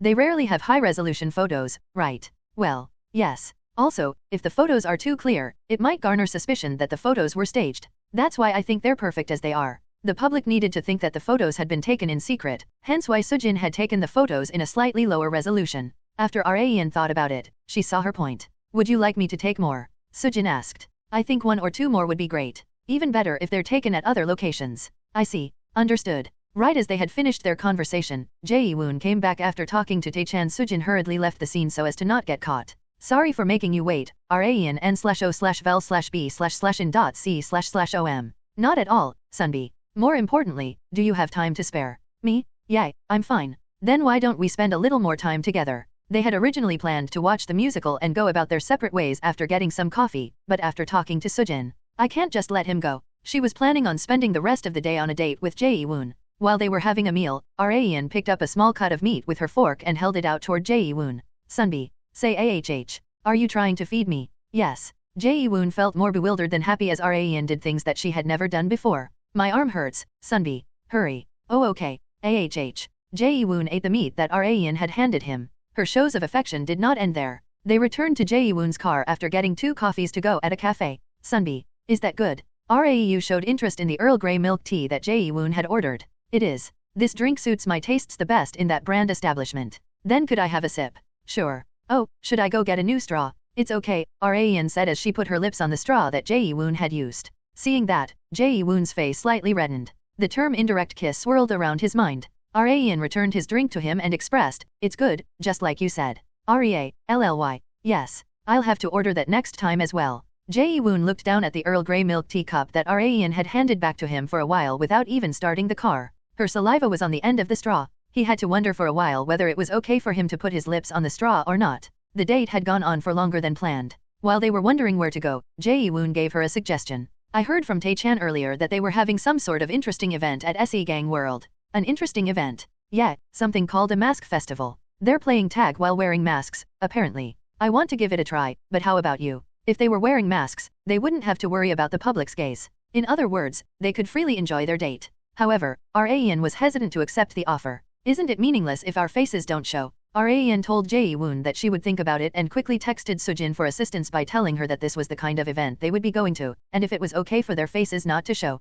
Sujin answered. You're going to be wearing the same clothes anyway, right? So it'll be fine. Rayan answered Jae-woon as soon as she got approval. Let's go, sunbi. Their final date spot had been decided. Like Jae-woon had expected, none of the people around them recognized them since they were wearing masks. All the attention they received was simply people thinking that they were a couple with fairly attractive features. Rayan took a look at her masked self in the mirror. Masked woman, Mark II. She smiled in self-mockery. Meanwhile, a staff member explained the details of the mask festival to all the participants. We staff members wearing wolf masks will be chasing you all. You only have to do one thing, run away from the wolves until time is up.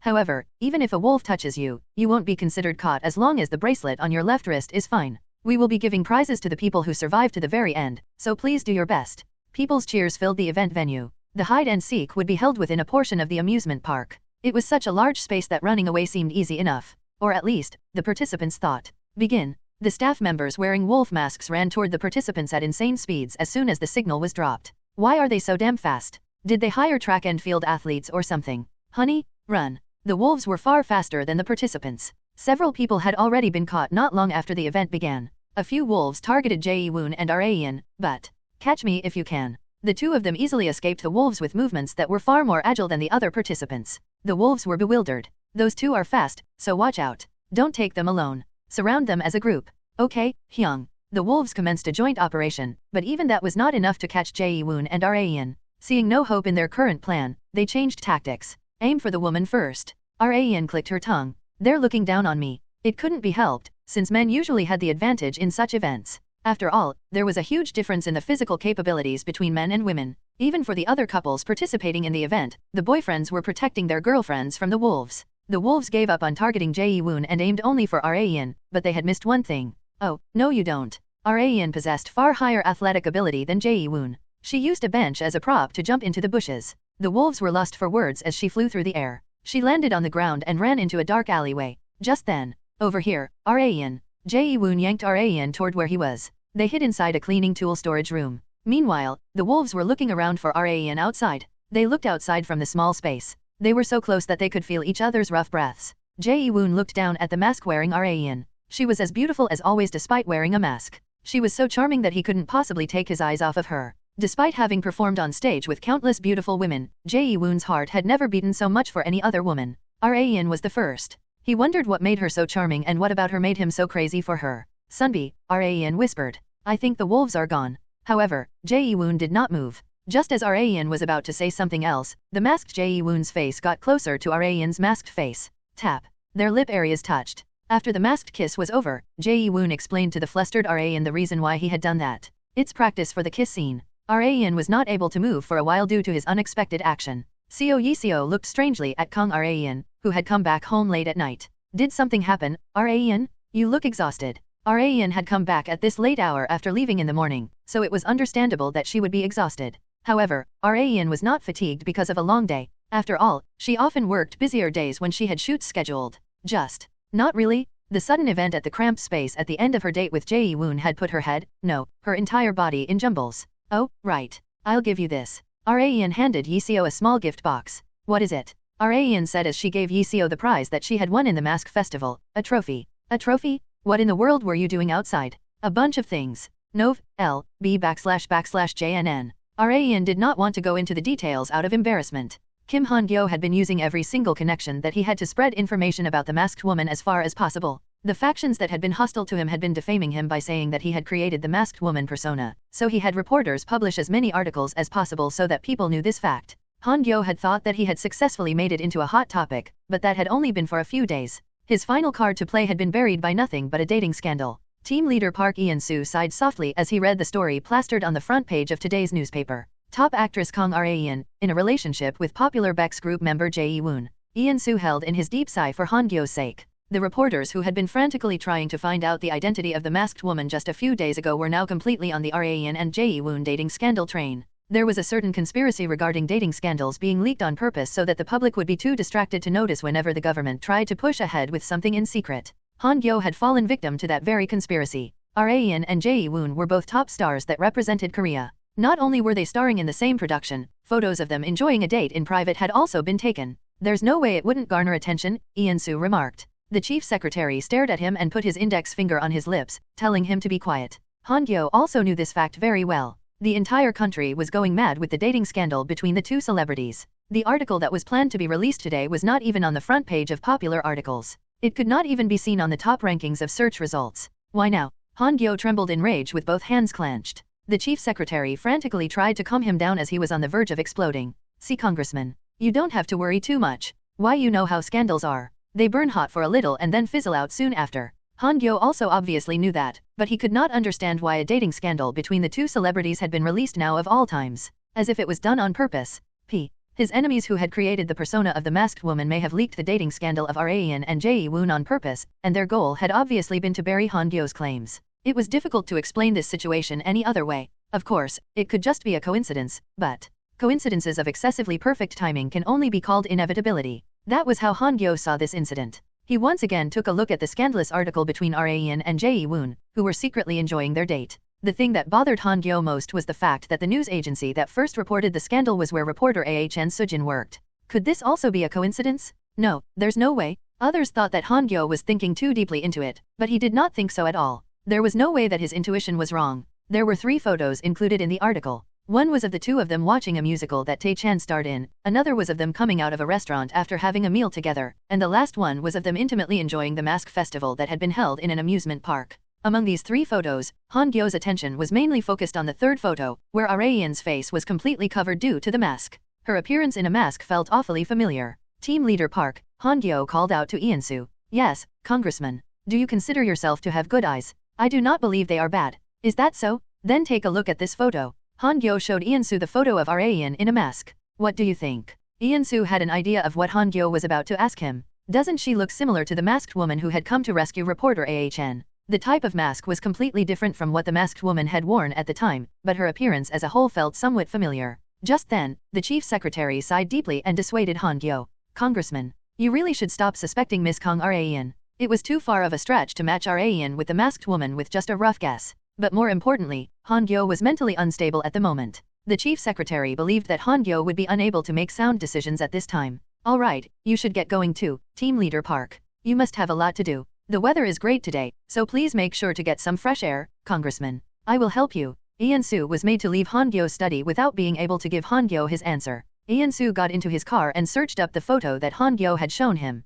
He took a very close look at Arayan in a mask. He had also thought at first that Han-Gyo was making groundless claims out of his mental instability, but the more that he looked at the photo, I'm not sure why it keeps reminding me of that night. He was referring to the night that the masked woman and her men suddenly appeared back when they had kidnapped reporter Ah-chan. Ian-soo was a veteran who had experienced all sorts of things in life, and was fairly confident in practical combat. However, his opponent had forced him back in a battle, and it had been a woman, no less. If it was actually revealed that the masked woman was Kang Arayan, no, that's impossible. He turned off his smartphone display and gripped the steering wheel to focus on driving. The dating scandal article had happened to be released on the day that Arayan and Jae-woon had a shoot together. They had reunited on the set together. Jae-woon spoke first as soon as he saw her. I'm sorry, Arayan. Huh? Why, Sunbi? Because the dating scandal is my fault. This never would have happened if I didn't invite you to go see that musical. Compared to how dejected Jae-woon was while believing that it had been his fault, Arayan was relatively carefree. It's okay, Sunbi. Rather, a dating scandal like this would give more attention to our film, wouldn't it?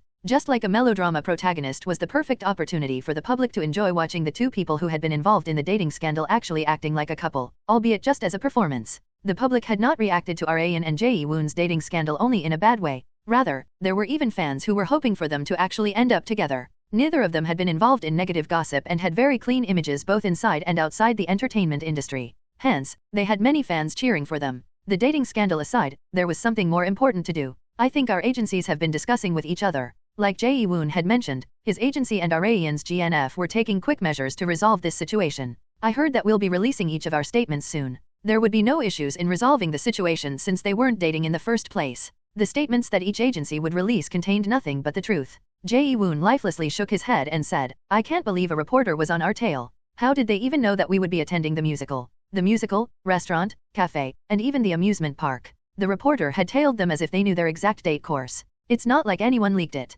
Arayan's shoulders lightly flinched. There had indeed been an informant, but there was no way that Jae-woon would expect it to be Arayan. He thought that there was no way for an actress to have a reporter write a dating scandal about herself, especially if that actress was Arayan, someone who he knew very well who didn't like to be put together with male celebrities as lovers. Could Tae-chan have leaked it to one of his reporter acquaintances? It was more than possible, since the reporter had tailed them from the musical right until the end of their date. Arayan asked while laughing awkwardly, have you asked him about it? No, but I should. I didn't contact him yesterday since he said that he was going to an after-party with the other musical performers. Jae-woon shot up from his seat and quickly walked out of the waiting room. Anyone could tell that he was upset, even from his back. The makeup artist in charge of Arayan resumed her work. I guess today's a bad day to get on Jae-woon's bad side. Arayan only laughed in response as well as apologized to the innocent Tae-chan in her mind.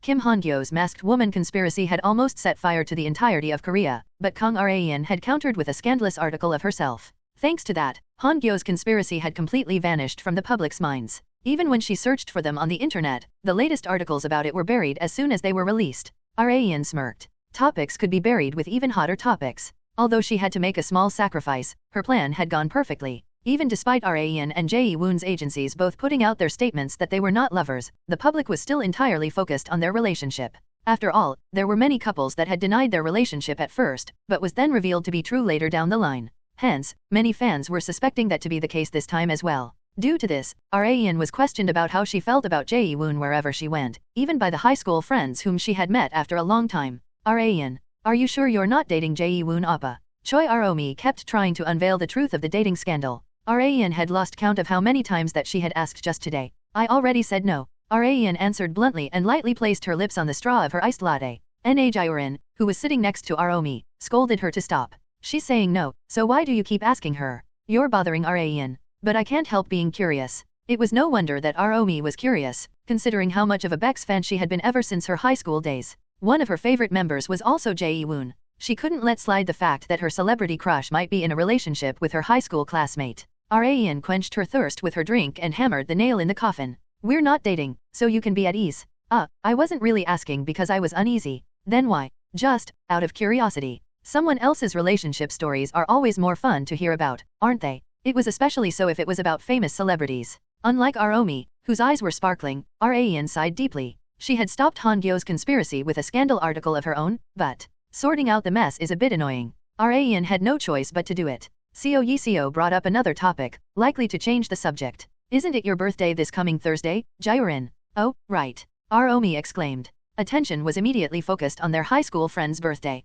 Yiseo's plan had worked, but Jae-rin was disappointed by Aromi's reaction. I celebrated your birthday for the entire week before the day, but you forgot mine. Come on, of course not. I only forgot for a short moment. I had it all in my head. It didn't seem very believable. Why don't we all get together for a meal on Jae-rin's birthday? I found a nice restaurant before, Yiseo suggested. 3 of them including the birthday girl nodded to say that they were free, but not Raeun. I have plans on that day, so I don't think I can. Sorry. What plans? Maybe another date with Jae-woon oppa. Aromi's eyes sharpened again. Yiseo had tried to change the subject, but it had gone back to square one. I told you, it's nothing like that. I'm gonna be volunteering at an orphanage. Volunteering? Why so out of the blue? Well, Raeun recalled memories from 1 week ago to tell them what had happened. While Raeun had been on her massage chair to relieve the fatigue accumulated from the shoot, she suddenly got a call from Kang Arehyak out of nowhere. Hell MMPH. Her massage chair drummed her slender back at the same time as when she pressed the answer button. Hello? What the hell? Why are you moaning like that?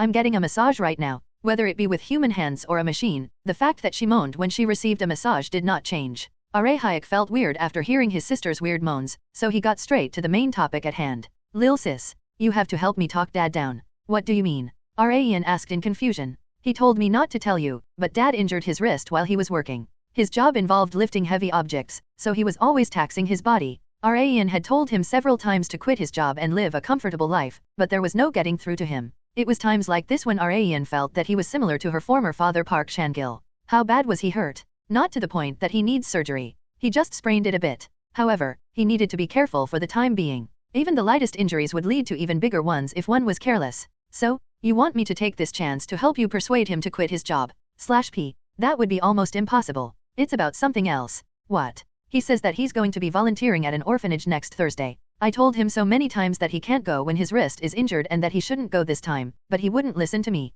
Raeun had come to find out only after becoming an adult that their father often volunteered at that orphanage. It was not something that he had recently begun, but it had apparently been long before Raeun and Arehyak had been born. You try to persuade him. He listens more to you than to me. Well, okay, I'll try. Raeun could not guarantee results. She had failed in persuading him back when they had tried to get him to move, so she was unsure if she would be able to persuade him this time. However, she decided to give it a shot. Raeun called her father after a very long time. He picked up immediately, possibly because it was a call from his precious daughter. How have you been, my baby girl? I'm doing good, Dad. I heard you're going to volunteer next week. Did your brother tell you? For God's sake. After all the times I told him not to tell you. You're injured, so you should just rest at home. I'm sure the orphanage won't say anything just because you missed one. Raeun was sure that the orphanage wouldn't be disappointed in him, considering that he hadn't missed a day for decades. However, the disappointed one wasn't the orphanage but their father. It's okay. I won't be doing anything that taxes my body like my delivery job. Raeun thought as much. She knew that it would be hard to persuade him, but now that it had come to this, she thought about what to do to change her father's mind. She tried multiple times, but his mind was unchanged. Their father was a sucker for his children, especially for his daughter Raeun. He usually did anything that she said, but there were things that he never backed down on. Each of those things had one thing in common. Does it have something to do with Mom? Their father had given up on moving to a better place because of the memories with his wife at his old home, so Raeun wondered if his obstinacy to keep volunteering had something to do with their mother as well. Their father stayed silent for a short moment, and then spoke with a heavy heart. You can practically read my mind now that you've become an adult, my baby girl. Ian had been correct. Now that it had come to this, she had to give up on persuading her father since he would never back down on anything that involved her mother. If she couldn't have the best possible outcome, then she would settle for the second best. Okay, in that case, Appa and I will come with you. Hayek aside, aren't you busy? It's okay. I have a 2-week break from film shoots starting next week. The schedule had gotten awry due to an error from the production team, so the actors had gotten a 2-week break until the team sorted things out.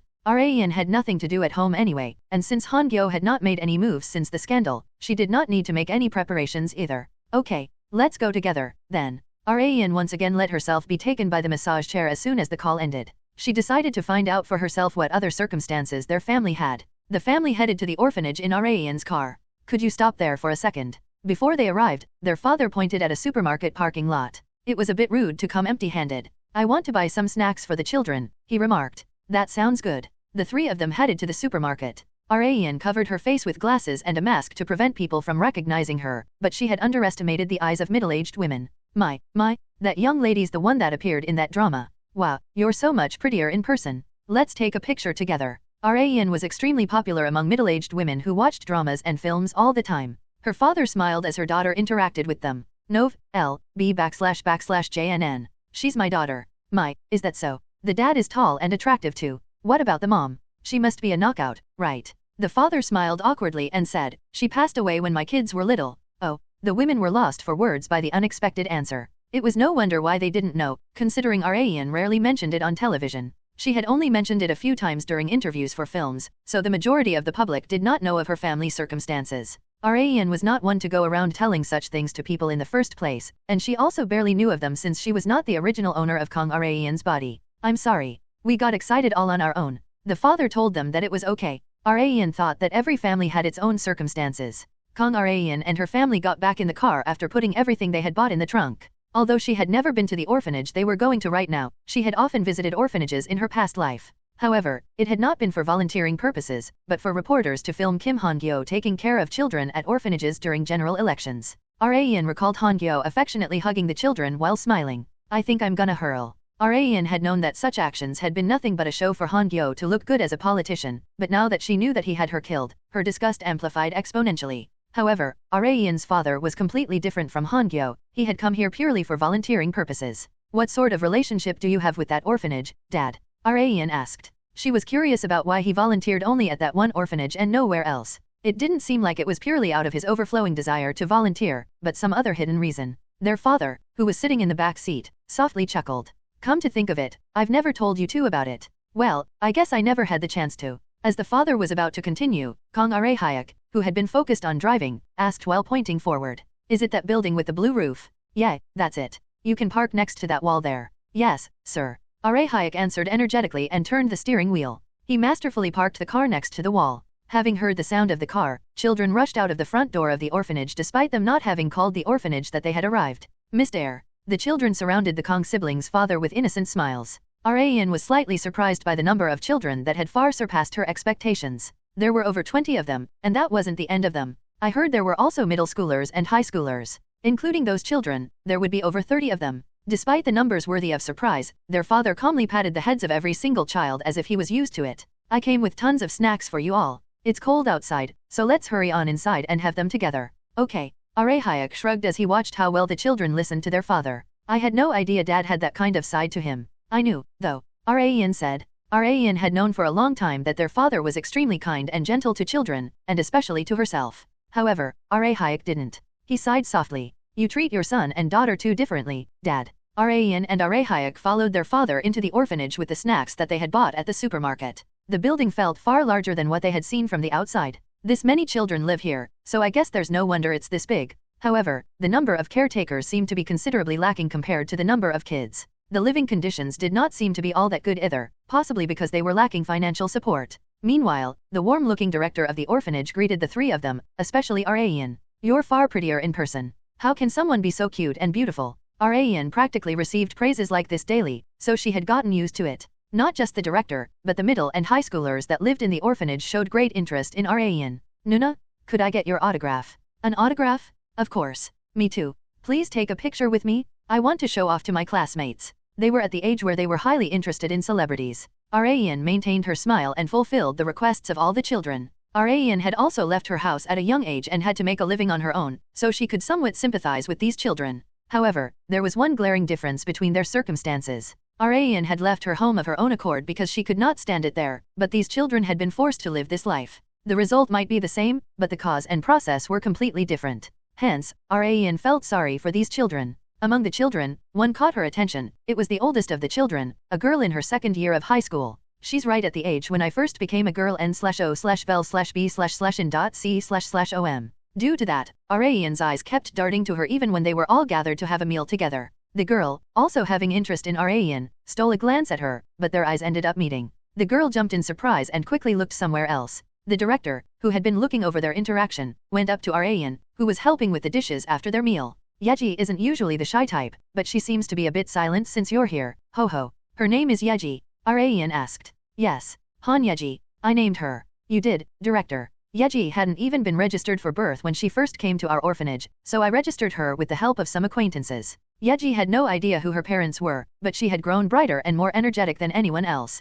However, something about her had been worrying the director. I don't know if she's in her rebellious phase or if something happened at school, but she's been doing nothing but sighing by herself whenever she's here. Really? I told her multiple times that she could talk to me, but she wouldn't say. She'd be able to say what's on her mind if she had a friend her age of the same sex in the orphanage. It's truly a shame. Now that the director had mentioned it, the children of middle school ages and above in the orphanage were all boys. The director was a woman, but she was far older than Yeji. The director was sad that Yeji did not have anyone with whom she could lay her feelings bare. In that case, why don't I go talk to Yeji? You, Miss Kong? Yes. I was a high school girl once. Not just that, she had also been a high school boy. The director softly smiled as Rayan exhibited great confidence. I'll leave it to you, then. Okay. Rayan left the kitchen, walked past Hyuk, who was playing with the children, and went up to Yeji's room. She knocked on the door, and it then slowly opened. Who is I? Yeji was lost for words midway. She seemed to have fallen into a state of panic with her eyes fully widened. Rayan had planned to get close to her as naturally as possible so that she wouldn't be uncomfortable, but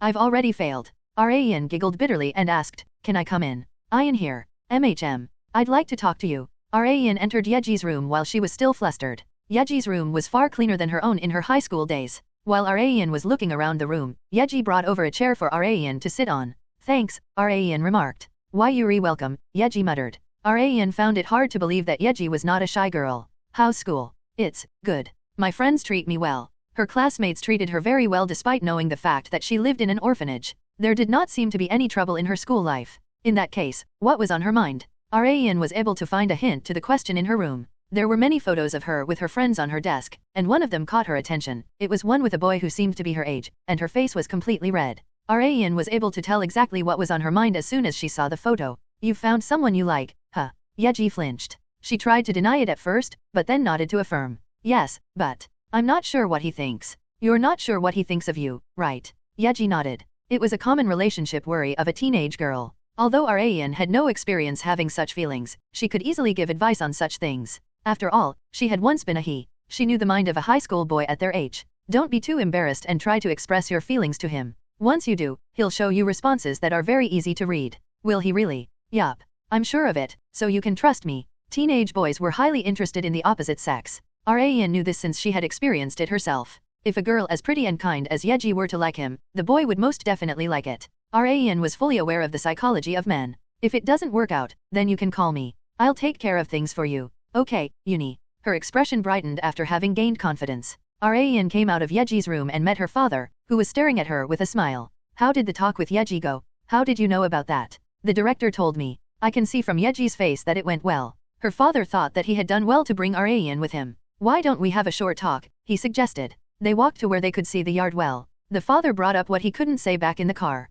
You were curious about why I volunteer here, right? Yes. I completely forgot. Things had been so frantic here that Rayan had completely forgotten that she had asked. The father pointed at a large tree in the yard. That tree was apparently planted by your mother on Arbor Day when she was sent here as a little girl. Mom was raised in this orphanage. And I met your mother here for the first time, and fell for her at first sight. Rayan finally realized why their father volunteered here so frequently. This was not simply a place to volunteer for him, it was a precious place that had allowed him to meet his wife. Even after becoming an adult and marrying me, she still came here and listened to the children's troubles. Seeing you do that too, it reminded me of some past memories. The daughter was just like the mother. Raeun felt that her former self was being erased and replaced by her new self before she realized it. Park Eun-soo was on his way to Kim Han-Gyo's mansion after receiving his summons. He was as expressionless as always. While they were stopped at a red light, Eun-soo showed a certain photo to a member of his security team, who was heading to the mansion with him. "What's this, team leader? Take a look." The man tilted his head in confusion, but took a close look at the photo as Eun-soo asked.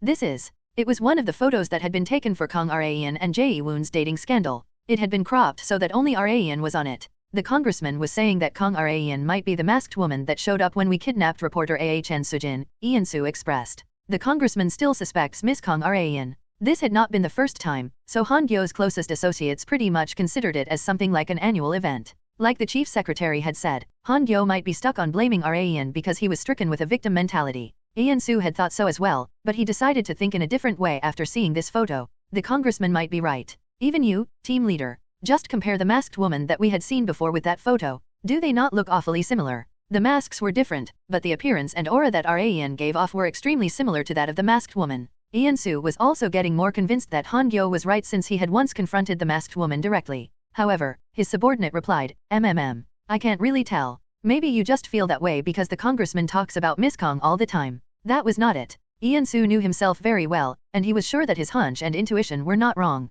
They had arrived at Han-Gyo's home before they had realized it as they were chatting. Eun-soo got out of the car and went to Han-Gyo's study right away. "It's me, Congressman." Han-Gyo permitted Eun-soo to enter. The first thing that he saw when he entered the study was the clearly panicked chief secretary and Han-Gyo, who was full of vigor, unlike how he had been for a while. "Team leader Park. I called you here because," Han-Gyo said as a corner of his mouth curled up. "There is something I need you to do for me." "Yes, Congressman. Anything." Eun-soo was willing to do anything as long as Han-Gyo ordered him to do it. Even if Han-Gyo was being defamed by everyone around him, Eun-soo had protected him by his side to the end. He had to be Han-Gyo's hands and legs while Han-Gyo was being monitored by the entire country. Han-Gyo's smile grew even wider as he heard that Eun-soo would do anything. There is only one thing that he wanted at the moment. Kang Raeun. Bring her to me using any means necessary. The long-lasting film shoots had finally entered the second half even though it felt like yesterday that Raeun had received the casting offer for just like a melodrama protagonist. Time sure flies. Raeun held in her laughter. She had thought that she wouldn't be working in a studio for a very long time, but she had never expected that resolution to not even last a year.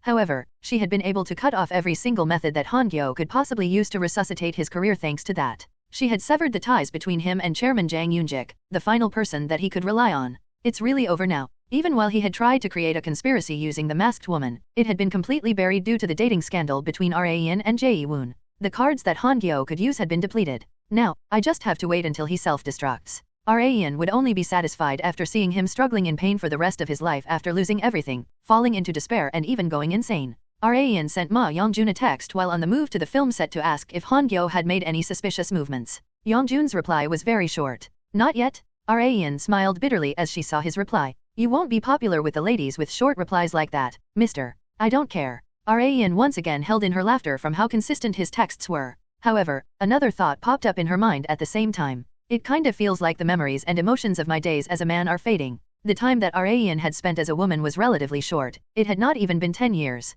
Compared to the length of time that she had been a man for, it was nothing. However, Raeun had gotten perfectly accustomed to the discomforts that she had initially felt as a woman. She had also wondered whether it really was fine for her to get used to the body and life of a woman. Just then, she recalled the question that Yongjun had asked her. "What am I gonna do after I fulfill my revenge?" Raeun had not been able to find an answer yet. The strongest drive that had allowed her to live for this long despite the bizarre situation of her change in gender was her feelings of revenge toward Han-Gyo. She was not sure what to do once that drive disappeared. As Raeun sighed, Shin Yubin asked worryingly, "What's wrong, Raeun? Is something bothering you?" "No, it's just, I have a few things on my mind." Raeun wondered if there was any way to go back to being a man, but she couldn't think of anything at the moment. She wasn't sure if she would be able to find any other reason to stay in this world besides revenge. While Raeun was deep in such thoughts, she arrived at the set. An actress that she had never seen before introduced herself to Raeun. "Hello, Sunbi. Pleased to meet you. My name is Yoo Ji-hyun." Raeun had never heard the name before. As she was wondering why an unfamiliar actor was on the set, director Yoon found the two of them together.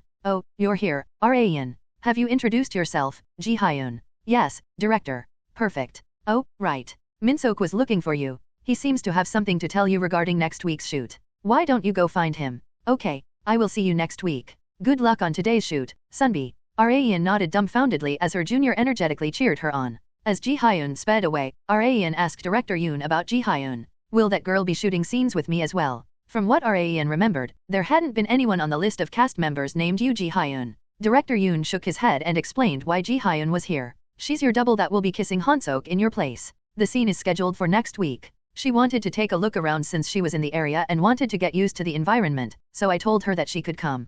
Kang Seomi, the character that Raen played, was originally supposed to kiss both the characters Min Woo-chan and Nam Yoon-sok once each. However, since director Yoon knew that Raen did not like kiss scenes, he decided to reduce the number of Raen's kiss scenes from 2 to 1, and hired Ji-hyun as her body double for the other one. I recruited her because her back view looks very familiar to yours. What do you think? I think it'd be very hard to notice unless you take a super close look, right? Ji-hyun had once been a hot topic among the public for being a beauty from the back.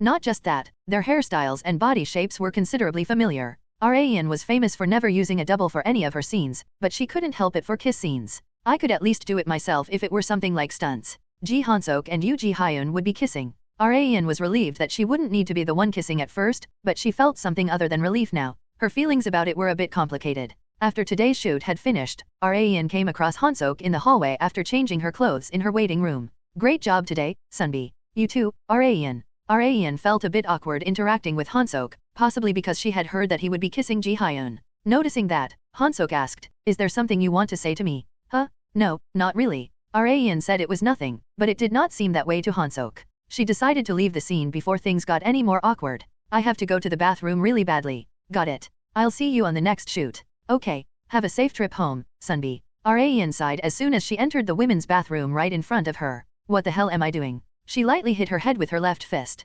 Creak. Just as she was about to wash her face with cold water to wash away the discord in her mind, 3 closed stall doors slowly opened simultaneously. 3 men showed themselves from within the stalls. Raen's face stiffened after noticing the 3 sketchy men through the mirror. "This is the women's bathroom. Don't you know it's off limits to men?" Despite that, the men kept silent and charged at Raen to catch her. However, she would not be caught so easily. She ran out of the bathroom after getting a bad feeling as soon as she saw the men. She couldn't see a single person in the hallway. TCH. Raen lightly clicked her tongue and moved to quickly secure an escape route, but several other sketchy men popped out from the other side of the hallway. She was trapped from both the front and back. She could more or less tell where they had come from. N/O/vel/B//in.C//om. "Did Kim Han-Gyo send you?" The men did not answer. There were 7 of them. "I'd be able to put up more of a fight if we were somewhere wider." Not only was this hallway cramped, every single one of the men seemed to be experienced fighters. Their sole purpose was to kidnap Raen. "I was careless. I can't believe he would aim for me so blatantly." It was not like Han-Gyo at all to do something so careless. Someone with nothing to lose could truly do whatever they wanted. Raen had thought that she had won because Han-Gyo no longer had anyone else to rely on, making her completely miss that simple fact. Now that it's come to this, I'll have to resist the best I can. As she got into a fighting position, she heard a familiar man's voice from over the men. "Raen." Han-sok's voice completely stirred up the situation. Ji Han-sok had a short conversation with Kang Raen in the hallway. After sending her on her way to the bathroom, he packed his things that were in his waiting room and was getting ready to leave when he happened to witness 2 unfamiliar men walking along the end of the hallway. "I don't think I've ever seen them before." This was a film set. It was not a place that anyone could just enter as they liked, so it was no wonder that Han-sok would be wary of people whom he had never seen before. "Excuse me," he called out to them. There was a chance that they had entered without knowing that it was a film set, so Han-sok tried to explain to them that they couldn't be in here before they got into trouble. But before Han-sok even had a chance to properly talk to them, they quickly headed somewhere. It kind of feels like they're moving quickly to not be noticed. They were obviously suspicious from just a glance. "What are you doing, Han-sok?" As Han-sok was about to chase after them, his manager called out to him while looking at him weirdly. He had said that he would come back after getting his things from his waiting room, so it would obviously look weird for the manager that he was just standing around in the hallway. "Hyung, I'm sorry, but I'll be right back. Are you going to meet someone?" Something like that, Han-sok answered and quickly headed to where the men had disappeared to. His manager shrugged and said to himself, "I can't get a read on that guy sometimes. Where did they go?" Han-sok, who had been chasing after the 2 men, witnessed a strange scene. The 2 men who he had been chasing and some more men were surrounding a woman with a familiar face. "Raen." The men showed displeasure at Han-sok's shout. Han-sok sensed that something was very wrong and approached Raen while pushing his way past the men. "Who in the world are you people? What do you want with Raen?" The men silently looked at one man among them. It was the tall, short-haired man who had been in one of the women's bathroom stalls. As Raen observed the men, she assumed that he was their leader. "Are you the boss?" She acted in a completely different way from what Han-sok knew of her. The man said while looking down at her, "There is someone who would like to see you. You will come with us." Raen did not bother asking who that person was since she already knew. "And if I refuse?" "We have been told to bring you by force if necessary." Raen snorted. She had only one answer for them. You can suck a dick, motherfucker, Raen cursed. They were not acting. Han-Sok could not hide his surprise at seeing Raen's true self for the very first time. Meanwhile, the tall man nodded to signal the other men to close the distance on her. Han-Sok did not know what was going on, but he instinctively knew that he needed to protect Raen. However, Raen reacted first. She raised her right leg vertically, smashing the groin of the man on her left. The man sharply groaned. The men were shocked as Raen attacked in the most terrifying way for men. However, they did not falter and charged toward her. Grab her before anyone else comes. Yes, sir. They only had one goal, and it was to kidnap Raen. Stay back here, Sunbi. Raen dashed forward before Han-Sok had the chance to say anything. She tripped one man with her leg, and struck another man in the solar plexus with her sharp elbow. The tall man swallowed his saliva from seeing how Raen had neutralized 3 men instantly. Park Eun-soo had advised him to take as many people as possible since it would be difficult for him to do by himself. However, the man simply thought that Eun-soo was worrying too much, and practically ignored his advice. He felt like there was no reason nor need to mobilize a large number of people just to kidnap one actress. However, the situation had completely changed. He should have brought more people just like Eun-soo had advised. TCH. The tall man also charged at Raen with his subordinates, but Raen ducked and instantly escaped from their encircling net. How do you expect to kidnap a girl like me with that? She was relaxed enough to mock them as well. She dealt a devastating kick to the tall man's back. Smash! The man staggered greatly from the strike. No matter how lacking a woman's physical strength was compared to a man's, it would be more than strong enough as long as she transferred enough weight to her kicks. The man struggled back into position while ignoring the stabbing pain shooting from his back. Who the hell is this woman? While Raen was fully focused on the tall man, one of the men that had collapsed on the ground charged at Raen. This time, Han-Sok reacted before Raen could. He grabbed the man's arm and twisted it. He then used the torque generated to smash him back down on the ground. I don't know who you are, but don't even think about laying a hand on Raen in front of me. Just like how Han-Sok had seen a new side of Raen, she also saw a new side of him. Although he was nowhere near Raen's level, he had also learned a fair amount of martial arts. It had been to raise the quality of his action performances, but he had never imagined for it to be useful in a situation like this. Thank you for your help, Sunbi. Han-Sok smiled. Raen and Han-Sok's fighting skills aside, time was not on the side of the men. People began to notice the commotion. What's going on? Did something happen over there? Why is it so noisy? Shall I go take a look? Yeah, go check it out. Okay, Sunbi. The tall man clicked his tongue. It would only be bad for them if they wasted any more time. If word got out to the public that Kim Han-Gyo had ordered them to kidnap Raen, it would be a complete disaster. Let's retreat. The other men strenuously nodded. Han-Sok was dumbfounded as the man quickly disappeared. Who the hell were they? Raen knew that they had been sent by Han-Gyo, but not Han-Sok since he had no idea about the relationship between Raen and Han-Gyo. It's good that I managed to not get kidnapped, but how should I explain this to Sunbi? She still had more to do. Raen could not give Han-Sok a detailed explanation about what was going on between her and Han-Gyo. She didn't mind Ma Yongjun, Park Seol-hun, and So Ha-jin knowing since they were her closest associates, but Han-Sok's position couldn't be further away from theirs. Hence, she needed to wrap up this incident without mentioning Han-Gyo in any way. First, Raen and Han-Sok decided to move to somewhere else. Even while moving, Han-Sok was only worried for Raen. You're not hurt anywhere, are you? No, I'm fine. I should have been the one protecting you, but I couldn't do a thing. Raen shook her head and denied his statement. You helped me when I was in danger, didn't you? That was more than enough help you could have given me. Really? That's a relief. Since the situation had been resolved, Han-Sok asked about what he still had not received an answer to. Who in the world were those men, and why did they try to kidnap you? Do you have any idea? After much thought about what excuse to give, Raen came up with. It's a stalker. A stalker. Yes. There has been a stalker following me around since the past few days. I knew he was vicious, but to think he even hired people to kidnap me this time. Jesus Christ. Shouldn't you request protection from the police, then? I'm thinking of hiring the security company that took care of me last time. They're more reliable than the police. The same thing would never have happened if Yongjun and Ha-jin had been with her. Raen had momentarily let her guard down after thinking that she had won against Han-Gyo. It was time to tighten her guard back up. Okay, let me know if there's anything that I can do. I might be lacking, but I will do anything to protect you. Thank you very much, Sunbi. Raen had watched over Han-Sok for a very long time, and her thought that he was a great man grew stronger as time passed. You idiots! You couldn't even handle such a simple task. Han-Gyo threw the ashtray on his desk. The faces of the tall man and his subordinates hardened as they witnessed Han-Gyo livid with rage. Eun-soo sighed as he could hear Han-Gyo cursing at them from inside the study, as if he had expected this to happen. He stared at the tall man whose head was bowed down deeply. I knew this would happen from the moment my advice fell on deaf ears. Eun-soo had directly confronted the masked woman before. Although it was only a short bout, he had realized how skilled of a fighter she was. JNN.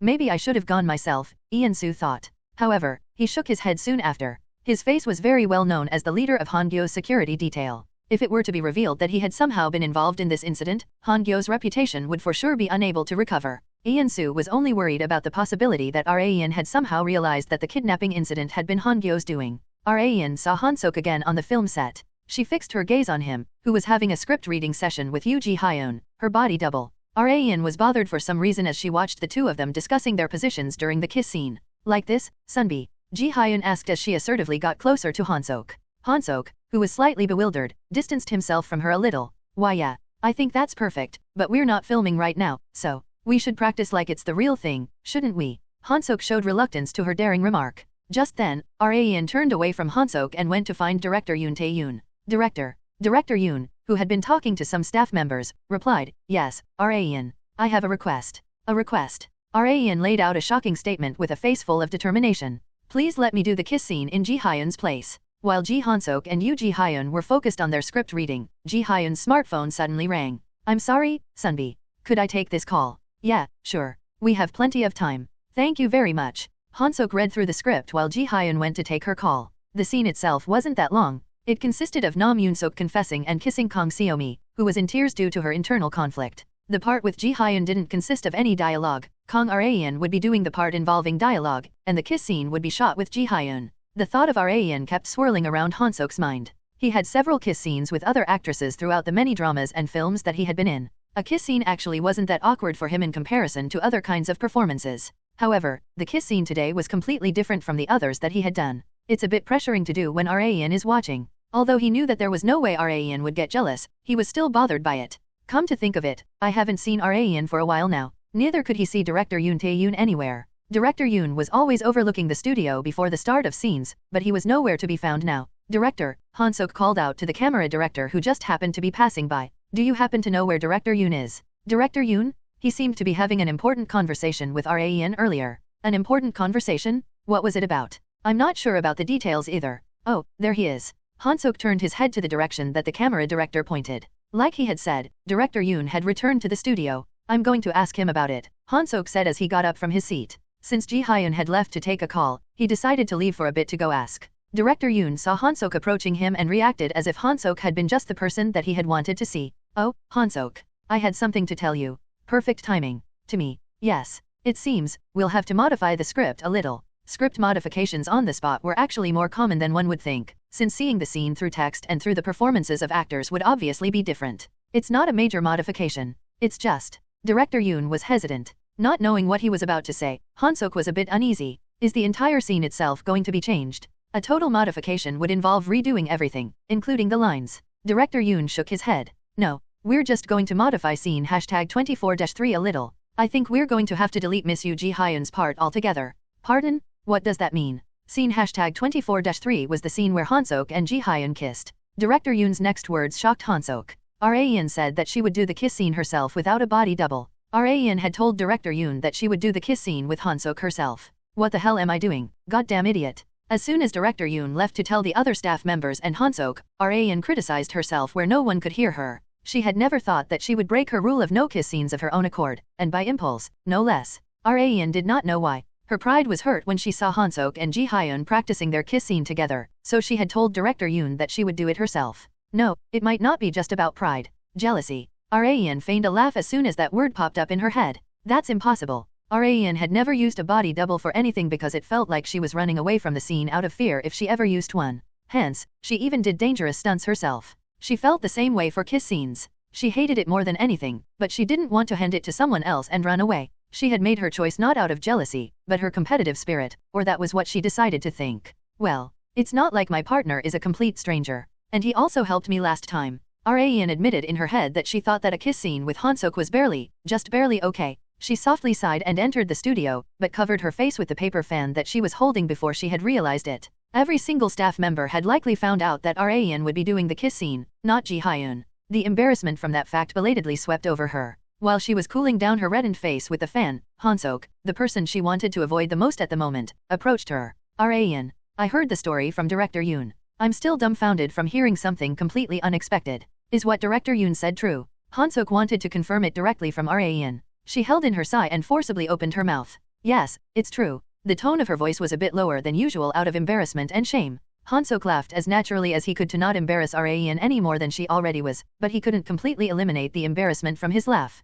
I see. I thought Director Yoon was making a super late April Fool's joke. It really surprised me. Han-Sok had also considered that it could be a prank, but considering Director Yoon's personality, there was no way he would do anything that could negatively affect the shoot. He was about to ask why Raen, who hated kiss scenes above anything else, had made such a decision, but Raen beat him to it. It's a reward for your help last time. Raen covered her small face with the paper fan again and speed walked to her waiting room. Han-Sok, who was now left all alone, chuckled after coming back to his senses. I don't think I deserve a reward this great. The production team apologized to Ji-hyun and modified the script. Director Yoon decided that it was better for Raen to do scene #24-3 herself than to use Ji-hyun as a body double, since the character Kang Seomi had been inspired by Raen. There was no one else who could portray her. Ready. Action. Raen pulled up the necessary emotions as soon as the cameras rolled. Since this scene required tears, she pulled up a sad memory that she had experienced in her life. There was only one saddening and enraging memory that she could think of, when she found out that Kim Han-Gyo had betrayed her. She had found herself far too pathetic and pitiful to die without having realized Han-Gyo's true self sooner. Recalling what she had felt back then, tears welled up naturally. Drip, drip. Small tears formed on Raen's large eyes and trickled down her cheeks. Yoon-Sok. What should I do? Han-Sok gulped as he saw Raen asking him with a trembling voice. It would be impossible to see Raen in such a delicate and frail state in any instance other than acting. Han-Sok embraced Raen with all his might. It's okay. It'll all be okay. Trust me, Yoon-Sok. Han-Sok slightly moved away from Raen and grabbed her shoulders. It was now time for the long-awaited kiss scene. The camera zoomed in on Han-Sok and Raen's faces. Han-Sok gulped again and approached Raen while trying his best to calm down his beating heart. Since it was supposed to be a surprise kiss, he couldn't approach too slowly. Yoon-Sok needed to kiss Seomi so that she could not react. Han-Sok's face approached before Raen even had time to think. She unwittingly closed her eyes slightly. Cut. Director Yoon exclaimed as their lips were only 1 millimeter apart. You can't close your eyes, Raen. The audience might think that your character was expecting to be kissed.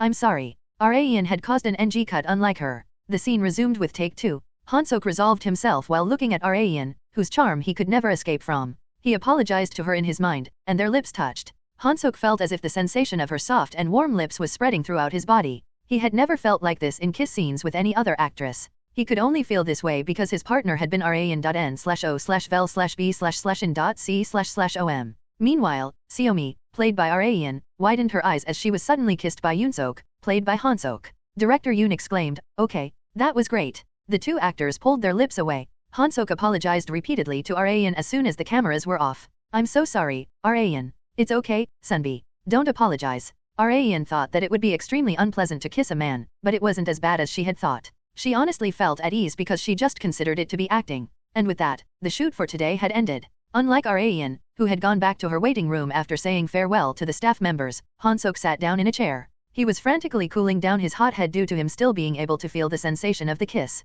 His manager looked around to see if there were staff members in the area and then asked while snickering, did you like kissing Raen that much? He had more or less an idea that Han-Sok had some feelings of affection for Raen. Shut up, Hyung. Han-Sok resented having such a quick-witted manager. In the evening of the day that Raen had her first kiss scene, she touched her lips with her fingertips while sitting in her Lavanch office. She couldn't get her kiss with Han-Sok out of her mind. The next one is with Jae-woon Sunbi. Raen had not expected to have kiss scenes with two men in one film. They say a woman's heart is as fickle as a reed. I don't understand my own heart. As she sighed again for who knows how many times, Ma Young-jun came to her office. Sorry I'm late. I was busy with something. It's fine, Raen said. She then got serious and remarked, if my expectations are correct, Kim Han-Gyo is going to make one final move against me soon. The probability must be very high if you're so sure. He tried to kidnap me on a film set, after all. He must be desperate. So, I'm going to make my own preparations for it. Raen's eyes sharpened. The time to put an end to this revenge had finally come. Kim Han-Gyo fell into deep thought as he stared at the scenery of his spacious yard. Even after playing an extremely aggressive move like the kidnapping attempt on Kang Raen, he had not been able to get the result that he had hoped for. He was aware that there was a chance of failure, but he thought that chance would be extremely low. He had never expected that many people to be unable to kidnap a single woman. However, Han-Gyo at least got something out of the attempt. According to the testimonies of the men that had gone to kidnap Raen, her fighting skills were top-notch and /O/Vel/B/Jn.C//om. Raen had apparently been able to easily neutralize a large number of men by herself. I believe the masked woman was able to do the exact same thing. Even among the masked group that had come to rescue reporter Ahn Sujin, the masked woman's skills were head and shoulders above them. It was also on that day that Han-Gyo had realized the masked woman was no ordinary woman. Park Ian-soo, who had been silently listening to Han-Gyo talking to himself, nodded and shared his thoughts. Yes, Congressman. Even if she had learned martial arts for acting purposes, professional martial artists would have difficulty applying their techniques in real battles. Han-Gyo had found something in common between Ian and the masked woman. His claim of the two being the same person had finally been somewhat backed up by some evidence.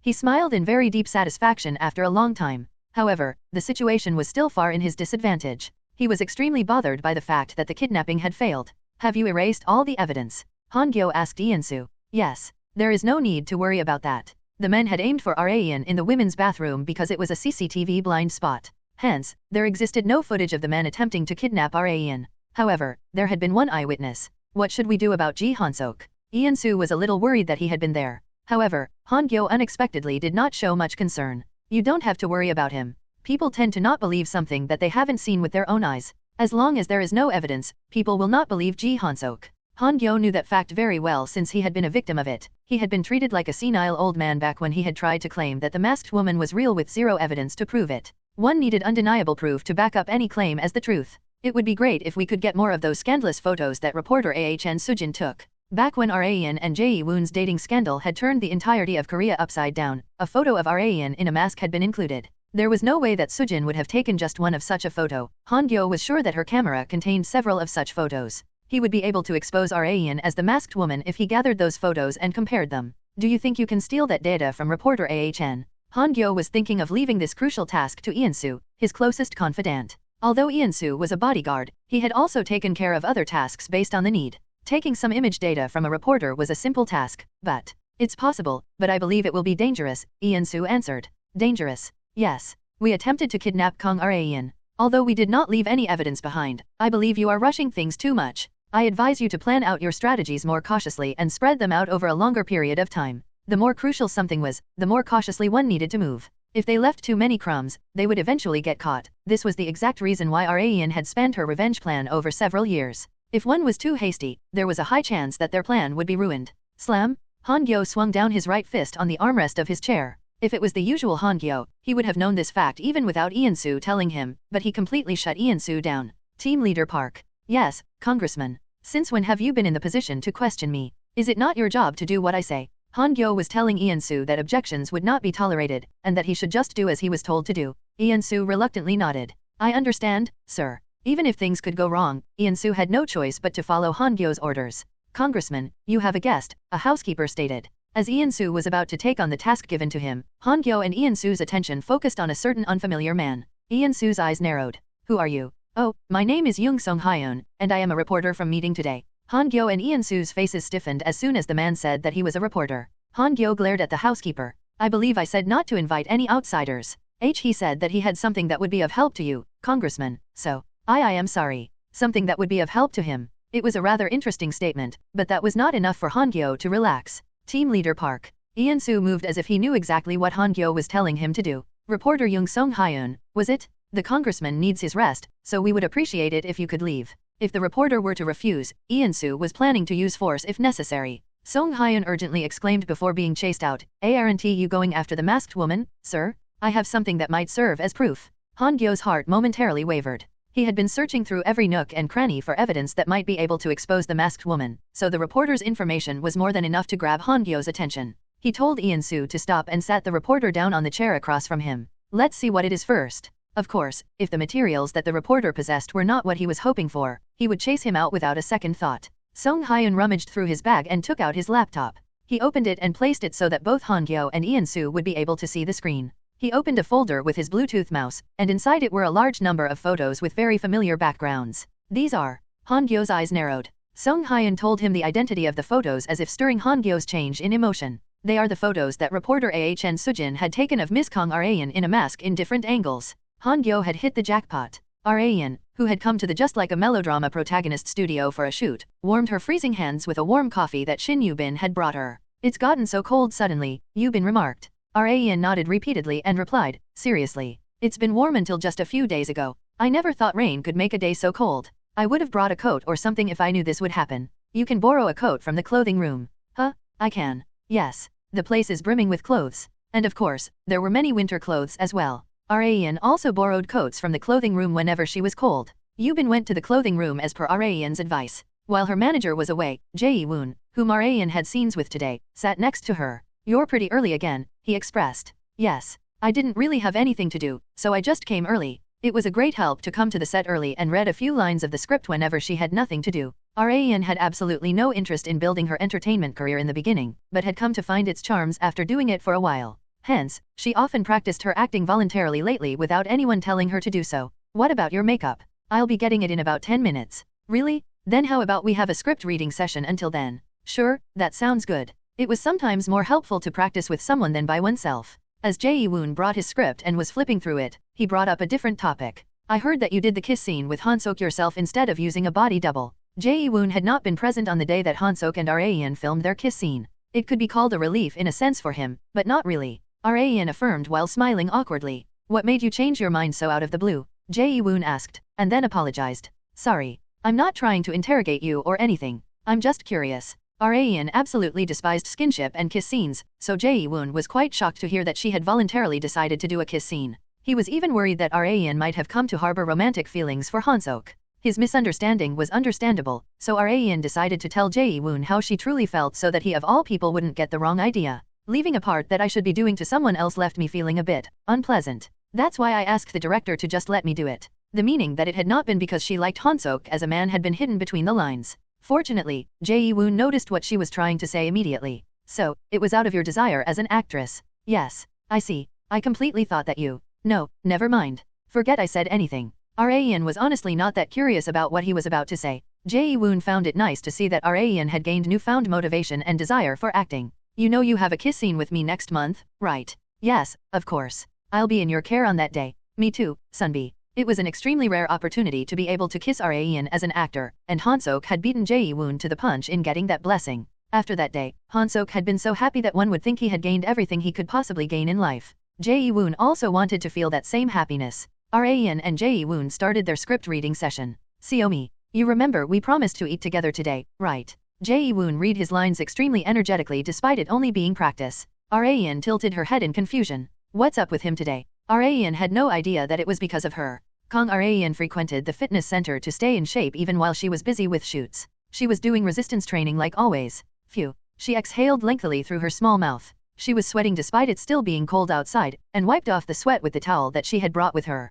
A few strands of hair that she had tied back were stuck on the area around her collarbone, which she stood in front of a mirror and removed. "This long hair of mine used to feel so uncomfortable." Rayan had never grown her hair back when she used to be a man. She had liked her hair short back then, so she did not even let it grow to the point that it could cover his ears. However, after becoming a woman, her hair had grown far past her ears and even reached her waist. Every time she wanted to cut it, she couldn't bring herself to out of respect for the circumstances of the original owner of her body. Rayan's mother liked her with long hair. If it had been her parents in her former life, she would have never even considered their wishes. However, Park Geon-Woo and Rayan were different. At first, Rayan had thought that even if she had been reborn in a new body, her male self remained unchanged. However, that was starting to change. Park Geon-Woo was Park Geon-Woo, and Rayan is Rayan. She had no choice but to admit that the beautiful woman in sportswear in front of the mirror was a completely different person. There might come a time when she would need to erase the Park Geon-Woo in her mind once her revenge was complete. However, she hadn't been able to find the resolve to make that decision yet.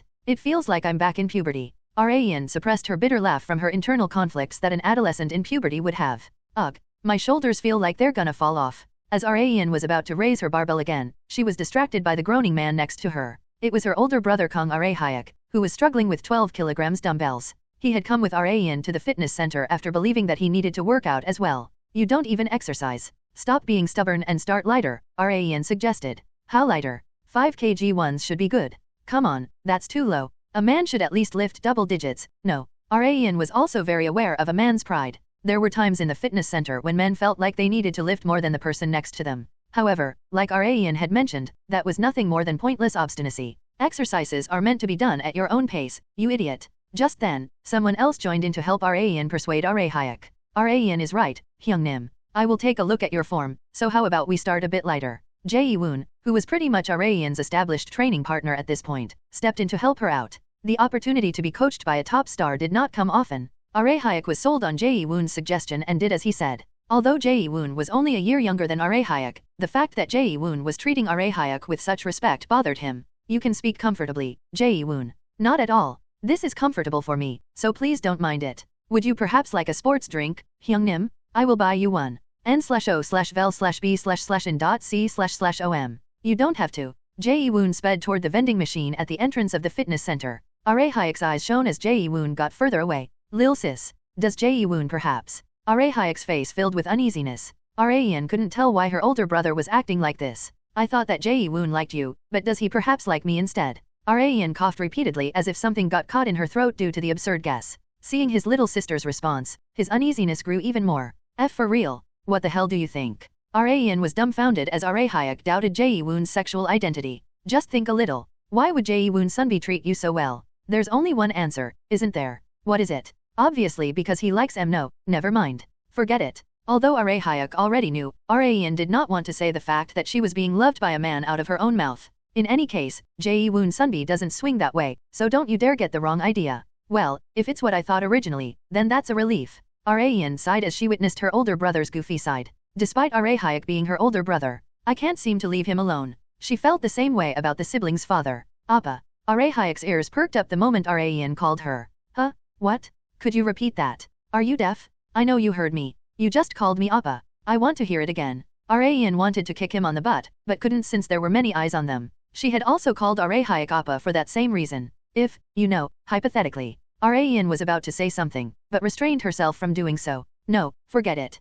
What? Why did you stop? You're making me curious. Just forget I even said anything. She had almost asked something unconsciously. What would Ae-hyuk and their father think if Kang Ae-yeon disappeared from this world? I'm sure they'd be extremely sad, if nothing else. Thinking about that, Ae-yeon couldn't help but smile bitterly. She was heading toward a stop called Revenge. Not even she knew whether she would keep moving forward in search of a new stop, or disappear entirely in the Revenge stop.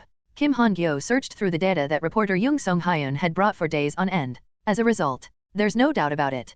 Kang Ae-yeon is the masked woman. Han-Gyo had just as good of an eye as Park Eun-soo. Not just that, the masked woman was an extremely memorable individual for him, since she had been the one to put him in his current sorry state. He was even more sure about his guess because he had confronted the masked woman several times. Not even Eun-soo was able to consider Han-Gyo's guess as nonsense. Ae-yeon in the photos that reporter Young had provided them and the masked woman in the CCTV footage they possessed were very similar. I'll be able to make a comeback as long as I have this. Han-Gyo smiled very widely. However, Eun-soo didn't share that sentiment. Congressman, there is still something I don't understand. Even with this, you think that wench Kang Ae-yeon might not be the masked woman. No, that's not what I'm suspicious about. It had nothing to do with the masked woman's identity. I don't understand why reporter Young Song-hyun would provide us with these photos for absolutely nothing in return. According to reporter Young, he had secretly hacked into Ah Sujin's computer and extracted the materials from it. Why would he put that much risk upon himself just to take Han-Gyo's side? No matter how Eun-soo thought about it, there was nothing in it for reporter Young. It was not like he had a close relationship with Han-Gyo before all this, so there was no reason for him to help Han-Gyo in this way.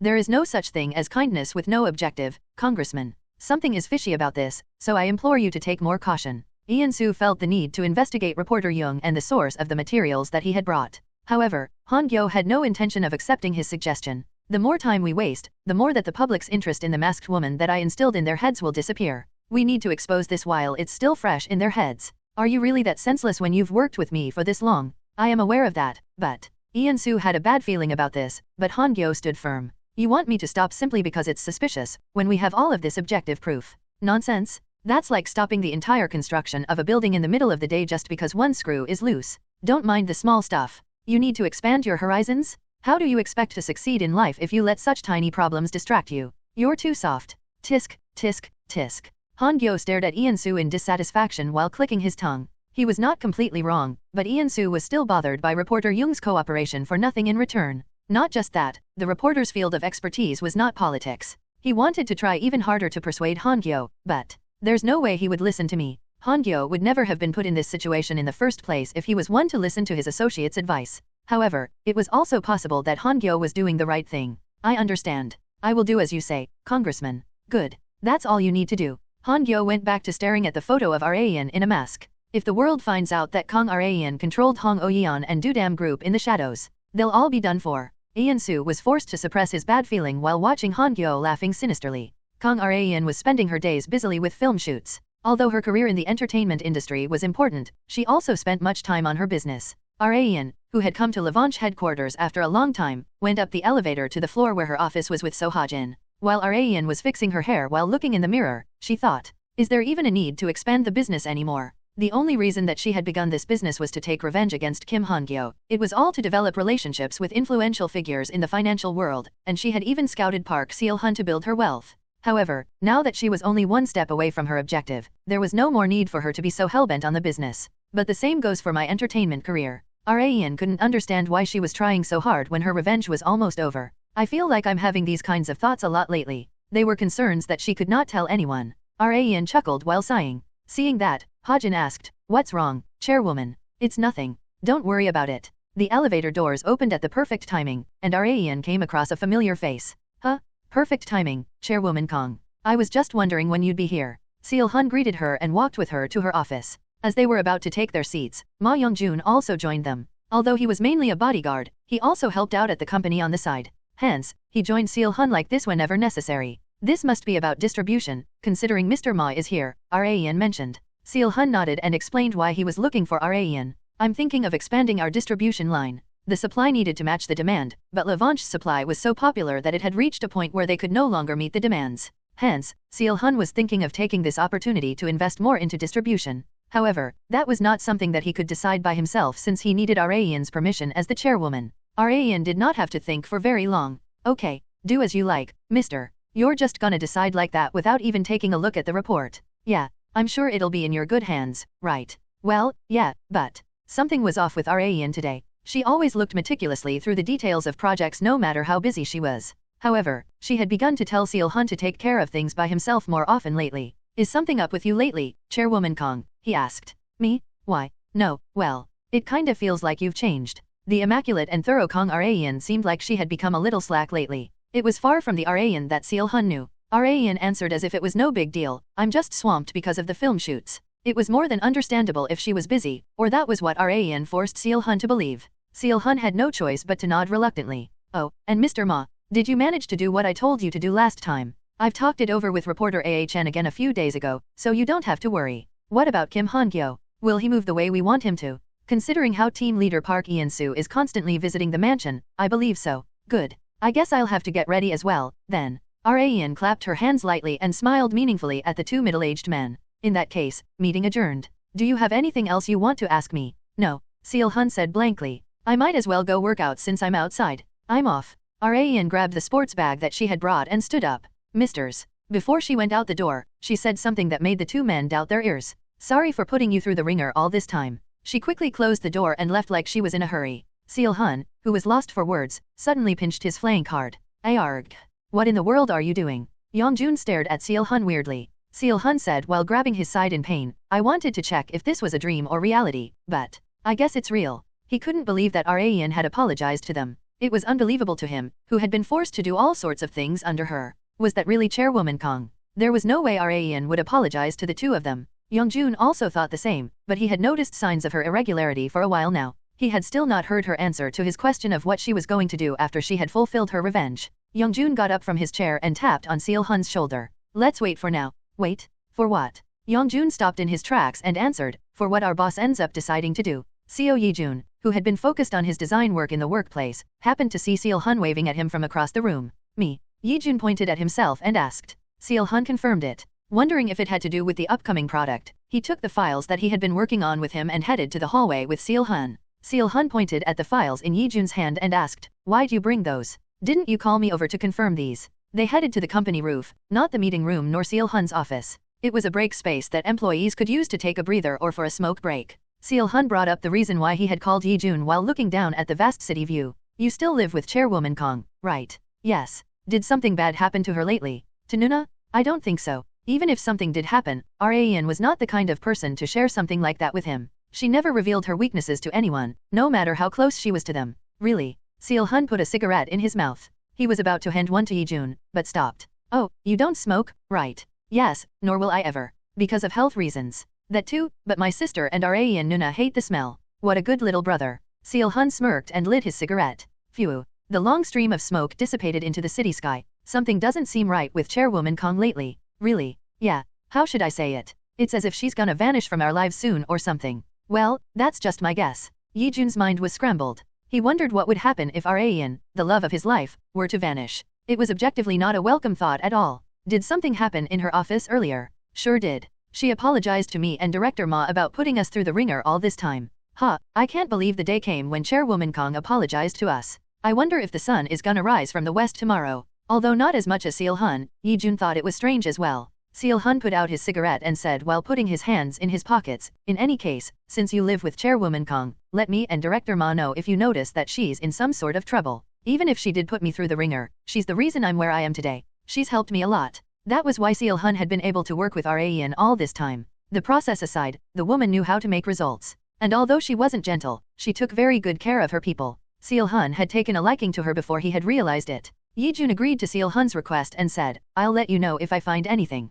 Thanks. Seal-hun left the roof first. Yi-jun couldn't seem to move an inch from where he stood for a while. Yi-jun, who had dragged his exhausted self back home, witnessed Raen and Yiseo enjoying dessert in the living room. Welcome back, Yiseo expressed. Do you want some coffee too? Raen asked. Yi-jun nodded without hesitation. Let me just change my clothes first. After changing into something comfortable, he went back out to the living room and took a seat with the two women. The coffee tasted different from usual, it tasted a bit sweeter. Did you make this, Raen Nuna? Yeah, I'm surprised you knew. Of course. I know you like sweet things. They had lived together for so long that Yi-jun knew all of Raen's tastes in food. Yi-jun stared at Raen as he drank the coffee. She was so beautiful that one wouldn't easily be able to look away. Even her appearance from the side was beautiful. Having noticed Yi-jun's blatant staring, Raen smiled bitterly and asked n/o/vel/b/n.c/om. Why are you staring at me like that? And no reason. So weird. Like Yi-jun had thought, there was no other woman for him than Raen. Nuna, is there something on your mind lately? What? Why all of a sudden? It just seemed like there is. It might be because of the conversation that he had with Seal-hun on the roof, but Yi-jun seemed like Raen was emitting a different kind of aura than usual. Raen was about to feign laughter and tell him that there was nothing, but breaking news on the TV caught her attention. The anchor asked for the viewer's understanding and quickly reported the breaking news. Congressman Kim Han-Gyo has announced that he has figured out the identity of the masked woman and will be holding an urgent press conference tomorrow morning. One of the corners of Raen's mouth curled up as she was watching the news, and she then answered Yi-jun's question. There was something on my mind for a long time, but it's about to be resolved soon. Kim Han-Gyo had moved more assertively than he had ever before, as if he had been stockpiling his power for this very day. He had contacted his close associates, Congresspersons Jo Sewang and Jin Pilo, to gather as many congresspersons to the press conference as possible since he would be exposing proof that Kong Raen was the masked woman. The internet was also on fire due to Han-Gyo's claims, mainly about how Raen could possibly be the masked woman. Han-Gyo had also expected the public not to believe him, which was why he had set up the press conference.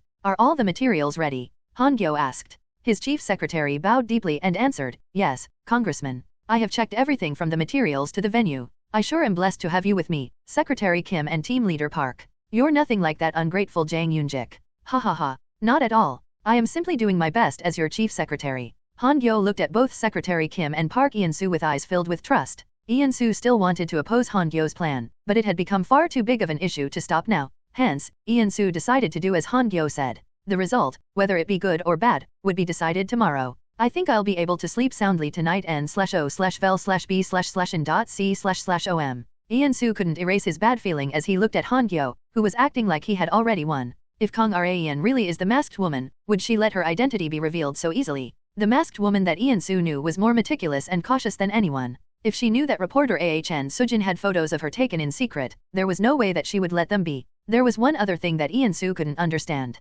Reporter Ahn is intimately acquainted with the masked woman. The masked woman had even come to rescue Sujin, so she was no less than Sujin's savior. It made absolutely no sense for the reporter to be the one to drive the masked woman to her downfall. Sujin was not the kind of person to betray her savior, even if it was the biggest scoop of her life. She would never use someone who had saved her life for a story. I don't understand why she did something like that. Thinking more about it, there were even more things that made no sense. Ian-soo wanted to tell Han-Gyo to reconsider one more time, but Secretary Kim put his hand on Ian-soo's shoulder before he could. Now, Team Leader Park. We'll be busy tomorrow, so let's go home and rest. The congressman is also going to be sleeping early today. Ian-soo reluctantly agreed and left the mansion with Secretary Kim. Oh, I'm sorry, Team Leader Park. You can go on ahead of me. As they were heading to the parking lot, Secretary Kim got a call that seemed rather urgent. Is it from the secretary team? Ian-soo asked. Secretary Kim was flustered by the question. Well, why yes. They're probably asking for my confirmation about the preparations for the press conference tomorrow. It might take some time, so you don't have to wait for me. Ian-soo was convinced, so he walked to his own car first like Secretary Kim had said. He looked out the window as he got in the car and turned on the ignition.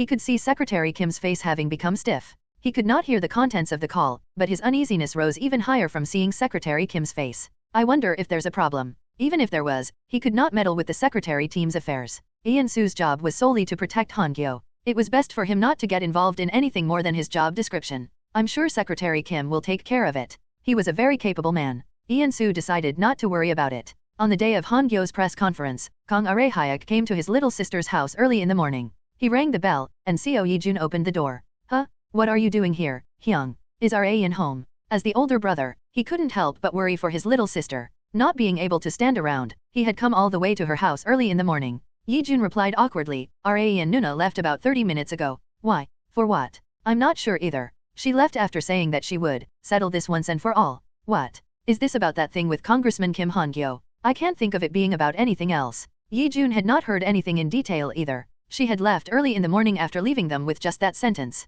Arehyuk sighed. She doesn't need to take care of those kinds of things herself. Ra-in had no need to react to Han-Gyo's claims, since there was barely anyone who even believed him anyway. The public had pretty much lost all sympathy for Han-Gyo as he claimed that the conspiracy of the masked woman was real. They were saying that he had gone senile and that he was targeting Ra-in just because he wanted to regain his former fame. It was truly unbelievable that he had been one of the most influential congresspersons in the nation until a few years ago. He had truly fallen into a bottomless pit. This won't do, Arehyuk said. He called his little sister, but she did not pick up. She's my little sister, but I can never tell what she's thinking. Yi-jun recalled what Park Seol-hun had asked him as he was staring at Arehyuk scratching his head. Hyung, do you know if Ra-in Nuna had anything on her mind lately? Ra-in? Not sure, really. Even if she did, you know how she is. She'd never tell me about that kind of stuff, or anyone else for that matter. That's true. That's the kind of person she is. The two men sighed simultaneously. Arehyuk stared at his call record to Ra-in that had been left unanswered while scratching his head. It's better to rely on someone every now and then.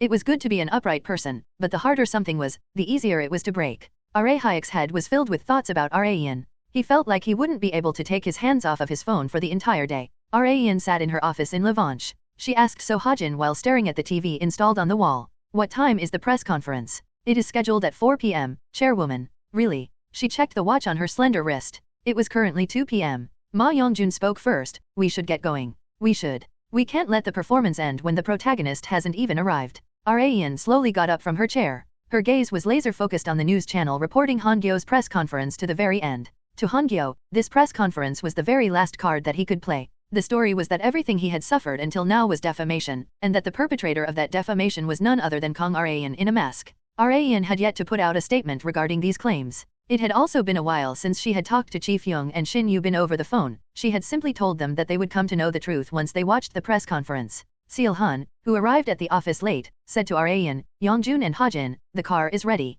Thanks, Mr. Ra-in followed behind Yongjun and Ha-jin. Chairwoman Kang. Just then, Seol-hun's call stopped her in her tracks. Make sure you come back. I can't run this company by myself. Ra-in snickered. I'll try my best. Ra-in headed toward the final battle. The press conference seats were already filled with reporters, and Sujin was among them. Unlike the other reporters, she was only focused on the bottom right corner of her laptop showing the time. There was only 1 minute left until the press conference would begin. As soon as the time turned 4 p.m., the doors of the press conference venue opened, and Han-Gyo and team leader Park showed themselves. Camera shutter flashes could be heard from all around them. Han-Gyo stood in front of the reporters with a stiff expression. Before beginning the press conference, he gestured at Ian-Su to come closer. Any word from Secretary Kim yet? No. He said that he had to take care of something. Where the hell did he go in such an important moment? Although it did not matter since everything was ready, Han-Gyo was anxious about not having one of his confidants with him at this crucial moment. We have no choice. Let us begin. He could not delay the press conference any longer just because his secretary was not here. The public already had huge doubts about this case, so his claims would come off as even more unbelievable if he were to be indecisive. Being confident was more important than anything in times like this. He had overcome many trials in his life that way, and he was confident that he would be able to this time as well. Han-Gyo finally opened his mouth. The reporters quickly moved their hands in response. I believe every single reporter here today already knows why I have scheduled this press conference. He was planning on exposing who the masked woman was that he had been claiming existed right here and now. Like I had said multiple times, the masked woman exists. As proof, the photos and videos of the masked woman that he had painstakingly gathered was shown through the projector. They had already been revealed to the public once before, so the reporters' reactions weren't as passionate as the first time. I have also gathered additional evidence. If I could direct your attention to. Before Han-Gyo could continue, the doors of the press conference venue swung open. Han-Gyo's mouth spread wide open as he saw who had passed through the wave of people. "Why are you here?" It was Kang Rayan. She said while smiling, "Because I wanted to disprove all of your claims on the spot, Congressman Kim." A direct confrontation, that was the final stage that Rayan had chosen for her revenge. Revenge against Kim Han-Gyo was the final and greatest objective of Kang Rayan's life, but she had rarely confronted him without a mask. She could count the number of occurrences with just one hand, and one of those instances was taking place now in this very press conference venue. Han-Gyo was lost for words by Rayan's appearance. On the other hand, the reporters pressed their camera shutters due to the sudden situation. They couldn't afford to miss such a valuable moment like the confrontation between a famous actress and a once famous influential politician. Rayan said to Han-Gyo while completely unfazed, "I would like to hear what you have to say. Please continue." It was as if she was taunting him to do as he liked. Han-Gyo's mind went blank. He had never expected for the person who he was sure was the culprit to come here herself. Even as the person who had set up this event, he was completely taken aback. He was having trouble talking, but he managed to come back to his senses and continued his claims. He considered this as an opportunity rather than danger. Now that he had changed his thoughts, he felt like it was instilling him with courage. "Are you afraid that your actions will be revealed to the world? You must have come all the way here because you couldn't stand for it." Rayan did not fall for Han-Gyo's obvious taunts. "I'm simply here to refute your allegations directly, so you don't have to think about it too deeply, Congressman." She was not an easy opponent. Han-Gyo gulped and changed the display on the projector. It showed the scene where he first met the masked woman. A blurry CCTV footage of Rayan having visited Han-Gyo's residence personally had been recorded. However, because it had been nighttime and the footage itself was of low resolution, it was almost impossible for anyone to tell if the person in the footage was a man or a woman, or even if they were wearing a mask or not. The reporters mumbled to each other, "That's supposed to be Kang Rayan. I can't really tell." Han-Gyo needed more surefire evidence. He angrily turned the slide to the next piece of evidence. It was the scene back when Rayan had gone to rescue reporter Ahn Sujin. However, Ma Young-jun had taken measures to delete the majority of the footage, so there were barely any left that clearly showed Rayan. These two materials had already been revealed to the public before. Rayan feigned laughter. "Do you only have reused materials?" "Of course not." Han-Gyo changed the slide. The photos provided by reporter Young Sung-hyun filled the screen. Han-Gyo had built up his case all this time just to reveal these. "Please take a good look, reporters. Kang Rayan in a mask perfectly matches the silhouette of the masked woman that I've shown." Han-Gyo claimed that the appearance of the masked woman was very similar to the masked woman, and that only their masks were different. Just then, Sujin spoke, "Isn't it unreasonable to claim that Miss Kang is the masked woman just because they share the traits of wearing a mask and that they're both women? In that case, I could also be the masked woman." The reporters seemed to agree more with Sujin than Han-Gyo. Firstly, the resolution was far too low, and they couldn't see anything that could be a distinct characteristic of Rayan. All that was similar was long hair and a voluptuous figure. Comparing those 2 points to every single woman in the entire world, there would be hundreds, no, thousands of women that matched such traits. Han-Gyo moved on from physical characteristics and claimed other points. "Everyone who had framed me and drove me down to this point all have a relationship with Kang Rayan. How do you explain that?" Rayan spoke to refute that point herself. "That's just because I have such a wide net of connections. Wouldn't you agree?" A man appeared as Rayan asked the question. It was Chairman Ji of Dudam Group. The reporters once again murmured from his appearance. Chairman Ji was glaring at Han-Gyo in rage. "And not even you." Han-Gyo stared at Chairman Ji in shock. Chairman Ji spoke in a sharp tone, "If you're going to say something like that just because she has a relationship with me, then how do you explain my family members and all of my company employees? I believe I told you many times that you have a bad habit of doubting people just simply on a hunch." That was not the end of it. Rayan decided to activate the trap that she had set for Han-Gyo. "Also, those photos that were provided to you by a reporter were made on purpose to make it look like me as much as possible, aren't they?" "Oh, on purpose?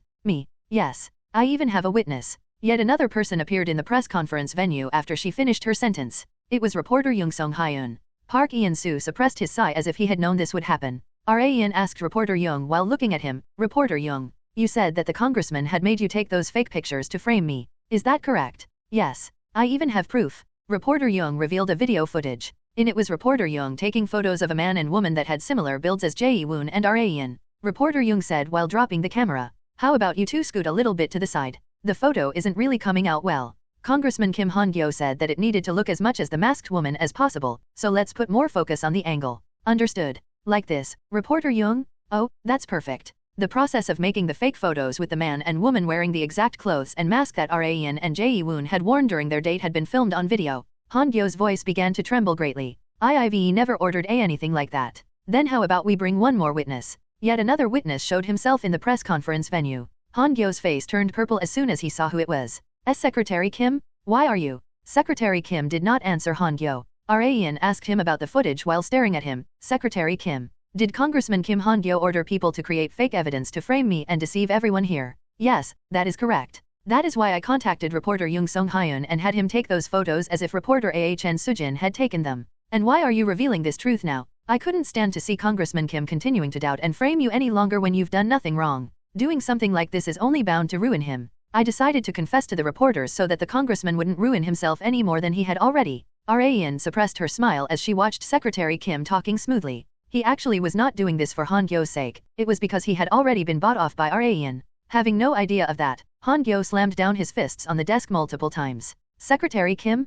How dare you betray me? Han-Gyo looked as if he would stand up and charge at Secretary Kim right this second. Ian-soo and congresspersons Jo Sewang and Jin Pilo, who had been on standby, held him back. Please endure it, Congressman. You have to calm down first. It's too dangerous. Han-Gyo's health had already deteriorated significantly. He was panting heavily as if he was about to collapse at any moment. Ahn was not done yet. She had one more card, which had been Han-Gyo's greatest mistake. Ahn glanced at Young-jun, who then gestured to someone. And then, Young-jun's men dragged several men with swollen faces into the press conference venue. They happened to be people that Han-Gyo and Ian-soo knew very well. They were the men that had tried to kidnap Ahn. Ahn said to the reporters, I'm sure you all are curious about who these people are. They are men whom Congressman Kim had hired to kidnap me. The reporters' murmurs grew even louder. Ahn approached the tall man. The congressman said that he would pay you handsomely if you managed to kidnap me, is that right? The man slowly nodded with his swollen head. Ahn never forgot a grudge. There was no way that she would leave alone the people that tried to kidnap her. She had ordered Young-jun to find them, and had forced them to be witnesses. Congressman, if you were suspicious of me, you could have just talked to me. Did you really have to go this far for a feeble woman like me? This is. Are you trying to deny it? It's pointless. I have already secured proof that they had received orders from you to do so. This was not Han-Gyo's first kidnapping attempt either. You've also kidnapped reporter Ahn Sujin over there because you were suspicious of her, haven't you? That isn't okay, Congressman. It was all true, so Han-Gyo could not even deny them. The reporters' cameras pointed at Han-Gyo. Is everything that Miss Kong Ahn said true? Does that mean the masked woman had been nothing but your own fabrication? Please answer us, Congressman Kim. Aye. Han-Gyo couldn't breathe. Unable to handle the pressure from the reporters, he ended up passing out. Congressman. Ian-soo picked up Han-Gyo and left the press conference venue as if running away. Ahn had many thoughts as she stared at Han-Gyo being carried away while passed out. Han-Gyo used to feel untouchable to her in the past, but all she could see now was just a powerless and weak old man. Ahn secretly sighed. Let's go, she said while the reporters were completely focused on Han-Gyo. Young-jun and So Ha-jin nodded. There was no more reason to stay here. It was late evening. Han-Gyo was lying down in a hospital bed with a respirator on his face past visiting hours. He suddenly felt a presence, so he opened his eyes. He thought at first that it was a nurse who had come to check his condition, but he couldn't help but doubt his eyes the moment that the door opened. It was the masked woman. She entered the room with Ha-jin disguised as a nurse. As she stared at Han-Gyo, who was lost for words, she slowly took off her mask. I knew, it was you, n/o/vel/b/in.c//om. Like Han-Gyo had expected, it was Kong Ahn. She smiled. Correct. It no longer mattered even if she revealed her identity to Han-Gyo. I guess I've won. Han-Gyo was stupefied by Ahn declaration of victory. Today's press conference had put the nail in the coffin that the masked woman had been nothing but a fabrication in Han-Gyo's mind. Han-Gyo had been reduced to the boy who cried wolf, so there was no one who would ever believe him now. He had lost completely. Have you come to make fun of me? No. Ahn mentioned the reason why she was here while looking down at the terrified Han-Gyo. I'm here to bring this to a complete end. Kong Ahn was reminded of her memories from before she had become a high school girl as she looked down at the decrepit Kim Han-Gyo. Park Geon-Woo had been forcibly dragged into the mountains by Kim Chi-yeol and his men, and had met his death there. As if his desire for revenge had broken through the cycle of life itself, he had grasped the opportunity to return to the past. Of course, he had ended up returning not as Geon-Woo but Ahn due to some mishaps, but that was not important right now. No, she might only have been able to be in this exact situation because she had returned not as Geon-Woo, but a complete third-party individual like Ahn. Han-Gyo had one thing that he wanted to ask Ahn no matter what. What have I done to you for you to? Han-Gyo could not understand at all. Not only had he never caused harm to Ahn in any way, they had almost nothing in common. He wouldn't be this frustrated if he had excessively caused her harm, but he couldn't accept why he had to suffer this much in her hands when he had done absolutely nothing to her. Ahn knew that her revenge might seem very illogical in Han-Gyo's perspective. The person that she should be taking revenge against was the Han-Gyo of her previous timeline that had driven her to her death and turned it into an unjust suicide. The current Han-Gyo had not betrayed her nor had any intentions to, but Ahn did not consider that to be important. Even if he hadn't done anything to me in this life, you've committed far too much evil. Ahn was not the only victim. From the beginning to now, Han-Gyo had risen to his current position through the blood and tears of others. Rayan had only managed to find out the entirety of his crimes recently. Her revenge was also for those victims, in a sense. Han-Gyo had sinned far too much. Han-Gyo could not refute that in any way since it was true. Rayan sighed softly and turned her gaze to the medical device next to the hospital bed. This small and cold machine was Han-Gyo's lifeline. Someone I know once told me that a person's death can be easily fabricated these days. It could be made as an extreme decision from depression, or a medical accident. The current Rayan was able to fabricate Han-Gyo's death however she wanted. This was the end that she had in mind for him. Han-Gyo's eyes shook violently. A terror that he had never felt before swept over him. He had never even dreamed to feel such a thing from a girl far younger than him, and neither did Rayan. I never expected to be taking my revenge in this form. She turned to the medical device and slowly walked toward it. So Hajin stared at her anxiously. Chairwoman. Rayan slightly turned her head toward her.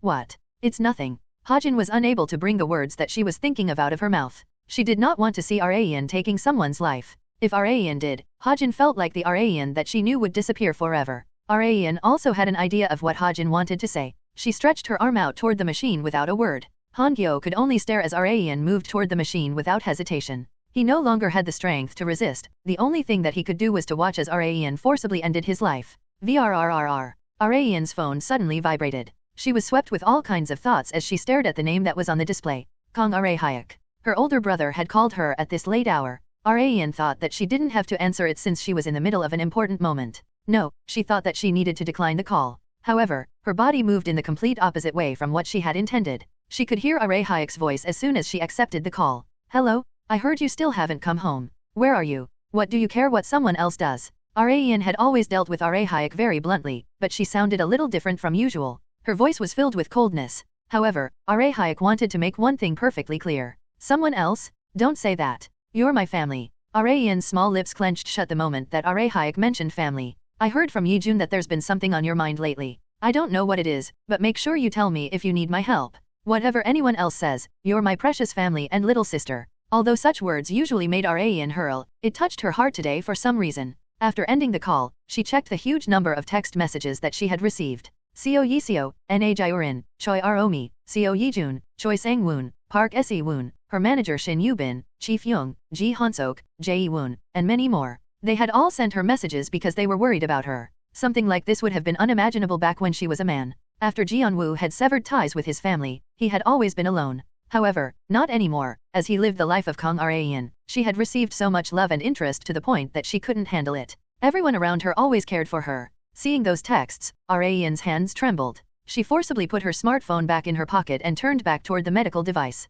It would all be over as long as she pressed the button on the bottom of the machine. She had frantically run all this way without ever looking back for this very moment. Getting payback for the indignity that she had suffered that day had been her sole purpose in life, or that was what she had thought. JNN. However, after spending her days as the woman Kang Rayan, she had ended up obtaining a new goal in life besides her revenge. The call from Hyuk had helped her realize that. Chairwoman, Hajin called out to Rayan one more time. I like you just the way that you've always been, so you don't have to push yourself. Hajin mustered up the courage to say what she had been unable to say before. Her words had many implications behind them. Rayan replied shortly, I know. She had hated the fact that she had become a woman at first, but now her thoughts had completely changed. If she was once again given the chance to choose between her former self and her current self, she might choose to become her rather than him. Rayan sighed deeply and took her finger off of the button. She wouldn't have cared if she was still Park Geon-Woo, but she did not want to dirty Kang Rayan's hands with blood. Not just that, she did not want to become the same kind of trash as Han-Gyo. Rayan took one step back and warned the panting Han-Gyo while looking down at him, there is no one who will help you now. No one in the political world nor the financial world. I made sure of it. She wanted Han-Gyo to know that no one was on his side anymore. If you want to take revenge against me, you come at me this time. I'll be your opponent again. And with that, Rayan left the hospital room. As soon as Rayan and Hajin came out of Han-Gyo's hospital room, team leader Park Eun-soo stood in their way. What did you talk about with the congressman while I was away? Nothing much, really. I just wished him a long and healthy life, Rayan replied. There was no way that was the case. If she had truly cared for the congressman's well-being, she would never have done something like this in the first place. Are you gonna stay with Congressman Kim? You don't really have to stay loyal to him, do you? Besides, it's not like he's worthy of your loyalty. Eun-soo was a highly capable person. Rayan had always been uneasy about the fact that he had been by Han-Gyo's side. Eun-soo answered, I simply did as much as I had been paid. That had been the only reason why he had stood by Han-Gyo. When does your bodyguarding contract expire? Rayan asked. The corners of Eun-soo's mouth curled up very slightly.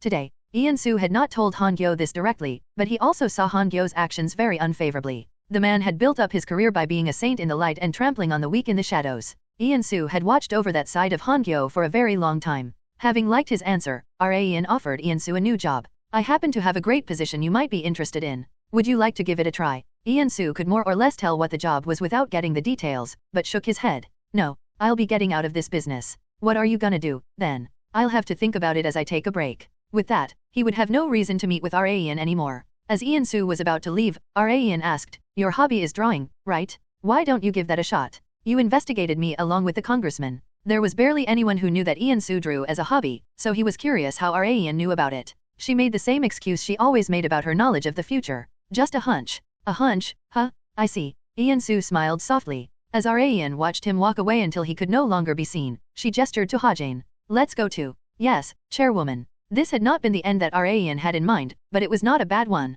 Yiseo hugged Ian as soon as she came back home. Where have you been all this time? I had to meet someone. You have no idea how worried I was. I'm glad everything worked out okay, at least. The news reported that the prosecution was going to summon Kim Han-Gyo and investigate everything he had done. Ian was unsure if Han-Gyo would be in his right mind to cooperate with the investigation. Not only was he completely broken both physically and mentally, there was no one left to help him anymore. He could only rely on himself to resolve things from now on. I'll look over him suffering for the rest of his life. That was the role Ian had given herself. But before that, Yijun. Ian called out to Yijun, who had been standing nervously at the back, while rubbing her stomach. I'm hungry. Make me something. Yijun's expression brightened. Okay, I'll make all of your favorite dishes today. Thanks. Ian had realized for the first time in her life how blessed she was for having a place to return to. Despite the fiery speech that Kim Han-Gyo had delivered on his last legs to the reporters, the public had soon completely forgotten about his final struggle due to Ian completely shutting it down at the venue.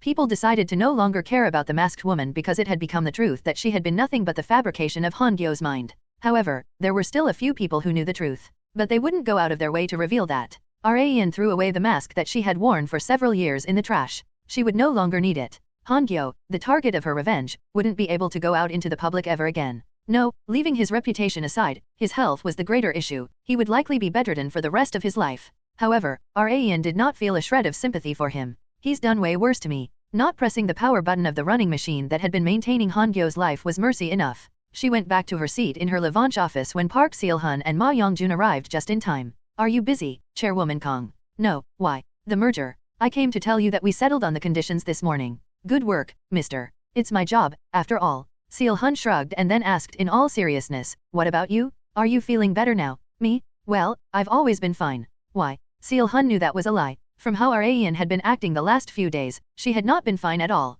She had been conflicted over something. Seol-hun knew that it had something to do with Han-Gyo, but not even he, one of her closest associates, knew why. However, it no longer mattered. Now that Ian had regained her smile, his worries had completely vanished. I can't really explain why, but I've been feeling like you're gonna up and vanish one day. That was why Seol-hun had told Ian to come back no matter what. Ian had also thought a lot about it because back then, she had not made up her mind whether or not to live on as a woman. However, when she had gone to the hospital late at night to put her revenge to an end at last, she had finally made up her mind after seeing all of the messages from people who were worried about her. I won't be going anywhere. Rather, we'll be getting even busier, so you'd better be prepared. Got it, mister. I was born ready, so don't worry about me, Seol-hun said confidently. Young-jun smiled after a long time as he watched over their conversation in silence.n/o/vel/b/in.c//om. While Ian was heading to the film set in Shin Yubin's car, she was busy talking with her older brother Kang Hyuk and her father on the phone. The call went on for very long because they were so worried that their little sister and daughter had been hurt due to the confrontation with Han-Gyo. I'm fine, so make sure you tell Dad not to worry so much. You're really fine, right? Are you gonna do something for me if I'm not? Well, don't worry and just move on from it like always. That'd be more comfortable for me. Since the person herself was saying that, Hyuk couldn't pry any further. The situation had been resolved well, and the public was basically treating the incident as if it never happened. Ian also wanted to focus on what she wanted to do, like her business and acting career. Hyuk sighed. Okay, make sure to tell me if there's anything on your mind. MMO and, Ian blushed a little. Thanks for worrying about me. If Hyuk had not called her back then, Ian might have become the same kind of human garbage as Han-Gyo. She was no longer Park Geon-Woo, she was Kang Ian, the girl who had been like a shining light to everyone around her since her high school days. She did not want to change that. Hyuk was lost for words from hearing the rare occasion of gratitude from his little sister. Ian hung up in embarrassment as he was stuttering. Yubin snickered as she witnessed that from the driver's seat. You seem close with your brother. We're not close. Ian said that, but her relationship with Arahayek was quite good. She had thought of Arahayek as a stranger in the beginning, but she had to acknowledge it now. Arahayek and the siblings' father had become an irreplaceable family to her. How did that even end up happening? Arayan suppressed a sigh while looking out the window with her chin resting on her hand. Well, it's not bad. She felt like she was getting more and more adjusted to her current life. Despite the huge incident, Arayan greeted the staff members as brightly as always. The staff members also did not go out of their way to bring up the incident with Han-Gyo. Not only was it not about anything good, it was also a huge nuisance to the person who had been involved if they kept bringing up something so sensitive, even if it had been resolved well. In exchange, Director Yoon Tae-yoon said concisely to Arayan, "I'm sorry you had to go through that, but I'm glad it all worked out well." Arayan smiled and replied, "It was nothing. I just told the truth, and the misunderstandings resolved themselves. That man Kim Han-Gyo is to blame for all this. I never liked him ever since he was a politician. I hope the prosecution investigates him thoroughly and makes sure he gets punished for all of his crimes." The investigation was still ongoing. There was no one who would be backing up Han-Gyo, not even his seniors, juniors, nor colleagues.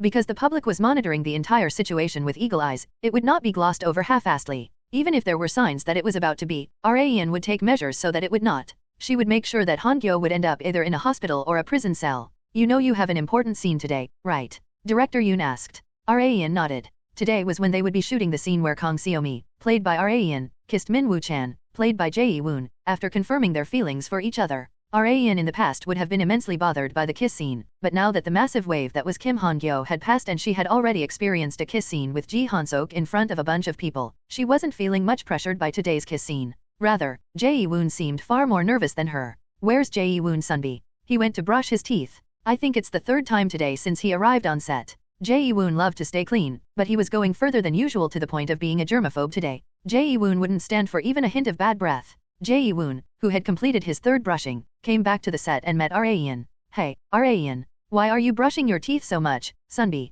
"Oh, Jae just cause." Jae-woon couldn't hide his embarrassment as Arayan asked as if she was teasing him. She quickly got her makeup done, changed her clothes and did a quick script reading session with Jae-woon. After they went through their lines, the last line of text on the script caught their attention. The two people look at each other and kiss. There was no need to perform the act while script reading, but Arayan suddenly closed the distance between her and Jae-woon. Jae-woon unwittingly gulped as he stared at Arayan's beautiful face right in front of him. She then stepped back. "How was that angle?" Arayan asked. It wasn't bad, but it was a bit too fast. I'm gonna be the one approaching you anyway, so I'll take care of the pace." "Okay, Sunbi." After the reading session, Arayan went to the bathroom before the shoot began. Jae-woon sighed as soon as he was left alone. "I thought my heart was gonna stop." His head was already blank just from practice, so he was already nervous about what the real thing would be like. Take 1. Arayan and Jae-woon managed to finish all of their other scenes in just one take like professional actors. "I've actually liked you for a long time." Jae-woon had ended up confessing to Arayan for a second time.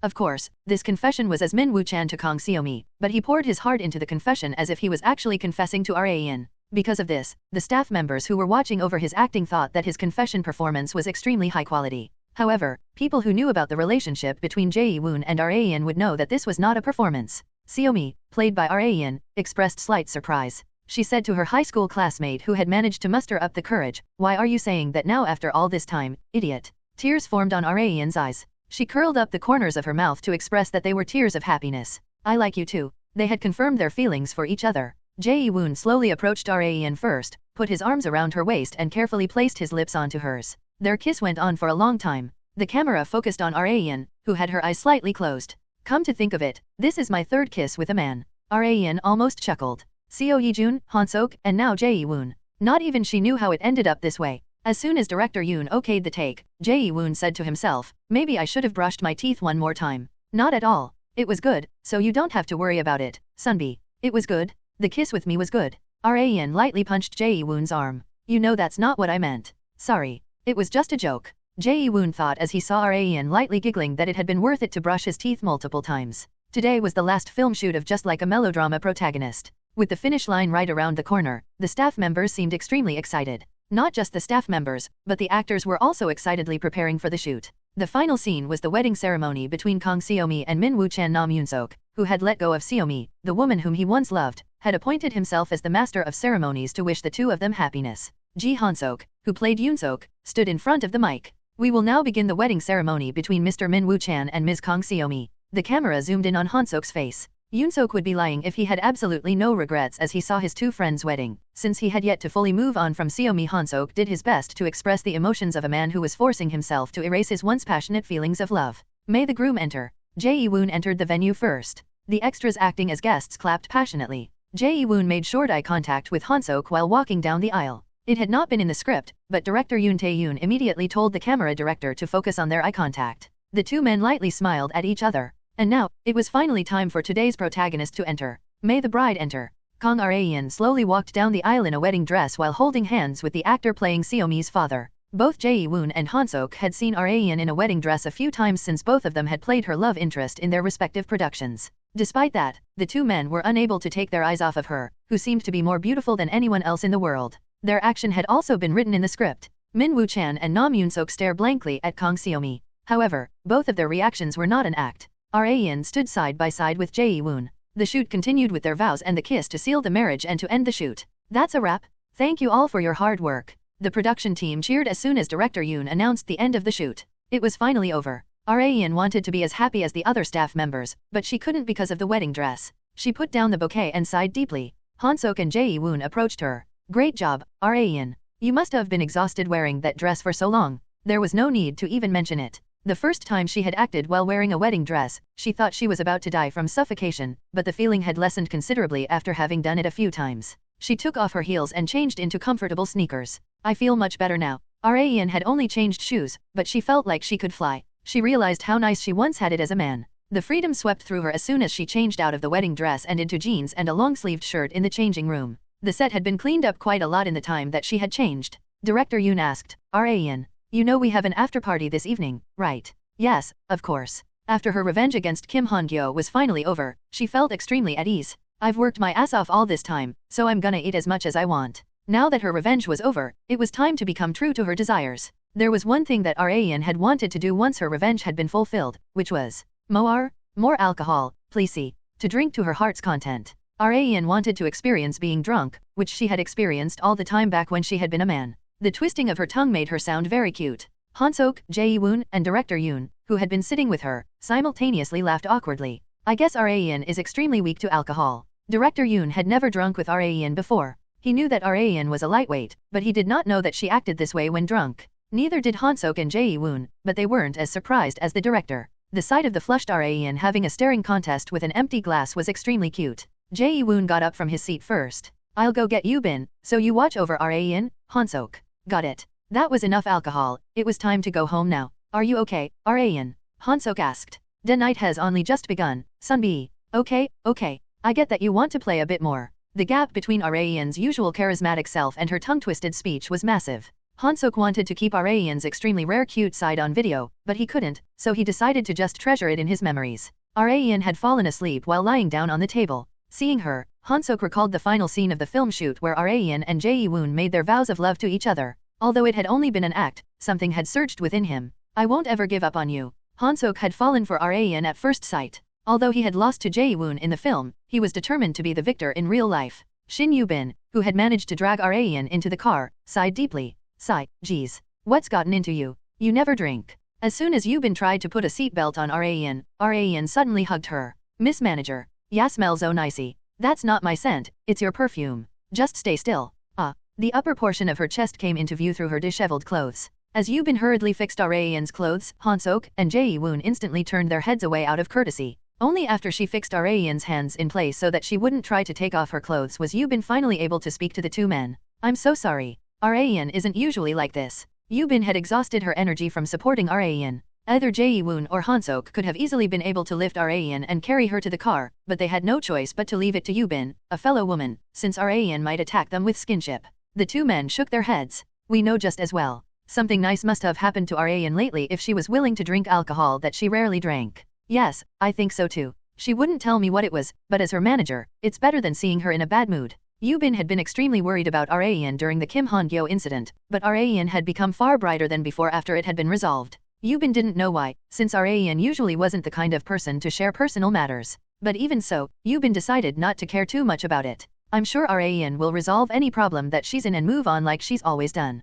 I think that's why I can be at ease when I'm working with her. The same goes for you too, right? Yoo-bin asked. Han-sok and Jae-woon both agreed. After sending off Yubin and Raeun, Jae-woon said first while staring at the car getting further away. Raeun sure is a fascinating girl. Why? Because she has a charm to her that puts people around her at ease and pulls them toward her. Jae-woon had also been influenced by Raeun, just like Yubin had. He had fallen even deeper into her charms through this film. I don't think I can give up on Raeun. Han-sok chuckled. Are you declaring war against me? I guess you could say that. Han-sok would not back down. I won't give up on her either. Min Woo-chan and Nam Yoon-sok's war to win Kang Seo-mi's heart was not over yet. On the release date of Just Like a Melodrama protagonist, Raeun and the Seo siblings went to a cinema early in the morning for the first screening to avoid as many people as possible, but, wow, the theater is packed, Seo expressed in shock. Yi-jun also couldn't hide his surprise at the unexpected sight. Raeun, who had hidden her face as much as possible with glasses and a mask, walked toward the frontmost seat as quickly as possible to avoid being recognized.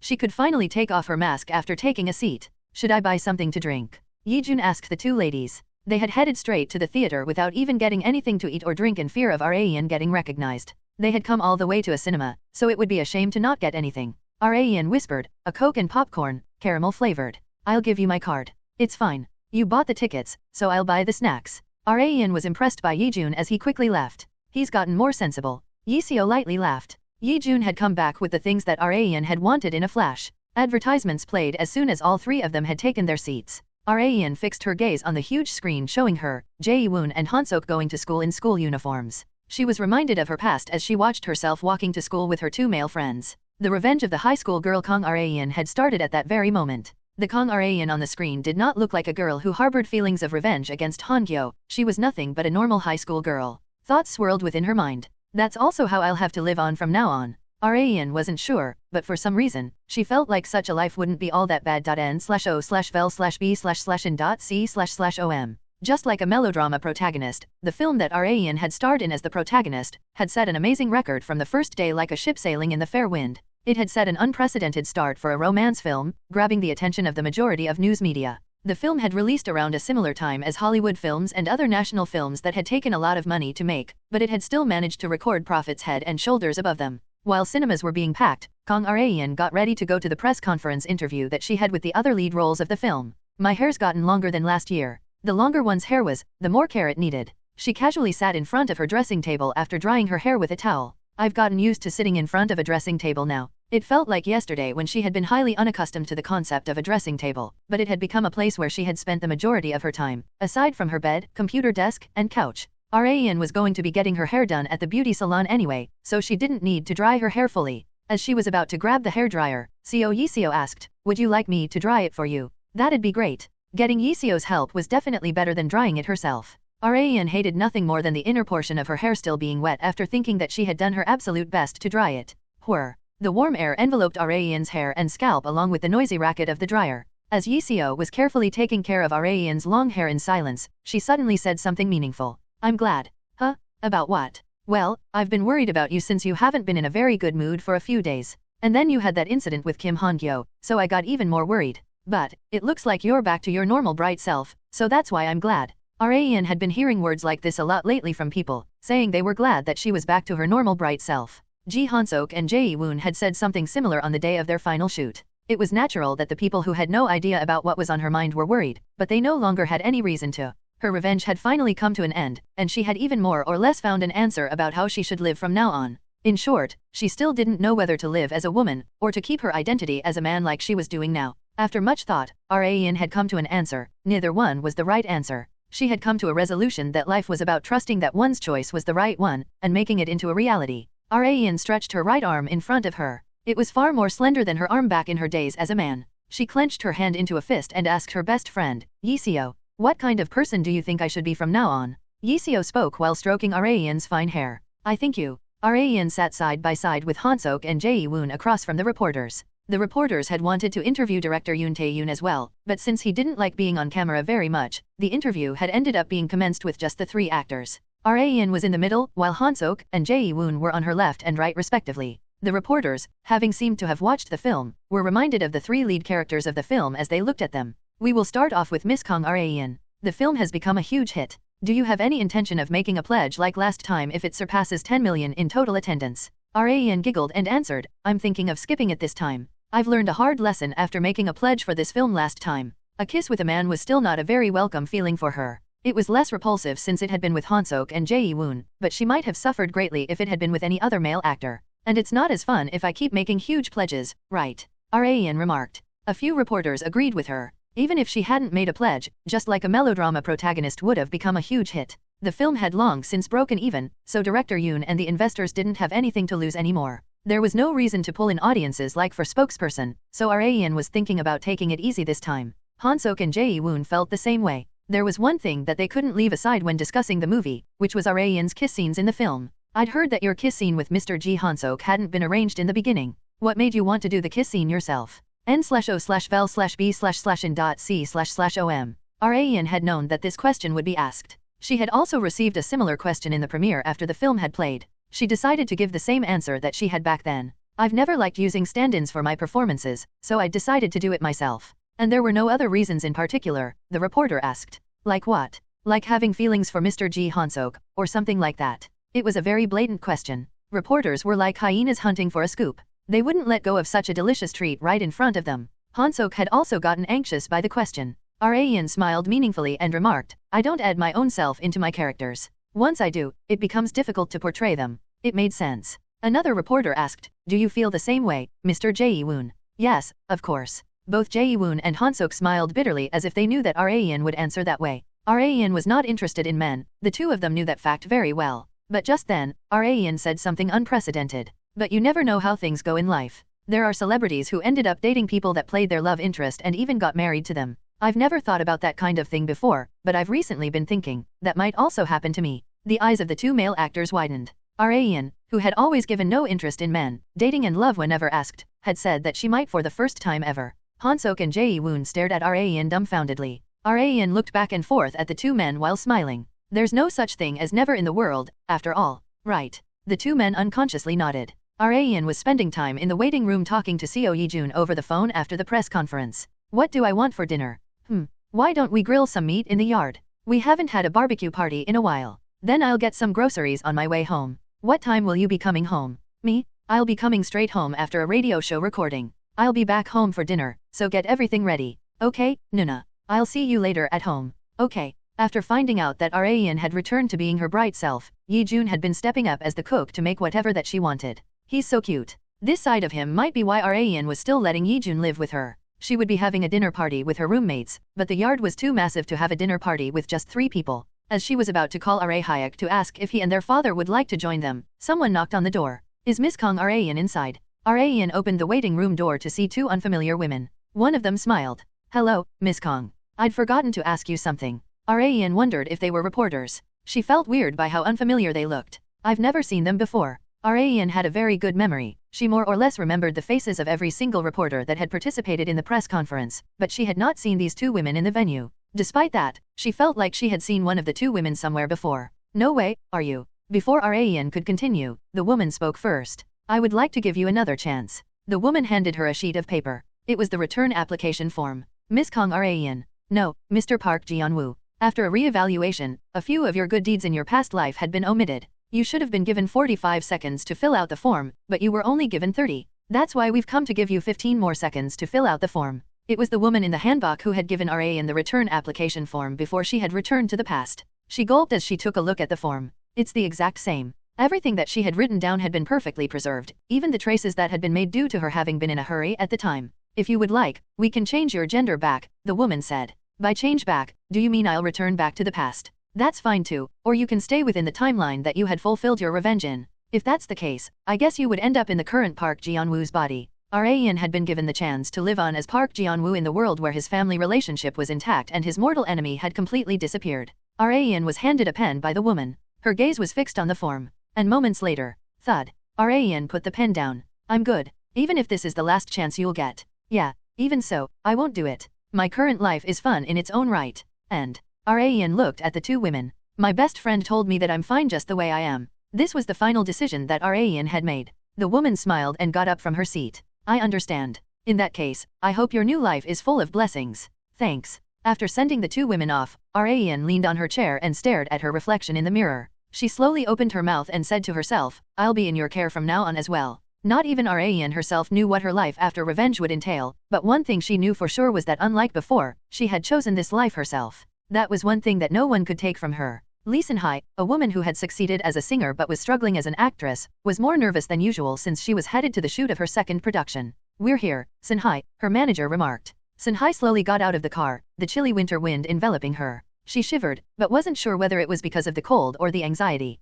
The two of them quickly entered the studio to escape the cold. She had gotten more or less accustomed to a set since she had been active as a singer for a while, but being in a drama set feels awkward no matter how many times I come to one. Her manager giggled quietly. "Don't be so nervous. You did well during the last shoot, didn't you? Are you still not used to the environment yet?" "I'm still in the middle of getting used to it, but I'm even more nervous because the person who I'll be working with today is such an amazing person." "I get that. After all, she's probably the most famous actress in Korea." As they were talking, the topic of their conversation walked into the studio. The woman was shining even without a spotlight on her. The staff members greeted the woman who was pretty much the epitome of a celebrity. "Good morning, Raeun. We'll be in your care today as well." Kang Raeun greeted them back while slightly bowing her head. She had debuted when she was a high school girl, and had risen to become Korea's poster actress. To Sun-hai, who was dreaming of becoming both a singer and actress, Raeun was her role model. It was her first time meeting Raeun ever since she had debuted as a celebrity. Raeun spoke first once she saw Sun-hai. "Ethel, right?" Ethel was Sun-hai's singer alias. Sun-hai replied extremely nervously, "Yes, I am. I will be in your care today, Sunbi. I look forward to your guidance." Raeun smiled at how enthusiastic Sun-hai was. "Same to you." Sun-hai's mind momentarily turned blank the moment that she witnessed a smile that would charm even women. While Raeun had gone to have a script reading session with Ji Han-sok, Sun-hai's manager poked her side. "What are you doing? You need to go get your makeup done." "Ah, okay." She had been charmed by Raeun before she had even realized it. After the short script reading session, Raeun drank some water and checked her watch. Han-sok softly laughed. "You said you have plans this evening, right?" "Yes, with Jae-woon Sunbi. I think it's been 2 years since we'd last met." "I'd bet. He's been super busy working hard overseas lately." Bex had pretty much become a globally famous group, and Jae-woon's popularity was head and shoulders above that of the other members. For the last 2 years, the group had been traveling the world while working on albums, so they had been given a 3-month break before working on their next album. The first thing that Jae-woon did when he got the break was make dinner plans with raen.n/o/vel/b/in.c//om. Raen asked Han-sok while staring at her smartphone, "Would you like to join us, Han-sok Appa?" Han-sok's heart throbbed from the word Appa. It had not been very long since Raen had changed the way that she addressed Han-sok from Sunbi to Appa, about 3 weeks ago at most. Hence, Han-sok felt like he was on cloud 9 every single time Raen called him Appa. But that aside, "No, I'm fine, so you two can have fun." "Are you sure?" "Yeah. We've been hanging out a lot with just the two of us lately, but it's been 2 years for Jae-woon. The fight should be fair, don't you think?" Raen smiled bitterly. Despite it having been 3 years since her revenge had been fulfilled, the two men were still in love with Raen. They had thought that their feelings for Raen would fade with time, but it had been the opposite. Their feelings for her had only gotten stronger with time. Han-sok's heart beat every single time he saw Raen, who had become even more womanly than before. He was like this when he saw Raen often, so he wondered how Jae-woon would react. "He might cancel his overseas plans and stay in Korea the moment he sees you," Han-sok expressed. "Come on, there's no way." Raen thought Han-sok was overreacting, but Han-sok was sure that Jae-woon would do something like that, considering his personality. "Are you going off to see Jae-woon as soon as the shoot is over?" "No, a younger guy I know is going off to France to learn design, so I have to take him to Incheon Airport first." "Seo Ye-jun, right? He's been on TV a lot lately. He's tall and handsome, so he has a lot of female fans. He said he thinks he has a knack for TV." Ye-jun had become a TV sensation just like Raen after consistently appearing on shows. Raen was proud of him after having seen his progress from up close. "Does he like you too?" Han-sok asked sharply. However, Raen answered in a roundabout way. "I'm not sure. People sometimes don't know how they themselves feel, much less someone else entirely." This was obviously a lie. Raen knew very well that Ye-jun still had feelings for her. He had even confessed to her indirectly while they were drinking together. As popular as always, Raen was popular among both men and women. She used to find it exhausting, but she had gotten used to it. In the first place, it wasn't a bad thing to have people liking her. Raen parked her car near the airport and headed to the trunk with the Seo siblings. Ye-jun took out a large suitcase and a small backpack, and smiled at the two women.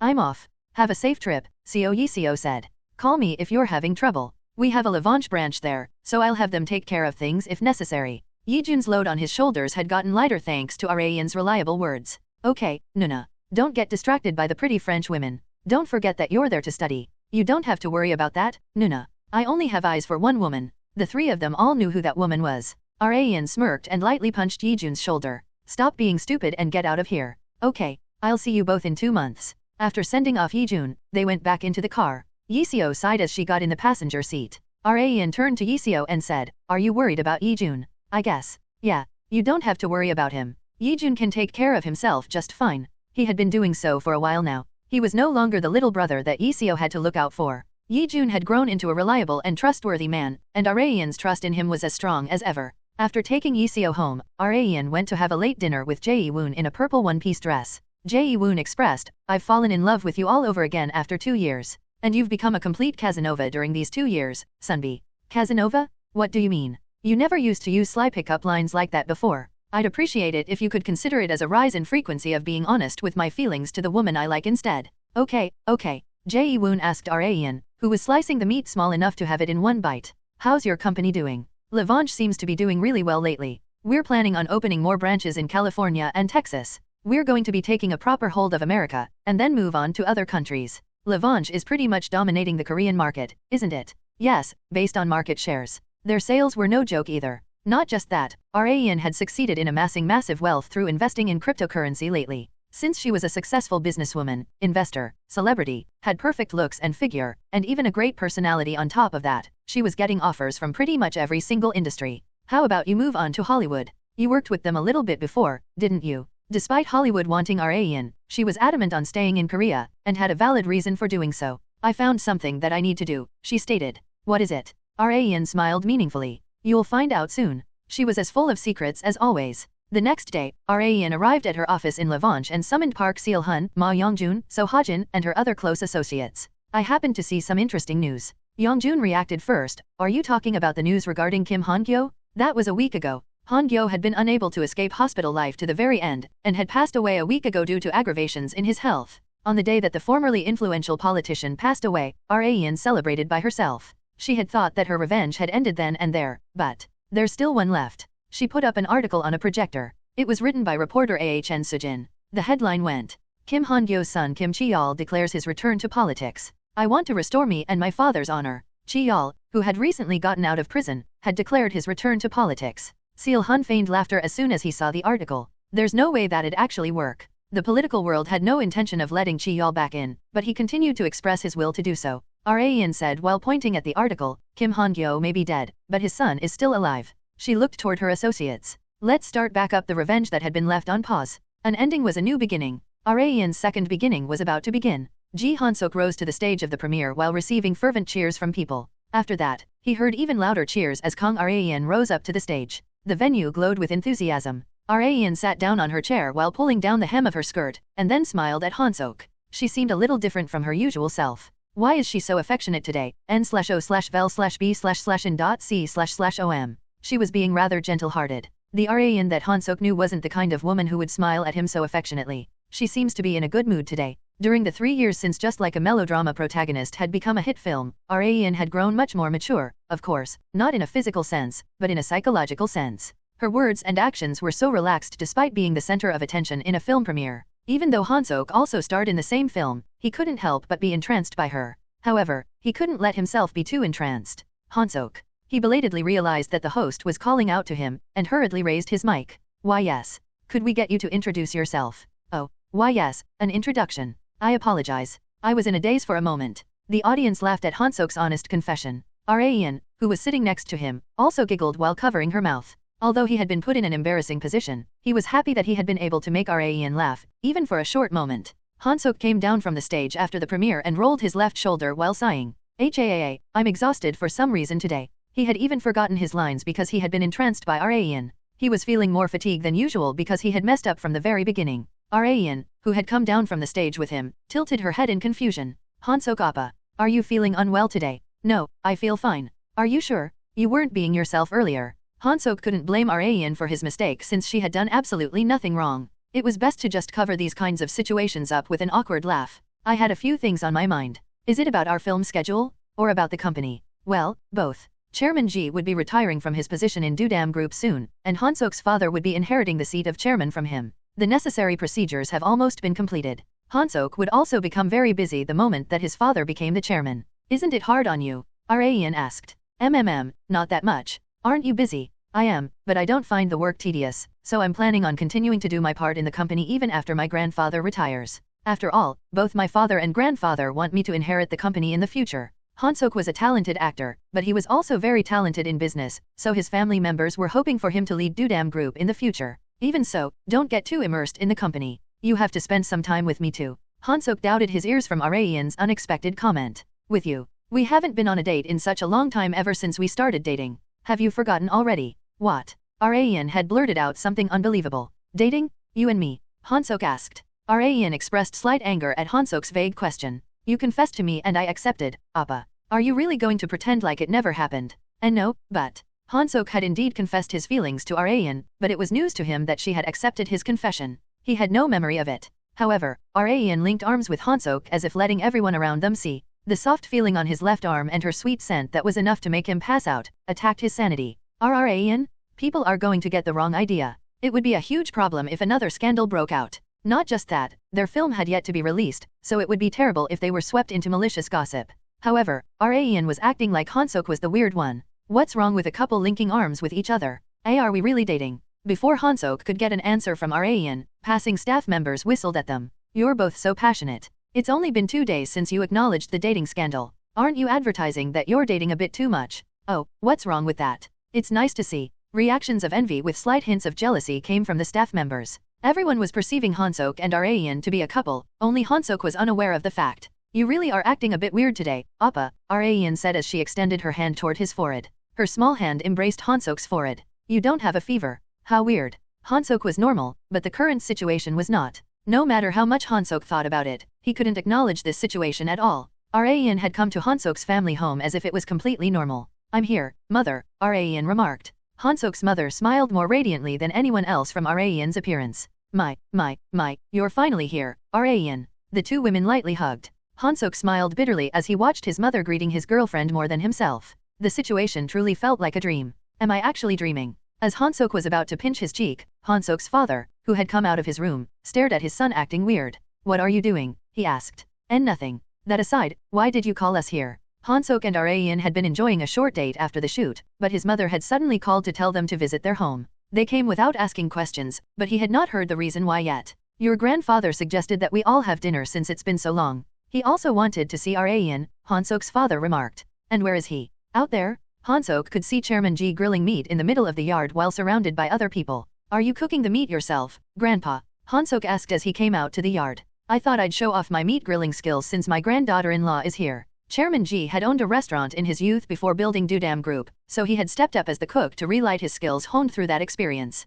What do you mean granddaughter-in-law? Arayan and I aren't like that yet. Han-Sok already couldn't believe that they were dating, so marriage had been nowhere in his mind. However, Chairman Ji stared at him weirdly. What are you talking about? We had the bridegroom family meeting last week. Han-Sok almost choked on his own saliva. We had a bridegroom family meeting. What's wrong with you? Arayan would be upset if she heard you say that. No, Unbelievable events were happening one after another. At this point, he thought that there was something wrong with his memory. Just then, the glass door to the yard opened and out came Han-Sok's mother and Arayan linking arms with each other. Good evening, Chairman. Arayan exclaimed. There's my granddaughter-in-law? Haha. Chairman Ji said while smiling widely. Han-Sok had been watching his grandfather ever since he was little, but he had never seen him smiling so happily. The entire family was all smiles thanks to Arayan. However, while everyone was laughing, only Han-Sok was unable to laugh wholeheartedly. After the dinner with Han-Sok's family, Han-Sok, who was driving Arayan home, still couldn't believe this was reality. Arayan, are we really getting married? This isn't a prank, is it?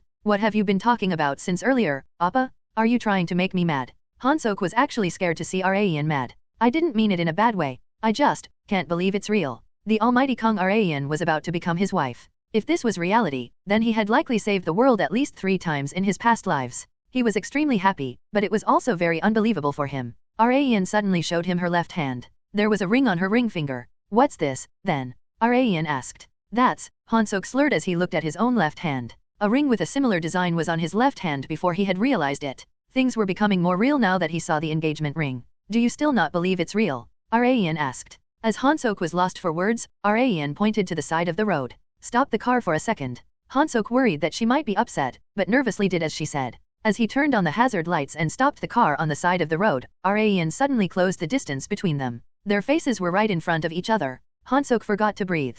Will you believe it's real if I kiss you? Well, he almost said that it would be great. Then, Arayan smiled seductively. Or how about I spend the night at your place tonight? Han-Sok was about to lose his sense of reason from the gradually rising level of proposals. Rayan got closer to him. Han-Sok closed his eyes to accept her kiss. Yes, this is reality. I'll just accept it. As he was about to accept it. Beep, beep, beep. An ear-splitting noise stimulated him. Han-Sok blearily opened his eyes and picked up the smartphone that he had left next to his head. The 7 a.m. alarm continued to ring. HAAA. Han-Sok sighed deeply and said while scratching his head. I knew it. Han-Sok, who had been spending time in the waiting room for a radio show recording, greeted Rayan, who had arrived 5 minutes later. You're early today, Appa. Yeah, I had a weird dream, so I just came early. A dream? Did you have a nightmare? Han-Sok quickly scanned Rayan's cherry pink lips and her left ring finger. He shook his head as he noticed the non-existent ring. No, it was a terrifyingly happy dream. Rayan couldn't understand what Han-Sok was talking about. Jae-woon, who was having lunch with Han-Sok after 2 years, stared fixedly at him.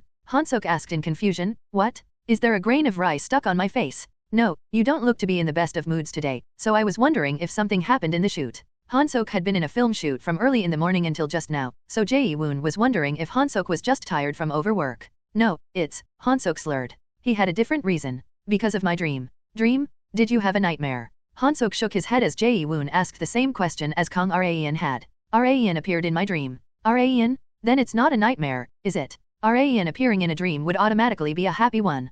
So, what did you do with Rayan in the dream? Did you dream about dating her? Jae-woon asked. Beyond that? Married. Not that far. We were engaged. Jae-woon's eyes were filled with envy. How nice. I want to have a dream where I match with Rayan too. You haven't had a dream like that even once. Han-Sok asked. I've been so busy with my international schedule that I haven't even had the leeway to dream. You sure have it hard. It can't be helped. Besides, I chose this occupation because I like it. Hence, Jae-woon rarely got stressed due to work. The same went for Han-Sok. Did you talk about your dream with Rayan? I heard you two had a radio show recording this morning. Not in detail. You know Rayan doesn't like to hear stuff like that? I guess that's true. Rayan had become a lot more open-minded to romance compared to before, but it seemed like she still needed some time. You still like Rayan, right? Jae-woon asked. Han-Sok expressed embarrassment. He looked around to see if anyone was listening, and then nodded. Yeah, even if he was asked dozens, even hundreds of times, Han-Sok was confident that he would give the same answer. His feelings for her had only become more certain over time.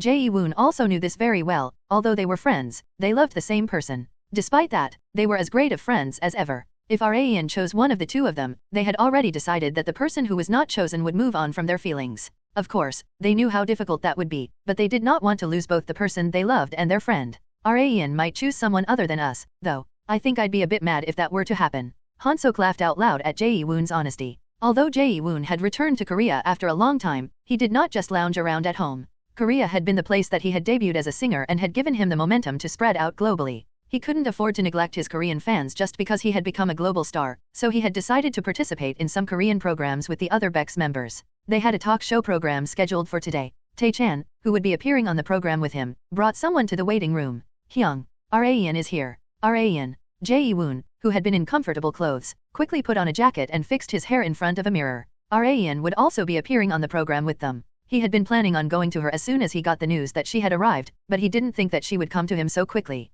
I don't think I've expressed enough of my gratitude for treating me to dinner last time, Rayan said. She pulled out a small paper bag. Inside it was a small box that was a bit too small to call a gift. Jae-woon wasn't able to tell what it was since it was covered in wrapping paper. Can I open it? He asked. He was curious to see what Rayan had prepared for him, so he asked for her permission first. However, Rayan answered firmly, not yet. Jae-woon had thought that she would say yes for sure, but he was a bit bewildered by the unexpected response. Is Rayan perhaps embarrassed? The almighty Kang Rayan that Jae-woon knew was not the kind of woman to get red in embarrassment over something like this. He was curious, but she was adamantly telling him not to check right now. Okay, I'll open it when I'm home. Please, Sunbi. Although it was nothing special, Jae-woon found Rayan to be acting extremely weird today. Jae-woon had been overseas for so long that he had been using English or a different language on TV programs. Hence, the Korean he was using felt awfully sweet and lovely. He had never thought that having no need for an interpreter or not awkwardly rolling his tongue for better pronunciation would bring him such peace of mind. Tae-chan also felt the same way, glancing at Jae-woon several times during the recording. Meanwhile, Rayan was so used to such recordings that she expertly answered the host's questions without getting flustered. After the recording, Jae-woon gave Rayan his thoughts. You've gotten even better in the time I haven't seen you. Rayan softly giggled at his thoughts. I've done so many things that I have talk shows down to a T. Even she could tell that she had gotten better at TV appearances. Are you done for the day, Sunbi? Rayan asked. Yeah, I'm thinking of working out at the fitness center before going home. n/o/vel/b/in.c//om. Really? Then can I join you? You too? Yes. I don't have any other plans either after this. There was no way that Jae-woon would refuse. That's fine with me. Let's go together. What about your manager? I'll tell her that she can clock out for the day. I'm sure Miss Manager will be happy. Jae-woon would be having a fitness center date with Raein after 2 years. He had not even begun working out yet, but his heart was already beating fast. Jae-woon had come to realize something else while working out with Raein. She had not only gotten better at TV appearances, but her physique had also gotten far better than before after 2 years because she had consistently worked out regardless of whether she was on season or off season for productions. Good, hold that position. Just a bit more. Raein held her breath while lifting the barbell up high as Jae-woon said. Drops of sweat were trickling down her sharp jawline and falling on the fitness center floor. Down. Raein finally let the heavy barbell down and panted heavily. Jae-woon was proud of Raein's progress. Good job. You've raised your lifting load in the time I haven't seen you. I just happened to get greedier the more times I did it. It was nothing compared to Jae-woon, but Raein was in a very high percentile in female standards. People would even mistake her for a trainer or even a bodybuilder. She had also participated in a fitness competition one time, but she had no intention to switch her career to a bodybuilder anytime soon. She was already having enough fun with what she was doing now, so there was no reason to try another job. It had truly been a while since they had helped each other in their workouts, but their chemistry was perfect as if they had been working out together every single day. Jae-woon checked the time after noticing that it was dark outside. It was 10:30 p.m. Shouldn't you be getting home? Jae-woon asked. Yes, I should. How are you planning on getting home? I'll just take a taxi. A taxi? Didn't you have chauffeurs? Team leader So Ha-jin or Ma Young-jun would come pick her up without delay as soon as she called either of them, but Raein shook her head. I don't want to go home tonight. What do you mean? Raein turned her gaze toward Jae-woon. Sunbi? No, Appa. Could I stay at your place tonight? Jae-woon choked on his saliva. Cough, cough. Only after coughing a few times was he able to get a hold of himself. Raein, that's a bit. You don't want me to. And no, it's not that. Rather, I would love for you to, but how should I say this? It's a bit too early for us. But I like you, Sunbi. Jae-woon was lost for words at Raein's straightforward confession. From what he was aware of, Raein had never approached a man so assertively. She placed her small hand on the back of his hand. I've been waiting for you to come back for the last 2 years, Sunbi. No, Appa. Raein's passionate gaze and the warmth of her hand jumbled Jae-woon's mind. Now that the thing that he had hoped to happen all this time was actually happening, he couldn't think straight. Just then, Raein mentioned what she had gotten for him before. Do you still have the gift that I'd given you earlier? That? Yeah. You can open it now. Jae-woon pulled out the small gift box that he had put in his bag. He doubted his eyes the moment that he ripped apart the wrapping paper. It was a drug for men that worked wonders for a very specific purpose. Raein's eyes gleamed. Her sweet voice as seductive as that of a succubus strangled Jae-woon. Don't even think about sleeping tonight, Jae-woon Appa. As Jae-woon's sense of reason was about to snap, the fitness center shook as if an earthquake was happening. Tae-chan's loud voice echoed throughout the fitness center. Hyung, Hyung, you shouldn't be sleeping when the recording is about to begin. Jae-woon came to his senses and sighed in disappointment after realizing that it had all been a dream. He said to Tae-chan reproachfully, you should have woken me up a bit later. How could I when the recording is about to begin? Sigh. Jae-woon reluctantly got up from his seat and followed Tae-chan out of the waiting room. He happened to meet Raein in the hallway. She greeted him first. Hello, Sunbi. Oh, hi. Raein felt something was off as Jae-woon avoided her eyes. What's wrong, Sunbi? Nothing. Nothing at all. He had been envious that Han-sok had dreamed about being engaged with Raein, but felt extremely awkward now that he was face to face with her after having a dream just as stimulating.